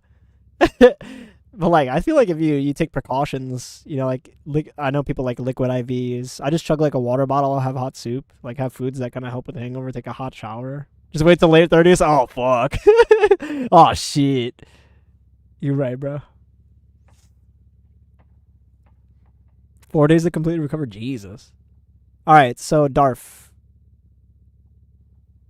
if I were you and I were starting rings, do you have a take a better 50s guide? I'm GC2, and that's one of my weaknesses. CU asked me to make one, and it's already on my record list. So don't worry, I'll be making a whole 50-50 guide, deep dive, pretty soon. That's a spoiler for you guys who come to stream. So you can get ahead of the schedule. And there's supposed to be a whole kickoff video too, but I can't get AV on the game because he's playing Tarkov. Sweet, what do you use to train for it? For 50s? Unfortunately, the only thing you can use to train for 50s is going to be in-game kickoffs and taking 50s in-game. There's no training pack for 50s, unfortunately. Maybe in the future in Rocket League 2, if they let us have bots in fucking training, maybe. Okay, so Darf. Let me get to this guy real quick, guys. So Darf, if I was starting rings, I would learn to fly it like a brick first. This is what I did when I got onto PC. Just fly it like this, bro. Like learn how to fly it like this, because this is gonna be the hardest thing for you, right, to start. And then you want to learn how to fly your car backwards, right? So when you're done flying your car backwards, you fly it sideways, right, and so on and so forth. So you get used to like flying the car like this, so you can get comfortable doing the orientations, right? Then when you're done doing that, you can mix in some air roll. You can decide if you want to hold it the whole time and make micro corrections with the stick, or you can do it like only as much as you need. So if you want to do like speed and PBs, like I would do it just like only the air roll that you need, right? So only make the corrections that you need, and then you can worry about like beating your PBs like later. And this will really get you familiar with speed and momentum of your car, and obviously your aerial car control, because you need to get comfortable flying your car at every speed, right? And making those corrections to slow yourself down or speed yourself up. So these are honestly like really, oh shit, I fucked up. I wasn't near that, but okay. I would get really used to just flying your car all different types of ways during these, and try doing it at max speed, try doing it at like a slower speed, so you can practice just like floating. See how much your boost actually affects you in the air, right? How much boost do you actually need to like keep yourself up? So maybe not stress the time like right at first, and just get comfortable doing this. This is the best like method, because realistically people do rings and they're just spamming the air roll. They don't learn how to actually control the car and orient.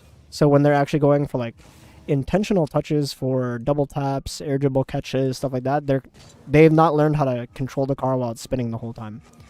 So like this is a good mixture of having like horizontal momentum mixed in, so you need to be correcting with the stick the whole time. And then this is more like input efficiency, right? You don't always need to be pressing your air roll to do this kind of shit. So it looks a lot smoother like this, right? Because it is. Ultimately it is. Oh, that's some bullshit. I hate those red rings. But yeah. That's how I would use them, and that's how I used to use them. And then you obviously get to a point where you can just do PBs, bro. See if you can beat your fast time. What did I miss? Cuddling isn't lying. Wait, what did he say? Oh, just went to your 30s. Rocket League 2 is going to have a user-generated content out of the wazoo. I fully expect a 50-50 minigame. I hope so. I really hope so. Do you even have ads? I'm not subbed and I haven't got one. Really? I do have ads. I don't know if one of my mods is like lurking and has been silencing them or something, but I do have ads on, yeah. That's funny. I don't know, maybe they're being kind to you, bro. Maybe Twitch is being kind to you, brother. But yeah, Darf, that's how... What the fuck, bro? How am I supposed to score that? I might have to make a video on this, bro. Like, what the fuck is this? I can't even double that, man. Maybe that's not the time to use a pop reset. I don't fucking know.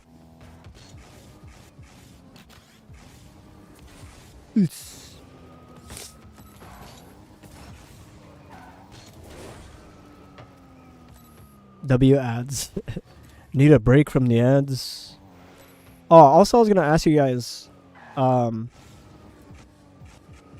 if I were to start streaming like podcasty kind of topics, would you guys be interested in that? If I just get like my best buddy and maybe some like other features from people, maybe get like AV in there, any of my Rocket League teammates.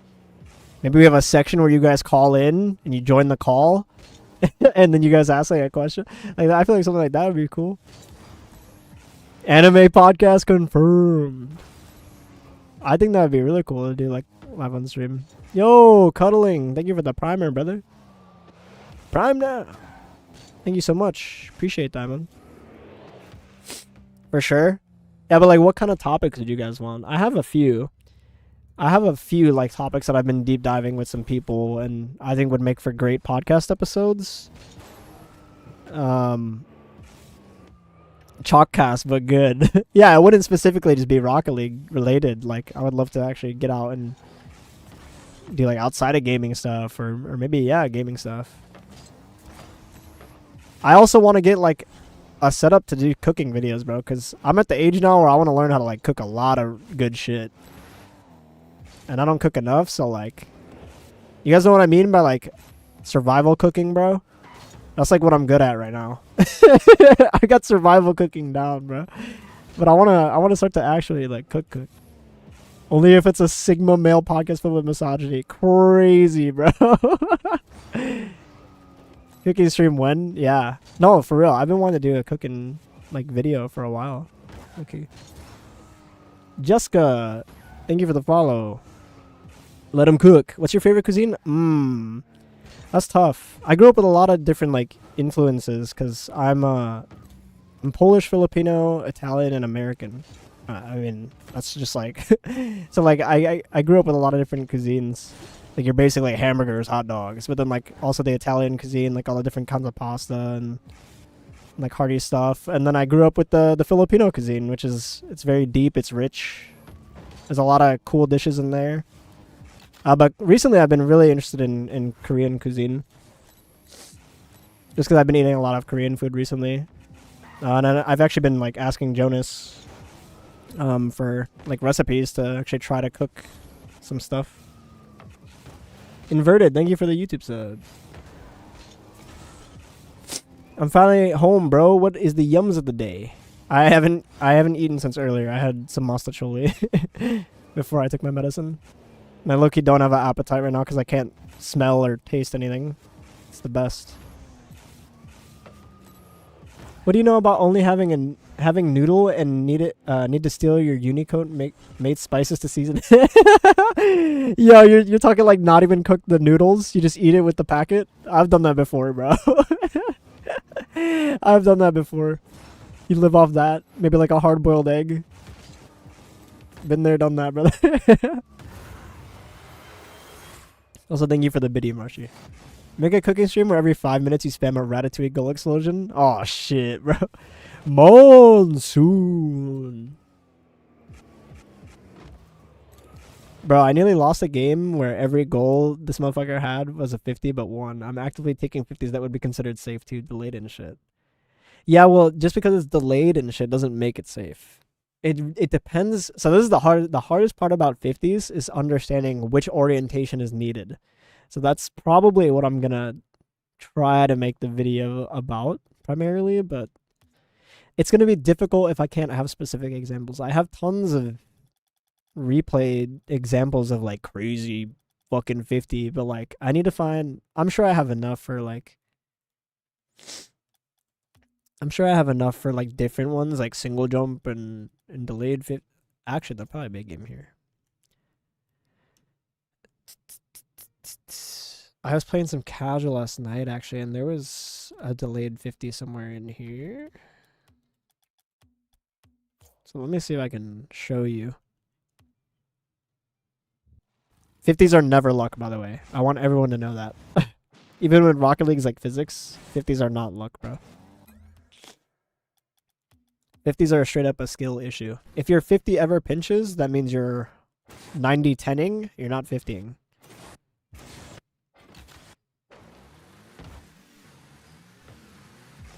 Alright.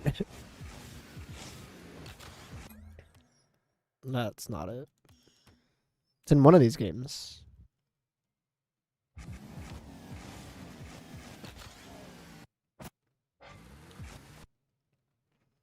I can't breathe, guys. Why is it like this?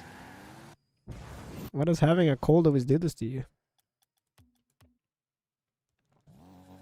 There's a 50 I basically took on the side of my car, which I'm trying to find, but I don't remember. It's like one of those 50s that I kind of just like backed off.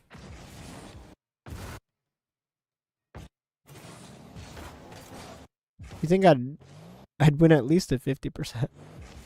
It's harder than you think. 50s are. I think something that really helped me with 50s back in the day was watching like Fireburner, bro. I'm not even gonna lie.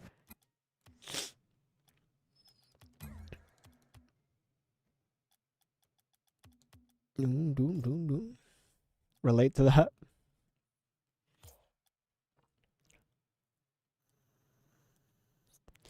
Okay, well, think about it this way, right?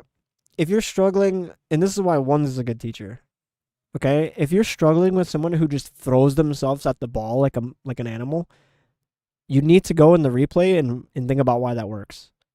Because most of the time, if somebody is just lunging their car at the ball, if you have center mass behind the ball, it's not going to go past you. But if you're prepping a 50 that only allows you to get one touch, even if that player hits it first, but they barrel their momentum through the ball and different parts of their car are taking that 50, they're going to dunk you. So you need to think about it from like that kind of perspective as well. I think it's this game. I can't be so sure. I'm just going to... It's got to be one of these. There's a very specific 50 that I want to show you. It's not even a 50. It's a 90-10. I was in the Octane. Not this one. Crazy that I remember sequences from like my last session. Shows you the pattern recognition part of this game. That I remember specific fucking interactions that I had.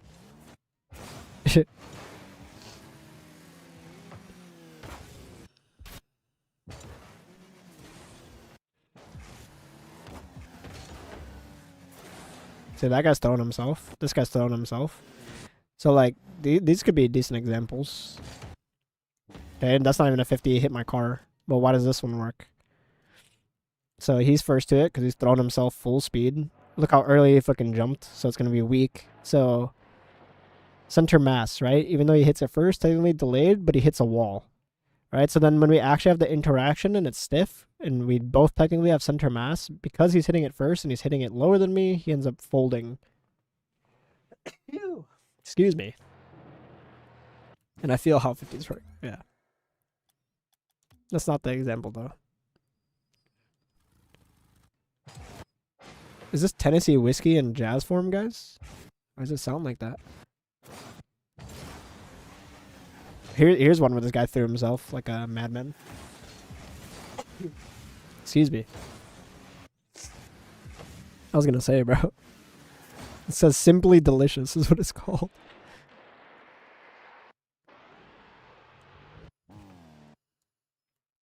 So this is like a bad example of a 50, right? Because we don't have center mass behind. It's on top of the car, right? So when this guy jumps to play elevation, he's got more center mass behind the ball. So he ends up just like ramping it off my car. It's too easy to dunk. So that's not a 50, it's a 90-10.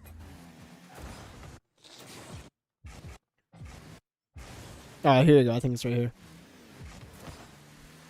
So this is the difference, right? This is the true difference of center mass versus somebody who's skimming it. Okay? This is a different kind of prep. So obviously wide side of the car, so you get more surface area behind it. I'm not touching it now, so we let up. Once the touch gets away, now we mix in a delayed low 50. Right? So he skims it. His momentum and center mass is not pushing through the ball. He just skims the ball, and then we have it bounce off. So like that's how you gotta watch your like 50s. That's how you should watch your kickoffs too. If your kickoffs are like fade away, yeah, low key. If your 50s are dog shit and they're pinching all the time, there's probably something for you to learn there. And I have tons of them where there's like, I'll name them like God 50s because like it's probably like a 95-5 50, and it's not even close. We'll just click on the first one I find. I did this 50 on someone low. He scored on me. Maybe I was too far away. Yeah, there's also that problem of you could create too much distance, and then the delayed 50 ends up working against you because they get two touches. So they hit it into your car hits it back into them, and then they hit it over you. So spacing is pretty important when it comes to 50-50s as well. So here you go. Fat ass 50, bro. Let's see it. I'm probably 6'7" again. I don't know. I was probably memeing on stream or something. There you go. Why do you think this works? Why do you think he doesn't score this?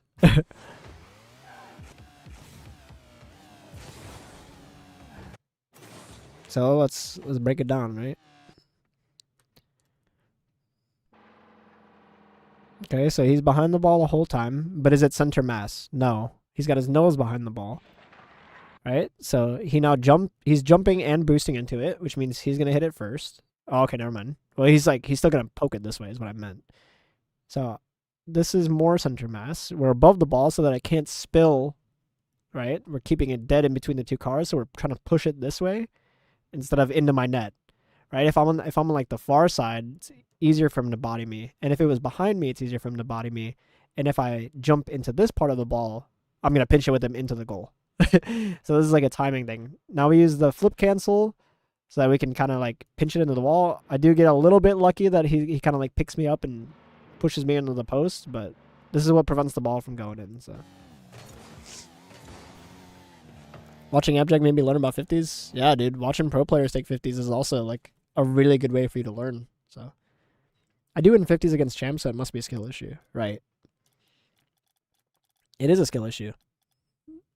If you ever get a teammate when you're solo queue and the kickoff is constantly pinching into your corner, that means they're terrible at kickoffs and they're terrible at 50s. Because kickoffs are all a skill issue. So how often I get called lucky, right? Usually when you lose a 50, it's because you're already beat to it and they're just putting a hand up. Trying to have your nose pointed straight at the ball so you can use your boost to win the 50 is usually the easiest way to at least get a decent 50. Yeah, but it depends. It depends on what kind of 50 you're trying to get. Because I would say there are 50s out there where the side of the car is a lot better to use in different situations. And then single jumps with the nose are better to use. And then also delayed 50s without the nose or with the side are better to use. So it really does depend. Right. It's all, I was going to say it realistically is all orientation. If you can understand how someone's car is like oriented for a 50, you know how to win it or counter what they're doing. So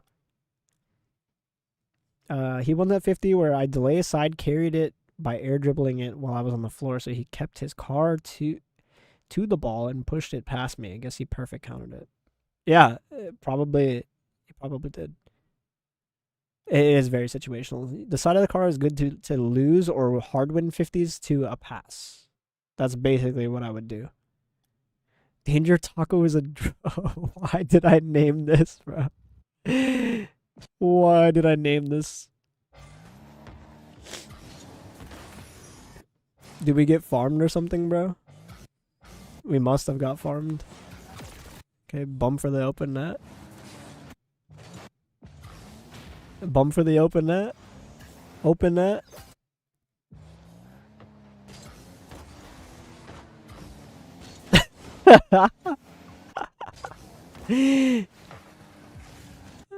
This is probably why I named it like that. I was like, bro, why is he still driving forward, bro? Craziest overcommit to lose the game, bro. Like, do we not see the guy recovered, bro? It's a shit pass by me, Loki. Can't blame him. I was probably just tilted.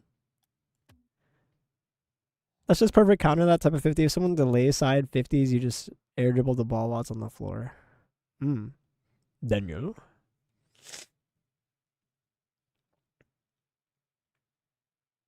Let's see.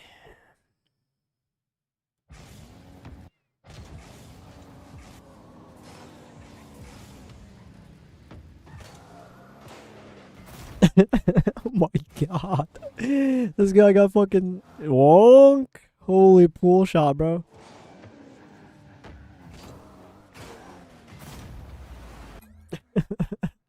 Jump for joy. Let's look for our 50. I'll stop trolling. We're talking about 50s right now.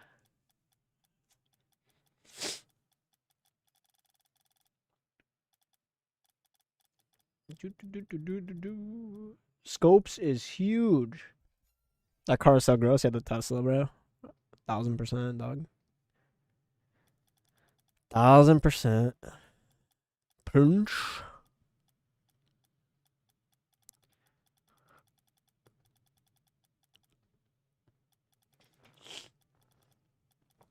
Because I don't think this medicine is helping me. Let's see it. I think this is what I name most 50s, but I hope it's not. Brad, you? Or my burger? Probably burger.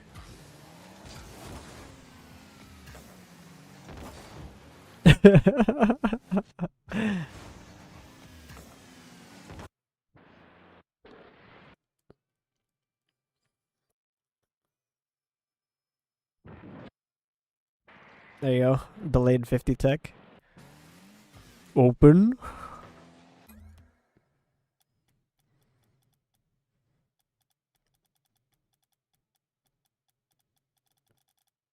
I want to show you the one that is I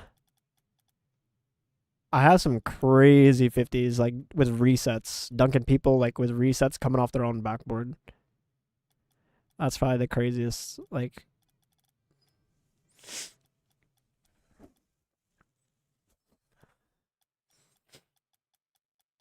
huge. Yo, Booma, love the tutorials. Appreciate it, Green. Thank you. Thank you, thank you.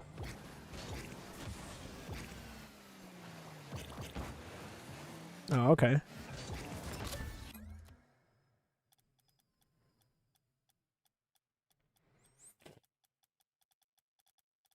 Bro, I can't breathe.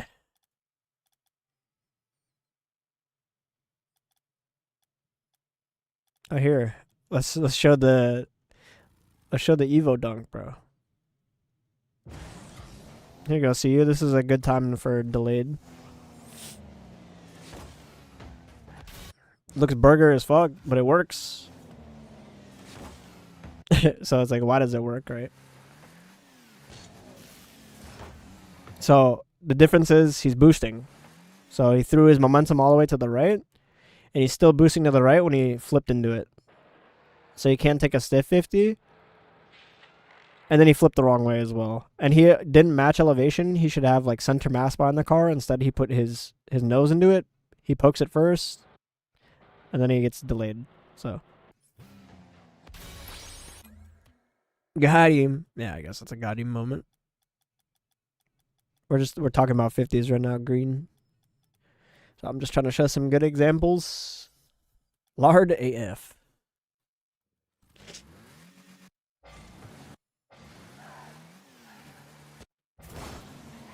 Oh my god, what the hell happened there? There you go. This is actually a perfect example. If you and the other opponent do the kickoff perfectly, it should look like this, bro. It looks like that. So you can, let's take a look at this. So like something like this. Right, the ball doesn't really go anywhere because both players got center mass behind the ball and they're stiff behind it. That's more like what pro 50s look like. I'm slowly seeing how I'm losing 50s versus guy in the replay, but I'm just making him seem more and more like a gutted player. Yeah, no. Like, I know you're not trying to like glaze the opponent, but like you gotta understand why you're losing those replays. So my lazy ass won't do anything but sit in free play. Well, you'll probably struggle until then, bro. It's such an important part of the game, man. It's so overpowered to watch replays too, bro. For real, for real.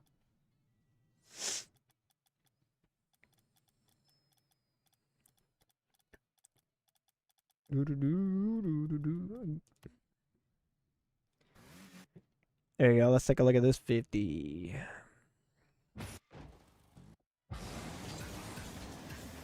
Oh, we already watched this one. He's instantly switching side for the 50 while behind the ball, hiding himself so I can't see just before the 50 and shit.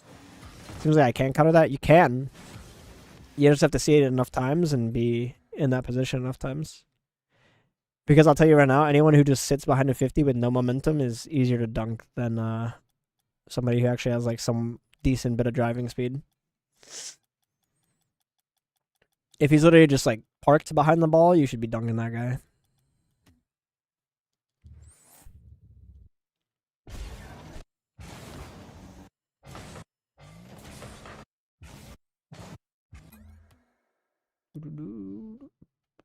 Yeah, he's parked and I was full speed. Yeah, you probably had bad contact then, I would imagine.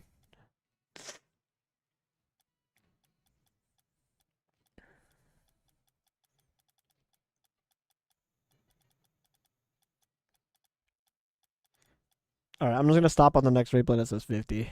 That's what we'll do.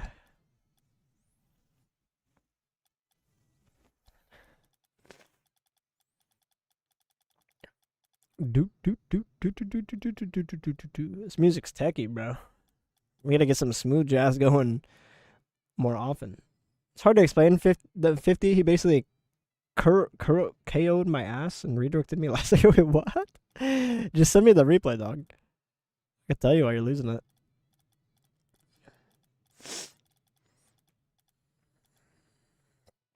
There's actually a really funny kickoff between me and Unky. It's probably the most, like, the stiffest kickoff I think I've ever been a part of. But that's in like 2024. That one I still remember like it was yesterday because it's still probably the craziest 50 I think I've ever seen in my life. So many scrims, bro. So many quals. So many scrims.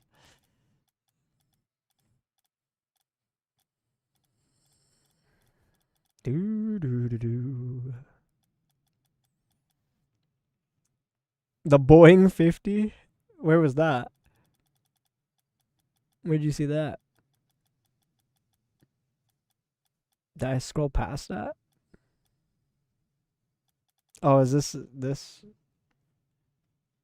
Oh, talk about you. Yeah, bro. I think he outplays me too, or one goes up 50, but I got you at the replay. This is literally my last game. I just played 20 minutes ago. Okay. Yeah, I'll get to it in a sec. There's just two things I wanted to show, and then I'll stop wasting time scrolling through replays. Oh, here you go. Look at this. I was prepping this video idea since December 28th, 2024.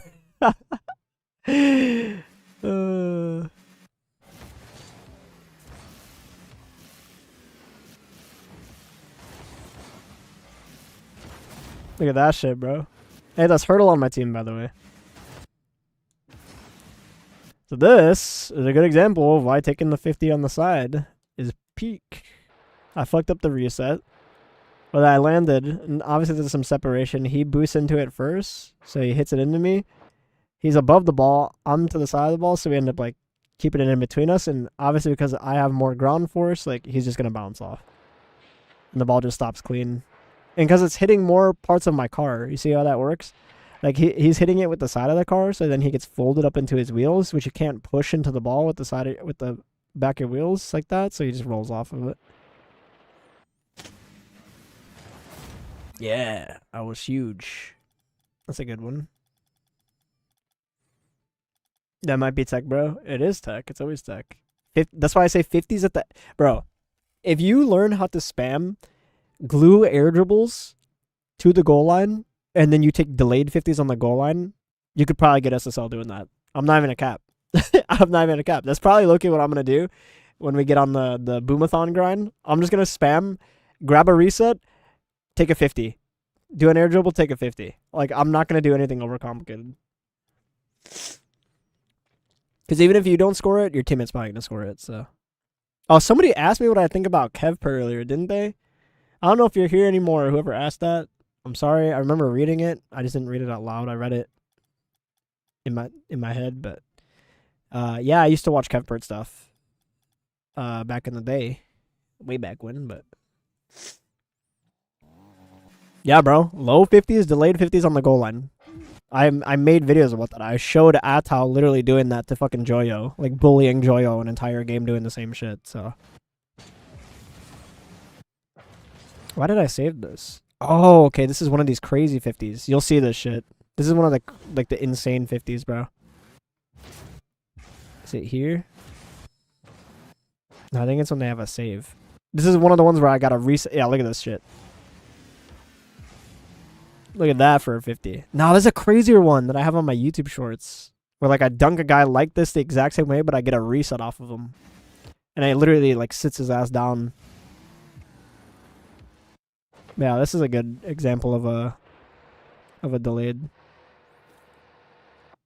See? It's that tiny. Those margins. See? And I have center mass. He's poking the bottom of the ball. So, it's an easy win.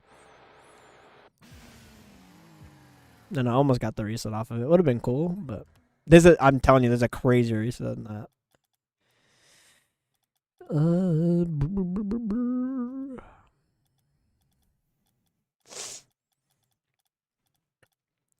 I mean, these 50s are clear wins. Yeah, they're like 90 10s. Kevin Pro's got some crazy settings, does he?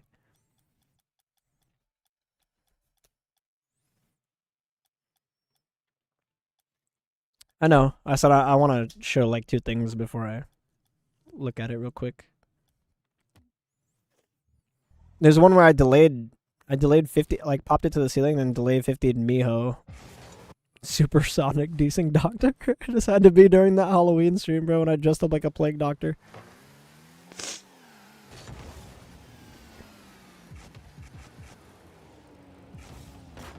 There you go. This is literally how you could get SSL right here, bro.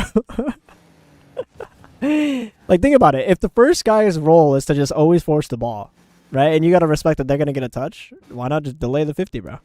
So I literally like just orient to put it down to the ground because he didn't play ball immediately. He floated, and I get a double. So like, what can his teammate realistically do about this? Why is getting bumped by Unky? There's literally nothing you can do. So it's one of those ways you can guarantee goals. Even in threes, man, people don't use 50s enough in threes. It is obsolete in fucking 3v3 ranked nowadays. It's actually pathetic. You don't see people just like 50 it on the goal line and leave a tap in for a teammate. You just don't see it anymore. It's actually really sad.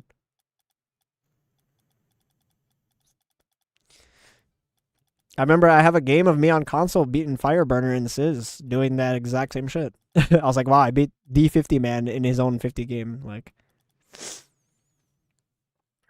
that pinch in my net. There's no way that pinches in your net, bro. Yeah, it's on my Instagram. If you scroll deep down far enough.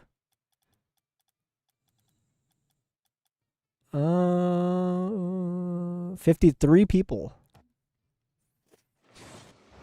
Yeah, well, that was just one of the moments where I wanted to like, I knew I wanted to go pro because I was like, I was getting that good at the game.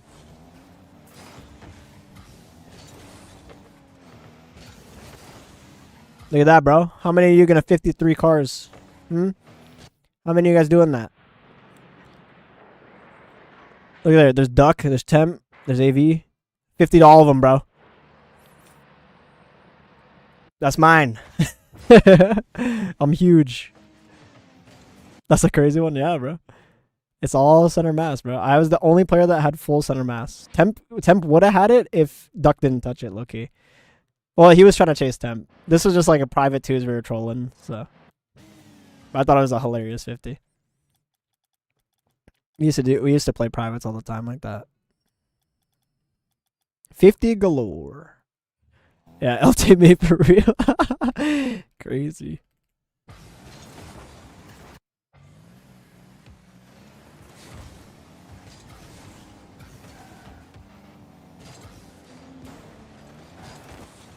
You see this? This is how you could go up in rank right here. Look at this guy. I knew like his body language was like, oh, he's coming for the ball. Okay. Let the ball come off my car. Let him hit it first. W. Bye. Distribute the ball. Dodge demo. Okay, I fucked up. Bad transition. Okay, I know he's gonna go again. Bye. Bye. Like, you see this shit? Free shot for my teammate. Nowhere to be seen. On fort. This is not center mass. On all 3 of those is not center mass, bro. Top of the ball, taking it with his wheels, and he's fucking flipping. No center mass. GG. Okay, next play. Yeah, W teammate, bro. Next play, comes back around. This one he should have center mass behind it. There you go, that's your problem. Fucking jumping 10 years early. Okay, stay behind it. Let him hit it first. Boom, into me.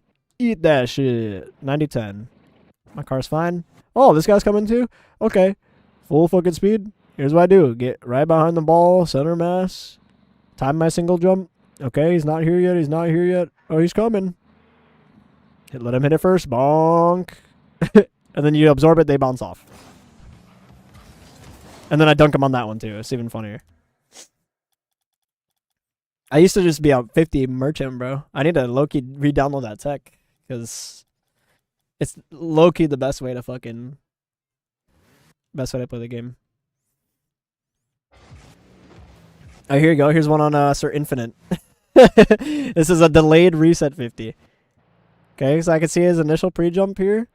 I already got the reset. I tried to scoop for I tried to scoop for the second. He said no, stop. I tried to scoop for the second one. Okay, I get the reset and then I delay it just a little bit. He ends up hitting it first, and then I use the reset like a second later so that when he hits it, I scoop it up over him. And then I land on the backboard and doomsy. Type shit. He said no.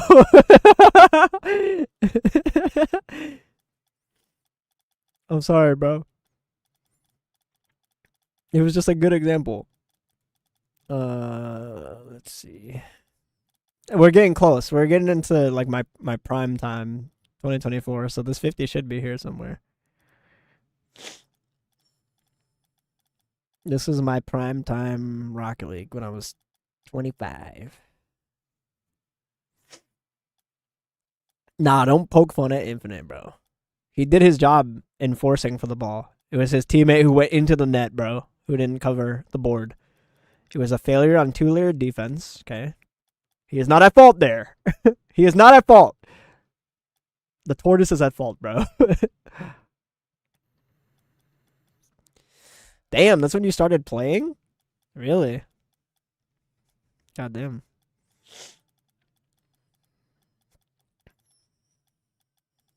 Oh, we're close, bro. I can feel it. I'm sorry, see. We're gonna get to your replay soon, bro. I apologize. I'm close to it, though. I know I am. A Street Fighter, bro. Type shit. Never grew up with a console, really? You're completely fine. Thank you for going over. Yeah, I will. I'm curious. Cause I want to see what your 50s look like too. It's probably like really small adjustments that you just gotta make, dude. And then it's all about rinsing and repeating those same kind of 50s. Honestly, a good way to really showcase it, I might just go play ones with the Scarab and show people like how I might do some flakes ass shit and just take like 50, like spam 50s and in ones.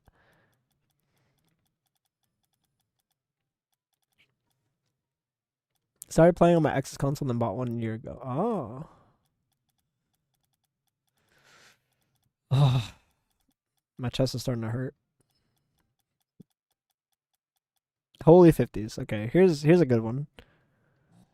We love ball and ball gameplay. Oh, this is what I told somebody in my comments the other day, or in the Discord the other day. They were like, dude, I'm down like 120 MMR. And I was like, bro, talk to me when you're minus 300, dog. This is one of my worst slumps of all time. And then me and Unky went and recovered like 250 elo in one sitting. Yeah, check this out, bro. How's that for a 50? Look at that. And the guy, by the way, just so you know, because you think this guy might have took it burger, this guy got a reset too, by the way.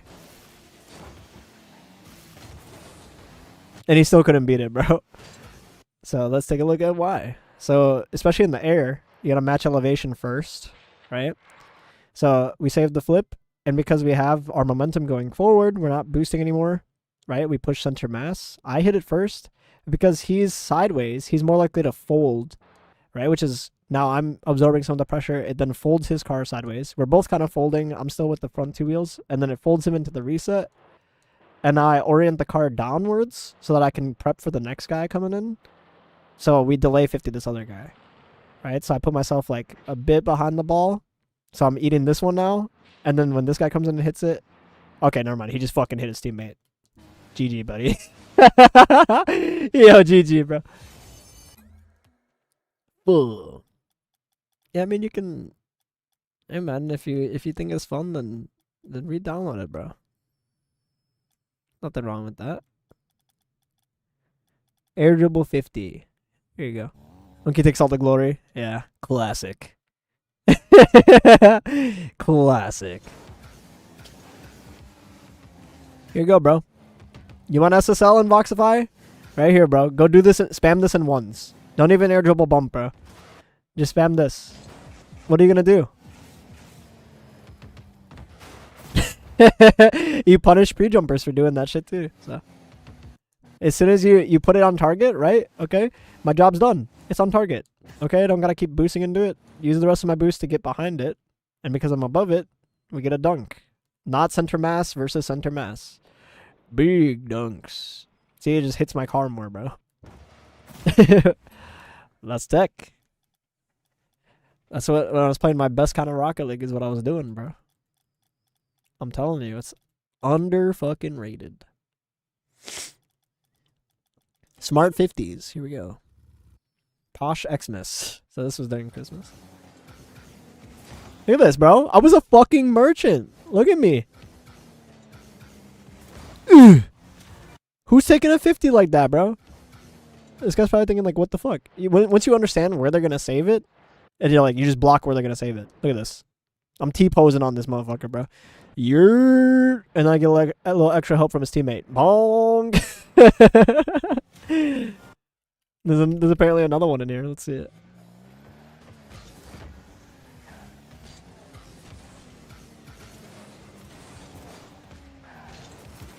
Oh my god, who's so smart, bro? He was so smart. Here. Oh my god, bro. I need to re-download this DLC. The absorb that 50 type shit DLC, bro.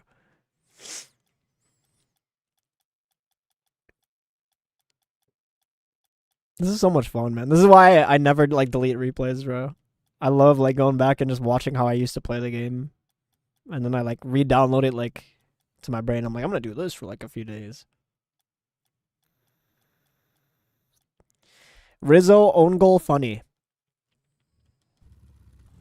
Was this like that week period where Rizzo was throwing my games in GC3, bro? It's me and Mech. What the fuck is this lobby, bro?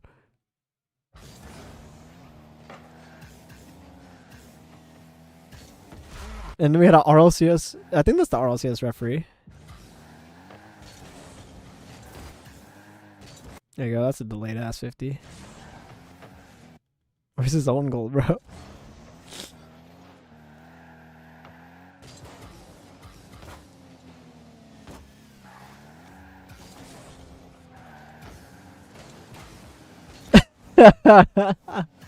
Slaw? I think he got scared that I was gonna bump him, bro.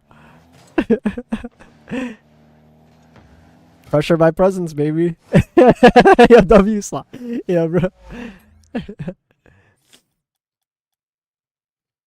Wow, Sipical.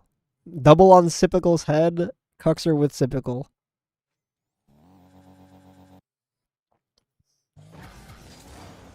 (2018) LeBron, bro. What the fuck is his name? Bruh. Ain't no way Sipical was going in the net, bro. Ain't no way this guy was going in the net, bro. Come on. We know better, bro. And then I got him on my team, I think the game after. Oh yeah. The Prime Boom Arm special. Slot. When I had that shit automatic, bro. I'm washed. I'm washed, guys. Delayed reset. Yeah, I remember I got moderator on my team in 30s Rumble and they gave me a free McLaren with a code. What the fuck? Bro, ain't nobody giving me free shit like that. Bro, I am bricked. Look at this. 2023, guys. Input efficiency. Let's see what's so what's so brick about Booma's gameplay here, bro. What the fuck are we playing against you? Me and Unky just thrashing in ranked. Classic.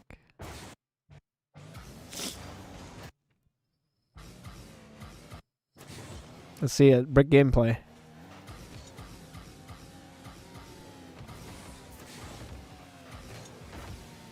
Oh my god, bro. Yo. What the fuck is this tech?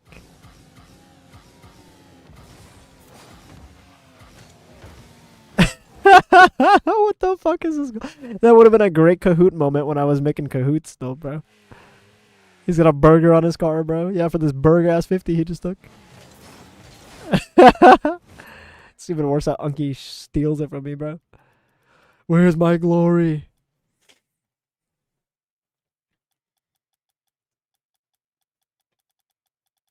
All right, if I don't find it in the next like few replays, I'll just go watch CUs.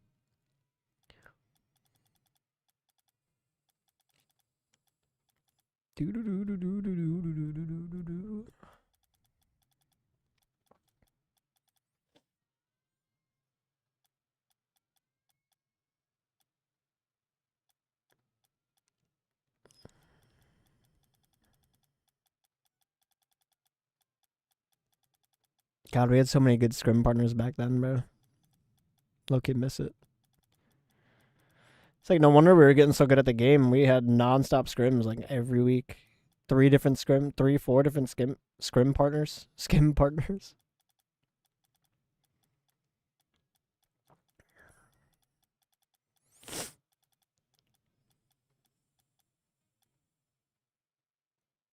I didn't even know what was going on. Did you?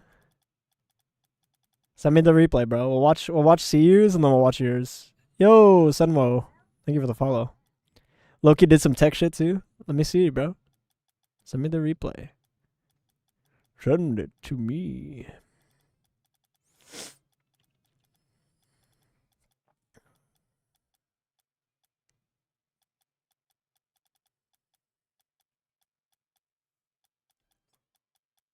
Yeah, I should Loki.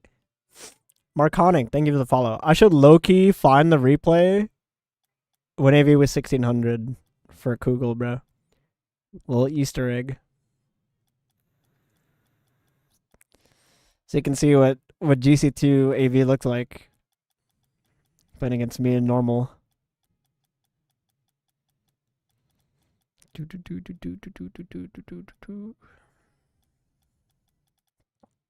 Hi, bro. How you doing? I'm good, Marconic. How you doing, man? Welcome, welcome. How you doing, bro? We're just we're chilling talking about 50-50s right now, so I'm trying to find some good examples. We kind of just going through replays and watching old 50-50s. Oh, I love watching any of these god tier clips. 50 off a reset? Yeah, it was. Oh, this is still one of the coolest plays we hit in RLCS quals, bro. When Miyunki and Nacho were a team, this is such a nice play. And this is why, ladies and gentlemen, you have people who play board. Because you got players like Unky that fucking slot that shit. Heck. Goated reset 50, you skipped it. Okay. Did I? I'm sorry, my eyes are like glazed, bro. Goated 50 reset. Crazy angle reset.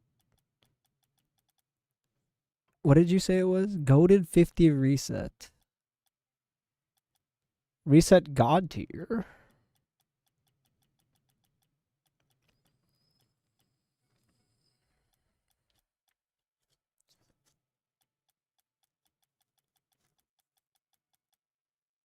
I don't want to go up too far, bro. Where they like down here? Yeah.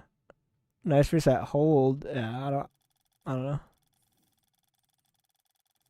It is around here though, because I remember we used to scrim Karma a lot, and that was probably around the same time. I'll have to read a little bit more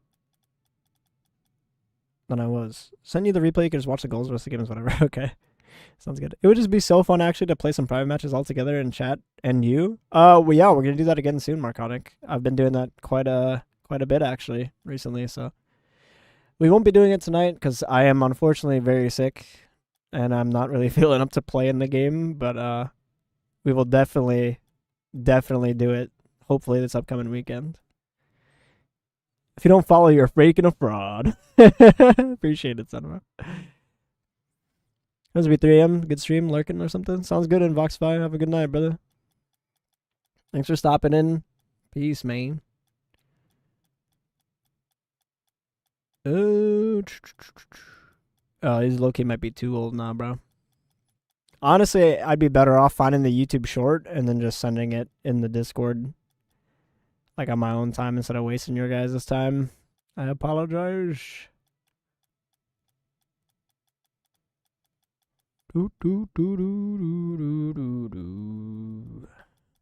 Hey, but Kugel, we're getting close to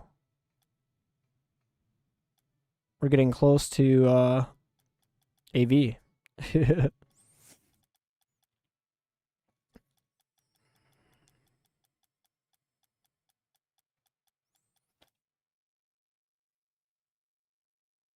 Not only we got other shit to do, true. Reminisce time though, for real.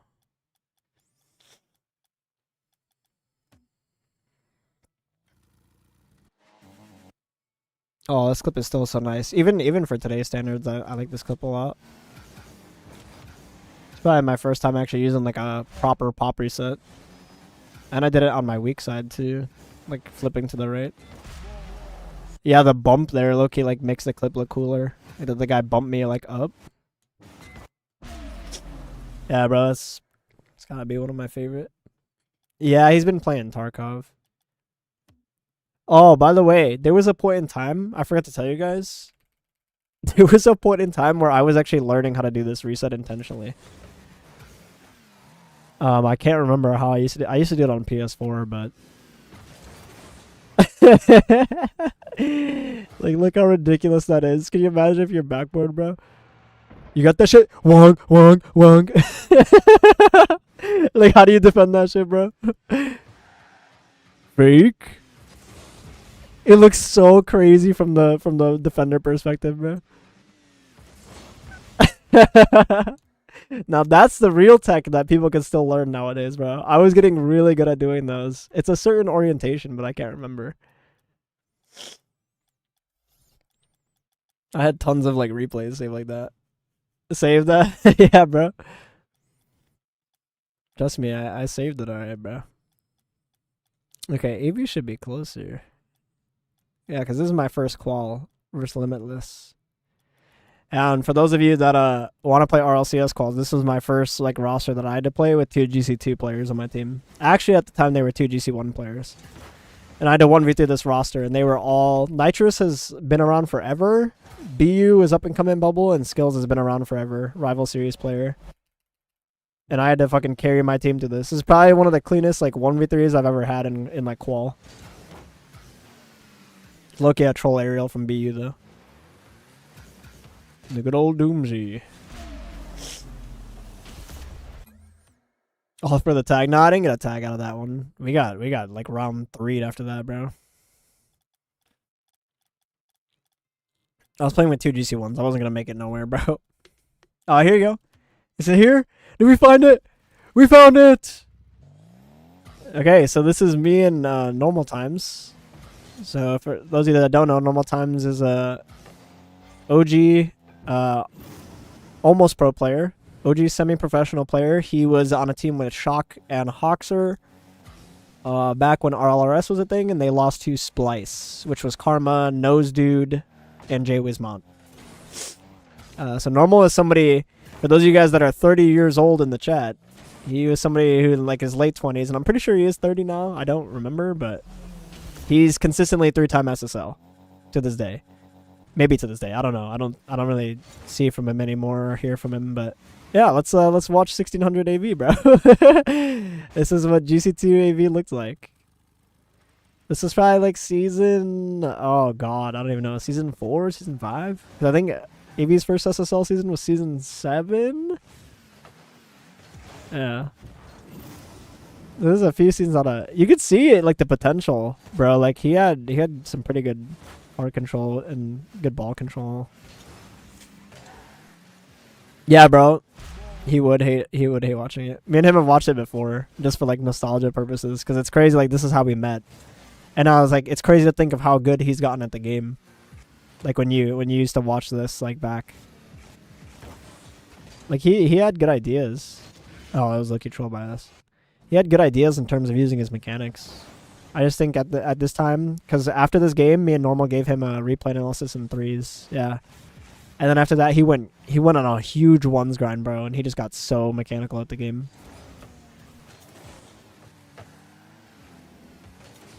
It's like crazy to think. And then I just remember like seeing his TikToks, and then I asked him, I was like, bro, if you want a team for RLCS, bro, I was like, I'd be more than happy to like pick you up. And then me and Unky put a roster together. Is really cool. It didn't work out at first, but it's probably our longest like played roster. Like I think we had 2 years plus, if not 3 years, experience together. So like it makes sense why it's our farthest roster. When did you team with Hurdle? We teamed with Hurdle in 2025. Then you won Worlds in Clapper. I wish that was the case. Yeah, we teamed with Hurdle in 2025. I actually met Hurdle through Normal Stream, and it's in the funniest way possible because Normal was doing a 1,000 games of ones in a single season, and he was about to get SSL, and there was a dot player that was farming him and gatekeeping him from SSL, and he was like getting really, I think, really frustrated, and then we found out it was Hurdle because Hurdle came to chat. And then I don't remember how. I think Hurdle started showing up in my stream. Me and him actually didn't have like the best start because like every time we'd get each other on solo queue, we wouldn't shit talk each other at all. I don't think Hurdle and I ever quick chatted or shit talked each other, but we wouldn't win all the time. And Hurdle was definitely higher than me at the time in rank. But we used to get each other on each other's teams, and like we would just lose because we're pretty much similar, like how we think and view the game. So it's kind of hard to mesh with somebody who does like the same stuff as you. So like we're both very aggressive disruptors, and like we didn't really know each other, so we just failed to like adapt to each other. But then as I think he started coming to my chat more, we started playing twos a lot more, and then we started going on like crazy win streaks, and then yeah, came friends like that. Then he introduced me to scopes, and so on and so forth. So. Yeah, I wish he would come back, bro. I really wish he would come back, but he's very passionate about rematch, and I can't blame him for that. So. Yeah, some of AV's I think AV's biggest problem when he was 1600 was his challenging. And he would do the go into the net stuff, but.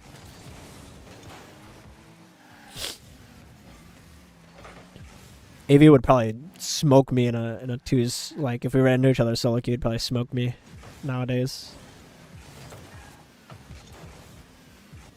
Like that, like 1600s were not comfortable making these kind of reads. This is a really good read. I need a really good first touch on top of it. Yeah, he was. You could see like the starting blocks of what he was gonna become. And I remember there was a time, I'm not gonna lie, there was a time where Normal said that AV was uncoachable. And I told Normal, I was like, yeah, he might be like, you know, still young and like whatever. I was like, he could be crazy at the game. The Octane was holding him back. Well, to be fair, if you go watch all of AV's old TikToks, he was an Octane main. Even when Fennec was out. He was disgusting in the Octane.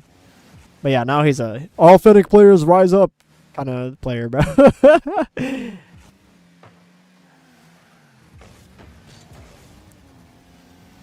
I was on the Fennec grind before him, and I still prefer the Octane, I'm not gonna lie. And more times than not, when I play quals, I play on the Octane. There you go. I low 50'd him. Low 50 delayed him. That was the difference, bro. What time do you have? Like, where are you from? I'm from the US. It's 9 p.m. for me right now. I think just feels more controlled, yeah. But did he ask you for coaching? How is he uncoachable? No. So what happened is I think him, Temp, and their other friend were a team at the time, and they were losing to ranked B teams, I think, or like B plus teams in scrims. So they wanted mine and Normal's advice on like how to beat these guys and like get better at scrims and stuff like that. So that's what happened. But I think after that replay, Normal thought he was like uncoachable. And it was just because AV was young at the time, so he was like kind of the player that would kind of refute like what you had to say, or like try to argue it, or like say that wasn't what his mindset was, or anything like that. But he grew as a player, and then I knew he was gonna be insane at the game. So all right, I didn't find the 50. I'll just have to find the short, but. Let me look at Kugel and see his replays real fast.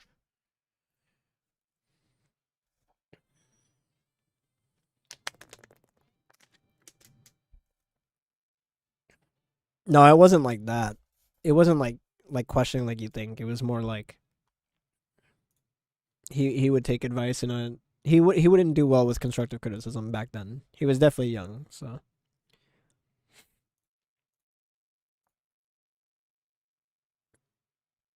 we had quite a lot of that. We had quite a bit of that when him and Unky first teamed together. But I mean that's part of like getting better, to part of being a team and like improving together.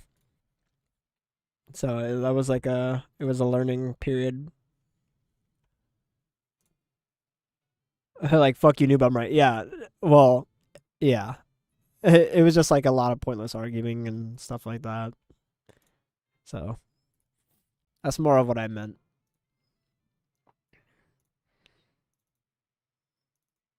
He was not as receptive to constructive criticism as he is now. And it's a little difficult to work with for sure.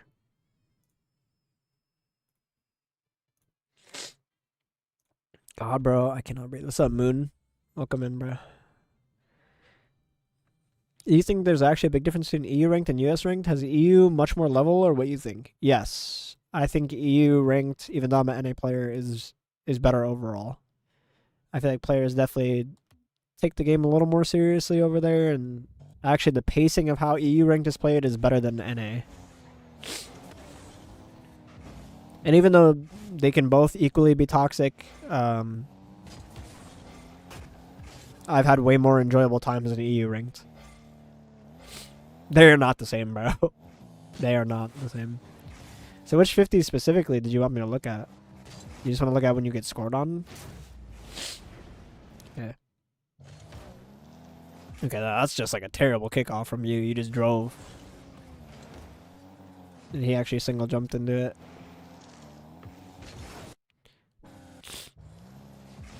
How's your cold been? You better now? No. This is like the first day of it, bro. I'm gonna get worse before I get better. Holy scam! Holy scam! Holy scam! That's crazy, bro. I know, I'm just saying you got scammed on that, bro.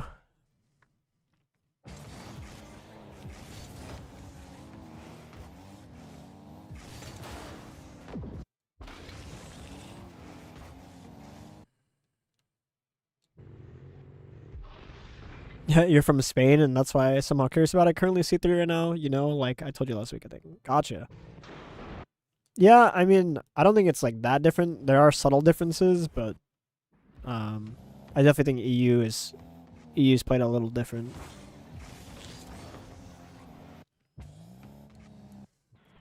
You have way too much distance. If you're gonna take this 50 like stiff on the side, you need to be here, not here. This is way too much of a gap that you're letting him hit the ball like into you. So this is what I mean, right? Because then you're gonna hit it, and now he's gonna get multiple touches. So you're just asking to get dunked. If you want to actually take the stiff, you got to be here, so that you actually get the fat side of your car like behind the dot, basically, and you probably body him a lot more there. Yeah, that one's too much space.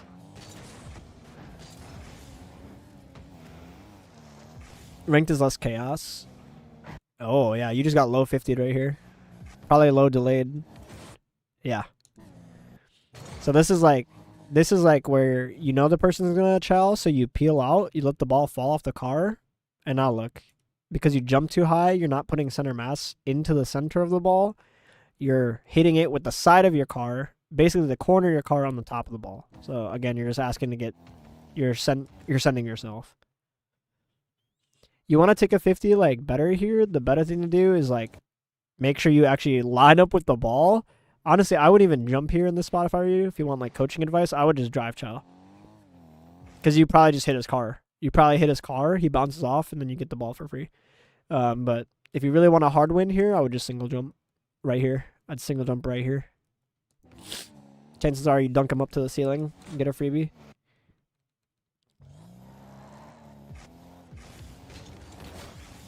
That one you're just boosting and you're poking the ball away from yourself. So you're basically forcing yourself into a delayed 50 already. And then because your cars decide to pull... Okay, what the fuck is this, bro? Oh my god. Oh, yeah. Yeah. Jesus. Yeah, you got delayed again. So if you want to take this 50, like, straight on, you gotta be here, sideways, on the side dodge. So the difference is because you kept going wide, you're not making your car weaker because you're on the sidewall. So you want to be stiff, you want to be here and flipping left side dodge so that you take that 50 and you guys pinch it that way towards the boost. But because you hit it first and he fucked up his flip because he thought you were closer, this is probably the only one that he actually burged and you gave him the freebie. He actually fucked up because he thought you were closer and he only flips because he thought you were going to take it earlier. Yeah, it's really bad by him. And then it's just because you hit it into him, so. Game still so much, one error, goal, not knowing how my 50 is just a win for them. Well, that's why we're going to make a whole video about it, but. Yeah, that one was lucky. The last goal he got lucky, but the other three were definitely your own fault. I think talking about skill has to be similar 100%. Maybe the pre-mades or like team-ups here in Europe are a bit more frequent and a bit more serious, you know. Yeah, I feel like in Europe, the game is treated more like a sport than it is in North America. 1000%. 1000%. There's more sportsmanship over there. There's more passion. And people are actually trying to play to win rather than like just fuck around and do mechanics. 1000% different.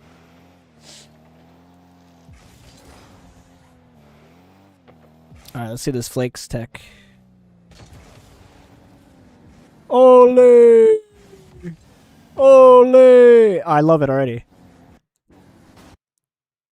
Why does this work? So it works because they both expect a shot out of you. You don't give them what they want. They then jump. They both berg it. You get in front of it or behind it, quote unquote. Right? Then he hits it. Delayed 50 here with a single jump. This is perfect, and then you land and you dunk this guy. These are two people not thinking, and they go full panic mode as soon as you land with the ball. I don't know what the fuck that is. We're jumping for joy, and then this guy is flipping into this is pure panic. And he flipped the wrong way. Oh no, he flips the wrong way on top of it. Yes, because you want to flip to the left here, right? Bro.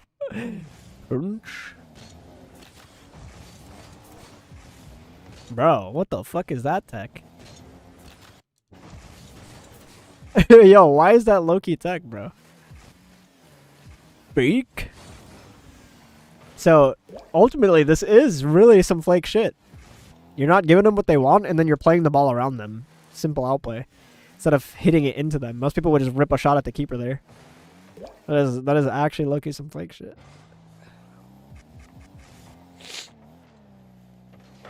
What's up, Zelonix? I'm not really sure how to say that name. What do you need help with? I told you, bro. That might be him. That guy just whiffed the ball. I'm not gonna lie. See, like, this is a clean 50, see you? Maybe I could argue he flipped the wrong way. I'd flip to the right here instead of to the left. But, it's more center mass, you can see. So he just, like, forces this guy into a T-pose and then dunks his shit out of him. So, Gobble Mate. Thanks for the follow, brother. And welcome, dude. How you been? I apologize. I'm sick as fuck right now, so. If I sound like it, I'm sorry. I've been dying. Appreciate all the examples you gave me from the thing I said in Discord. I've been grinding ones, and I want this season to get far. Only problem is that I have to get to GC1. That's where most players are. GC3, and it's very... Or GC3, and then in ones there are C2, which is just very hard to win, but gotta try my best. Yep. But your best like route to individual improvement would be grinding ones, so...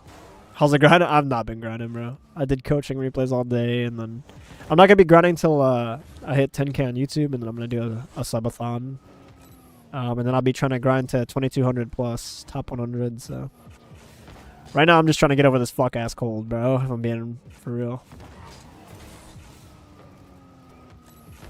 He's not playing the demon I was though, bro. Would have manipulated his movement into own goal. For real. True. You're playing different levels of opponents, but it doesn't change the fact that your 50 should stay the same. Like change, it shouldn't change. Like how you take the 50. You just gotta think about what you're trying to accomplish with like that kind of shit and fix it, bro. Mostly scored the second goal. I wanted to show you. That was insane to watch. Was in the Matrix when I did that for real. Yeah, that's like flow stage shit, bro. Like, oh, freak. And then you like hit it around them. It's a thing you do instinctually. Hope you get better, man. Appreciate it, bro. Yeah, dude, I literally just I got over a cold like a week and a half ago. Not even a cap, bro. I got back from Vegas, got sick as fuck. Got over it. And I'm sick as fuck again. I hate it. W immune system. I'm gonna sleep. Wish I got here before, but I couldn't. Good night, Peace. By the way, One Piece is such a good anime. Thank you so much for telling me to keep watching it. Appreciate it, Moon. And yeah, One Piece is goated, bruh. Have a good night, dude. Peace. It's probably because you're not faking him, so he expects you to chow. But I don't know. Yeah, I don't, the way you postured for certain things could also be predictable. Like the turns that you decided to do. Anytime you're like behind the ball, you should utilize that a little more because the player can't see you, so you can mix up the timing of when you actually chow. So.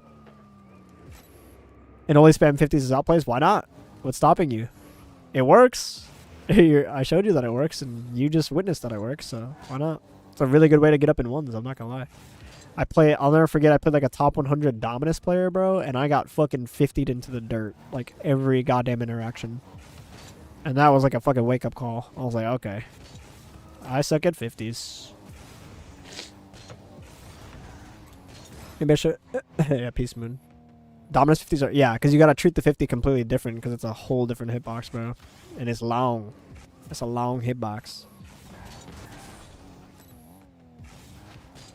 It's flying straight into your net. Yeah, bro, lucky. Shit's scary, dog. Dominus players, especially nowadays, are scary, bro. You see a Dominus player hitting like pop resets and shit. It's like, stay away, bro.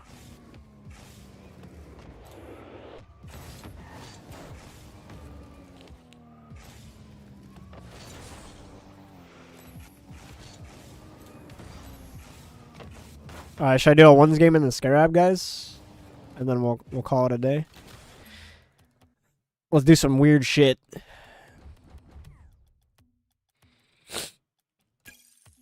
I'm gonna abuse 50s. I'm gonna try to abuse 50s. Oh wait, I do not want this bubbles boost, bro. Ground no aerial? Fuck. Yeah, but like what if I get like a free ball, bro? 2200 Dom freestyles and got slammed, bro. Fuck that, bro.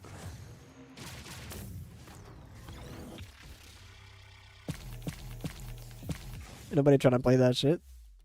We gotta see air 50s, yeah, bro. You gotta at least see the air 50s too. Me playing with my brother C3 also, and most of the matches were really disputed against really organized grand champions. Most of the times we managed to somehow win those games, but oof. Yeah.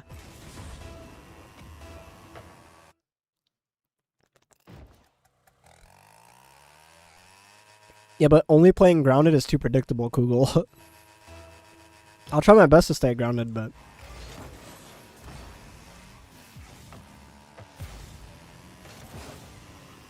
Nah.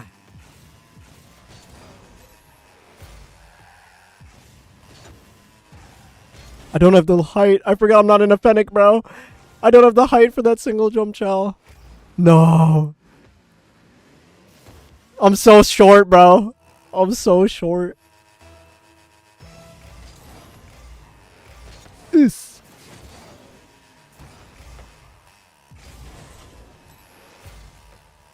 Grounded main.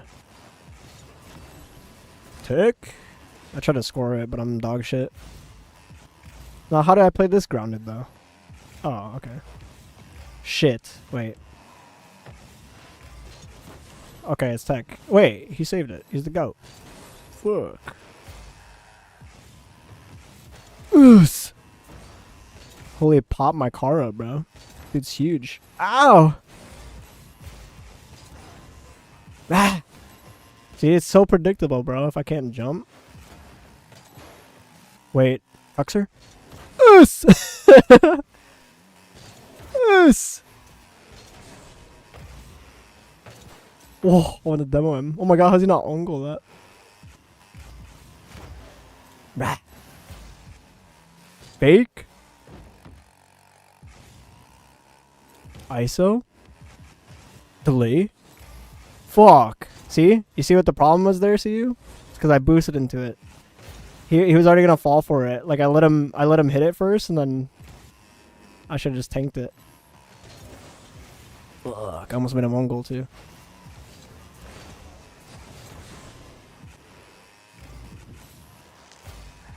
Ah! Yes, success. Slot. I hit it with the side, not the face of the car. I trolled. I'm a griefer.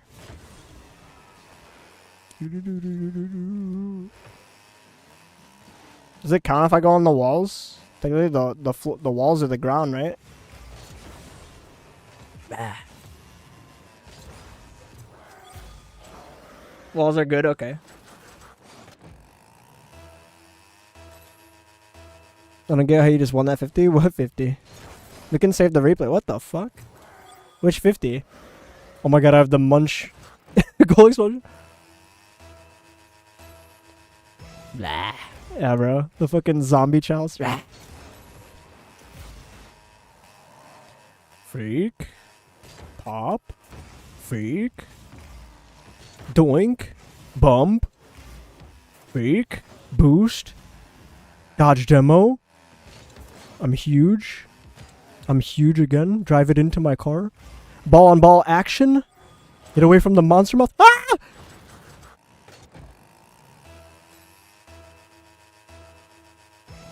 I'm gonna fake him. Type shit. Ads. And be a rat. He's gonna kill me. No. Okay, he's got respect. Got my respect, bro. Oh shit. Ground pinch. Okay, I low-key griefed that, I'm not gonna lie. That's what I get for sitting on the goal line with no speed. I don't know, this is like Champ 3, so this guy's probably like a GC. It's not anything high rank at all. Yeah, I don't think he has boost.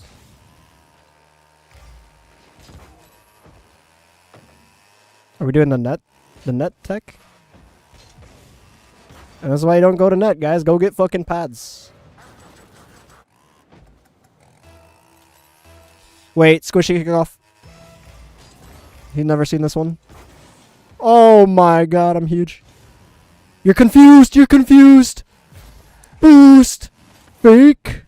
Oh, it's in his net. From here, boys. Oh shit. Oh shit. I thought it was him, bro.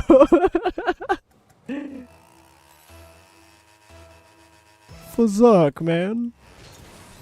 What is this? Kickoff? Bump? Fake? Go get your boost, bro. Fake? I want to park under him. No! Fuck. Okay, he didn't grab the mid. That's toxic. Whoa, tech deck. Bump. Boost.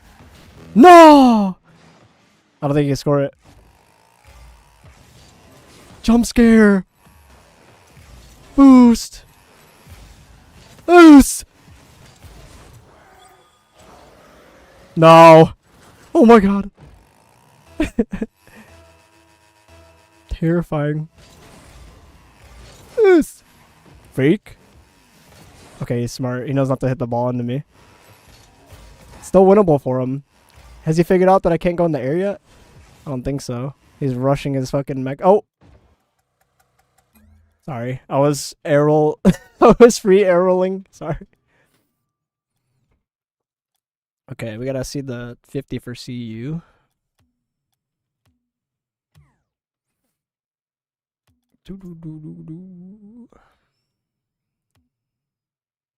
Don't spam, bro. You can just send the clip in Discord, bro. I'm not gonna click a shorts link, bro. I'm sorry. Just send it in Discord, bro. I'll check it out after stream. You said 310? I do not know who that is.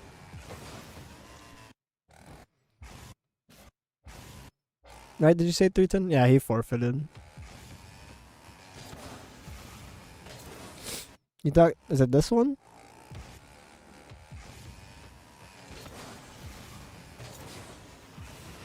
Or are you talking about a different one? Okay.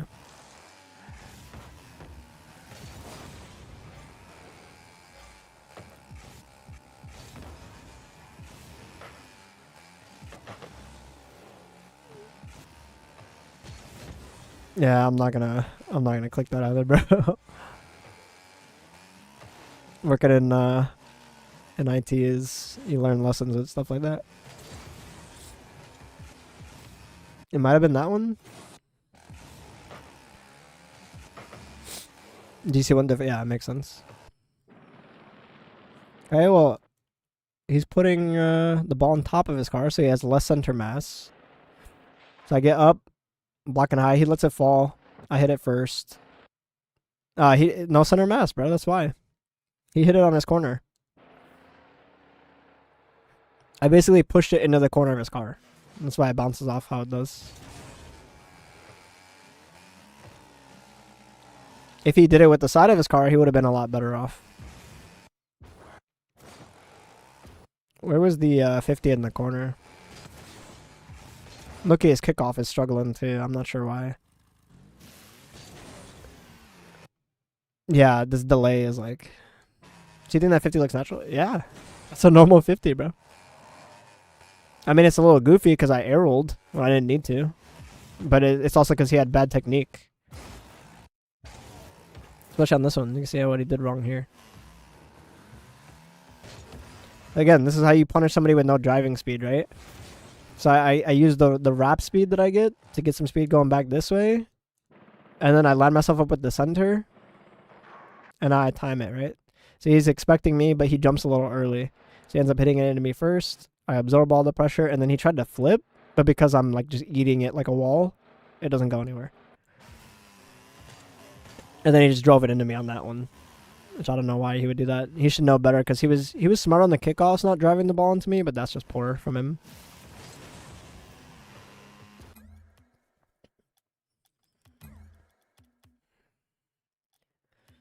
Yeah, the little fake was not the play for the kickoff. It was not the play. Yo, I low-key think like, what if like this car is like the truth for pop resets, guys? Oh god, I can't even feel the horizontal momentum in this car because it's so small.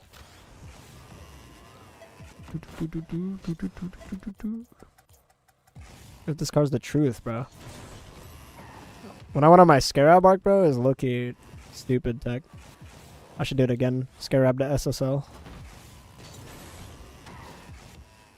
This car scares people, bro. I'm not even gonna lie. You just hear this little, like, annoying-ass engine on the pitch, bro, and you're like, oh, God. You hear the ring.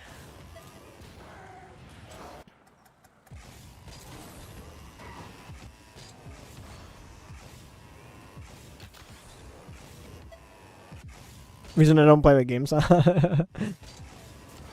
Yeah. Nice, just had a single pop in a ones game. Let's go. W tech, brother. Yeah, I don't think they're gonna generate enough power on the Scarab because it's too small. Well, there's some tech you can do, and you can remove all the engine sounds in the game besides like the Octane and the Fennec, if you ever wanted to do that. I used to do that just for focus purposes, so you only hear the boost. And you can also remove your own car engine sound, which also really helps with focus. Because honestly, the loudest thing on the pitch, if you have your game sound up, is your own car engine. So some old focus tech I used to use. It's as simple as you just go into the the game files and you delete anything that says engine.upk, I think. And then obviously if you want to keep just one engine sound in the game, you can set it as your own and then remove everything else. Or if you just don't want to hear the engines at all.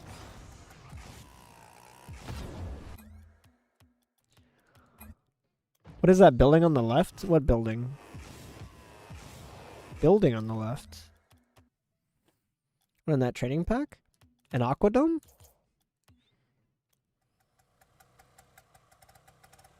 I don't know. I think it's supposed to be like some underwater, like... I don't know, maybe it's an oil rig.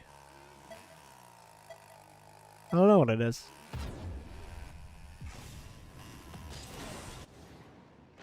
Yeah, I was gonna say, or it's like a lost city. Looks like something out of Greek mythology. Shandora. He's playing with no audio now, so I think I'd be fine. I don't know if it makes that much of a difference. If anything, it allows me to be better for on the camera for awareness. Yeah, fair.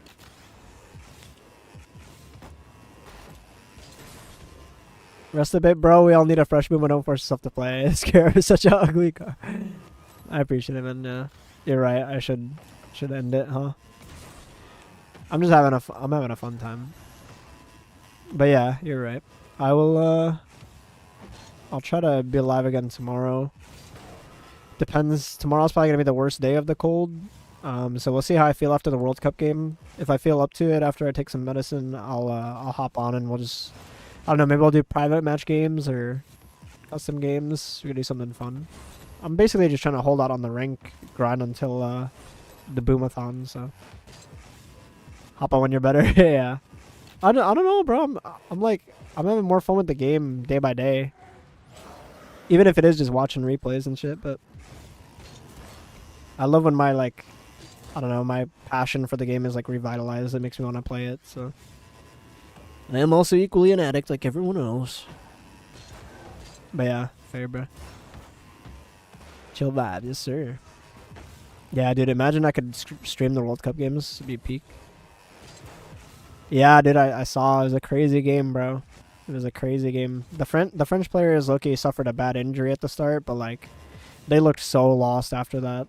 After they lost that defender, bro. It's like they forgot how to score the ball, but it was a good game. I'm excited to see, you know, if Messi or Jude Bellingham's going to come out on top tomorrow.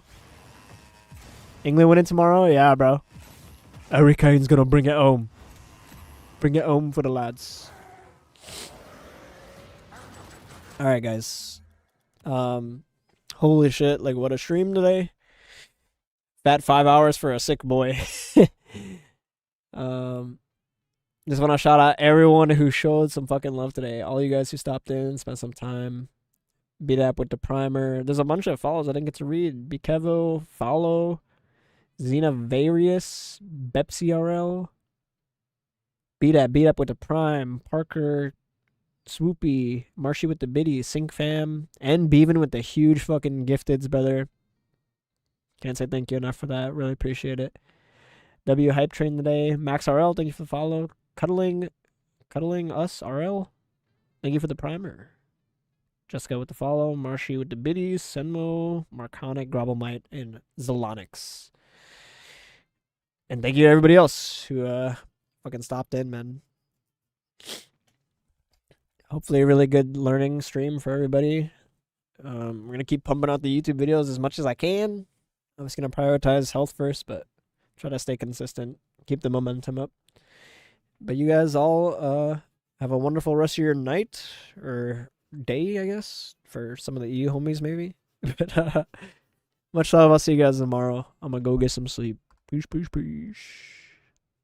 I don't know what time. It'll be after the next World Cup game. If I stream tomorrow. Yeah. But yeah, peace, bro. Peace, peace, peace.